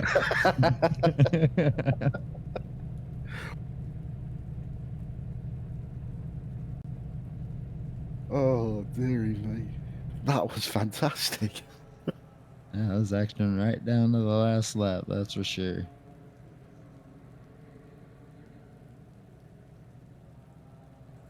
Can we catch a breath now? That's what I'm doing currently, just taking a little breath. So yeah, so that was the 4 Hours of Zandvoort, our penultimate enduro of the year. And we have one more coming for you. We have coming on the 10th of December. You can sign up now, the 6 hours of Alton Park in GT4 cars. So if you've liked what you've seen today and you want to give this endurance racing thing a go, you've got one more chance this year to get in. Yeah, I definitely recommend jumping on there and getting signed up as early as possible because those spots fill up quick. Absolutely. Yeah, that was one hell of a race. Run through some of the highlights for you. Go back to the start. And, looks like everyone largely got away cleanly from that. It's like 30 odd cars on the grid, all coming through turn one, which little bit of bumping, but not some of the chaos you do sometimes get in a turn one for a race. Everyone knowing that there were 4 hours still to go at that point. Yeah, definitely not like some sim races in the first turn. Some can be catastrophic, to say. Absolutely. Oh, excuse me. Yeah, mostly dry to start the race, but it wasn't going to be long until the rain came in and started playing with people's strategies. Yeah, definitely the rain being the big factor here for sure in this race.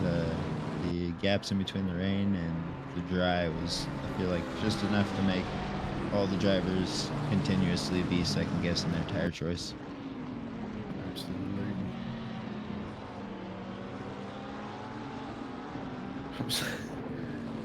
Cars that feel like we haven't seen for a while. The number 11 earlier early on, hyped for him. Then when the rain came down, people who'd made the right tyre choices and the right pit stop calls, able to start moving through the field and into the lead.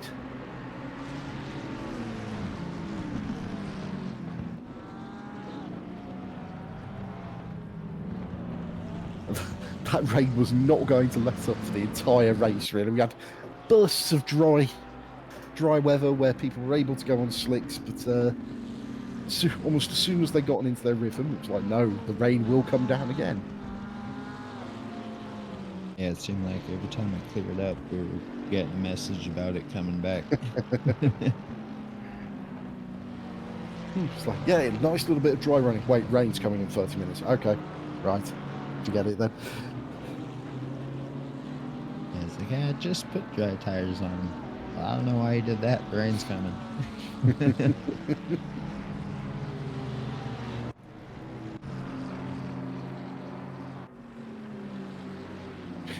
Great action up and down the field all the way through. So McLaren or Aston Martin here, just fighting tooth and nail in the rain.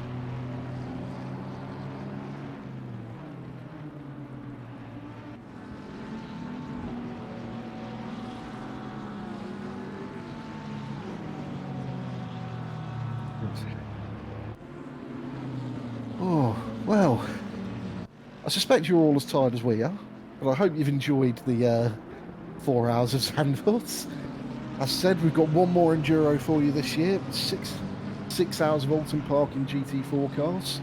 So if you liked what you've seen and you want to get involved, come and join up. We run races most days of the week now. We have Assetto Corsa on Mondays and Wednesdays, and ACC on, I think, most nights, and AMS2 on Tuesdays and I think it's Fridays at the moment. Fantastic! So I'm not sure about the AMS. I know it's Tuesdays. But I don't know either way, Saturday. we have lots of racing on that you should come and get involved in. So it has been an absolute pleasure doing the commentary here, and what a race to commentate on. Tom, any last thoughts from you? Well, thank you to the final two subscribers. Fantastic! So Apex and Christix, and thanks for everybody else that jumped in, chatted along with the race, watched along, much appreciated. And yeah, we will see you in the next one at Alton Park. Thanks, Hope to everyone. See you there.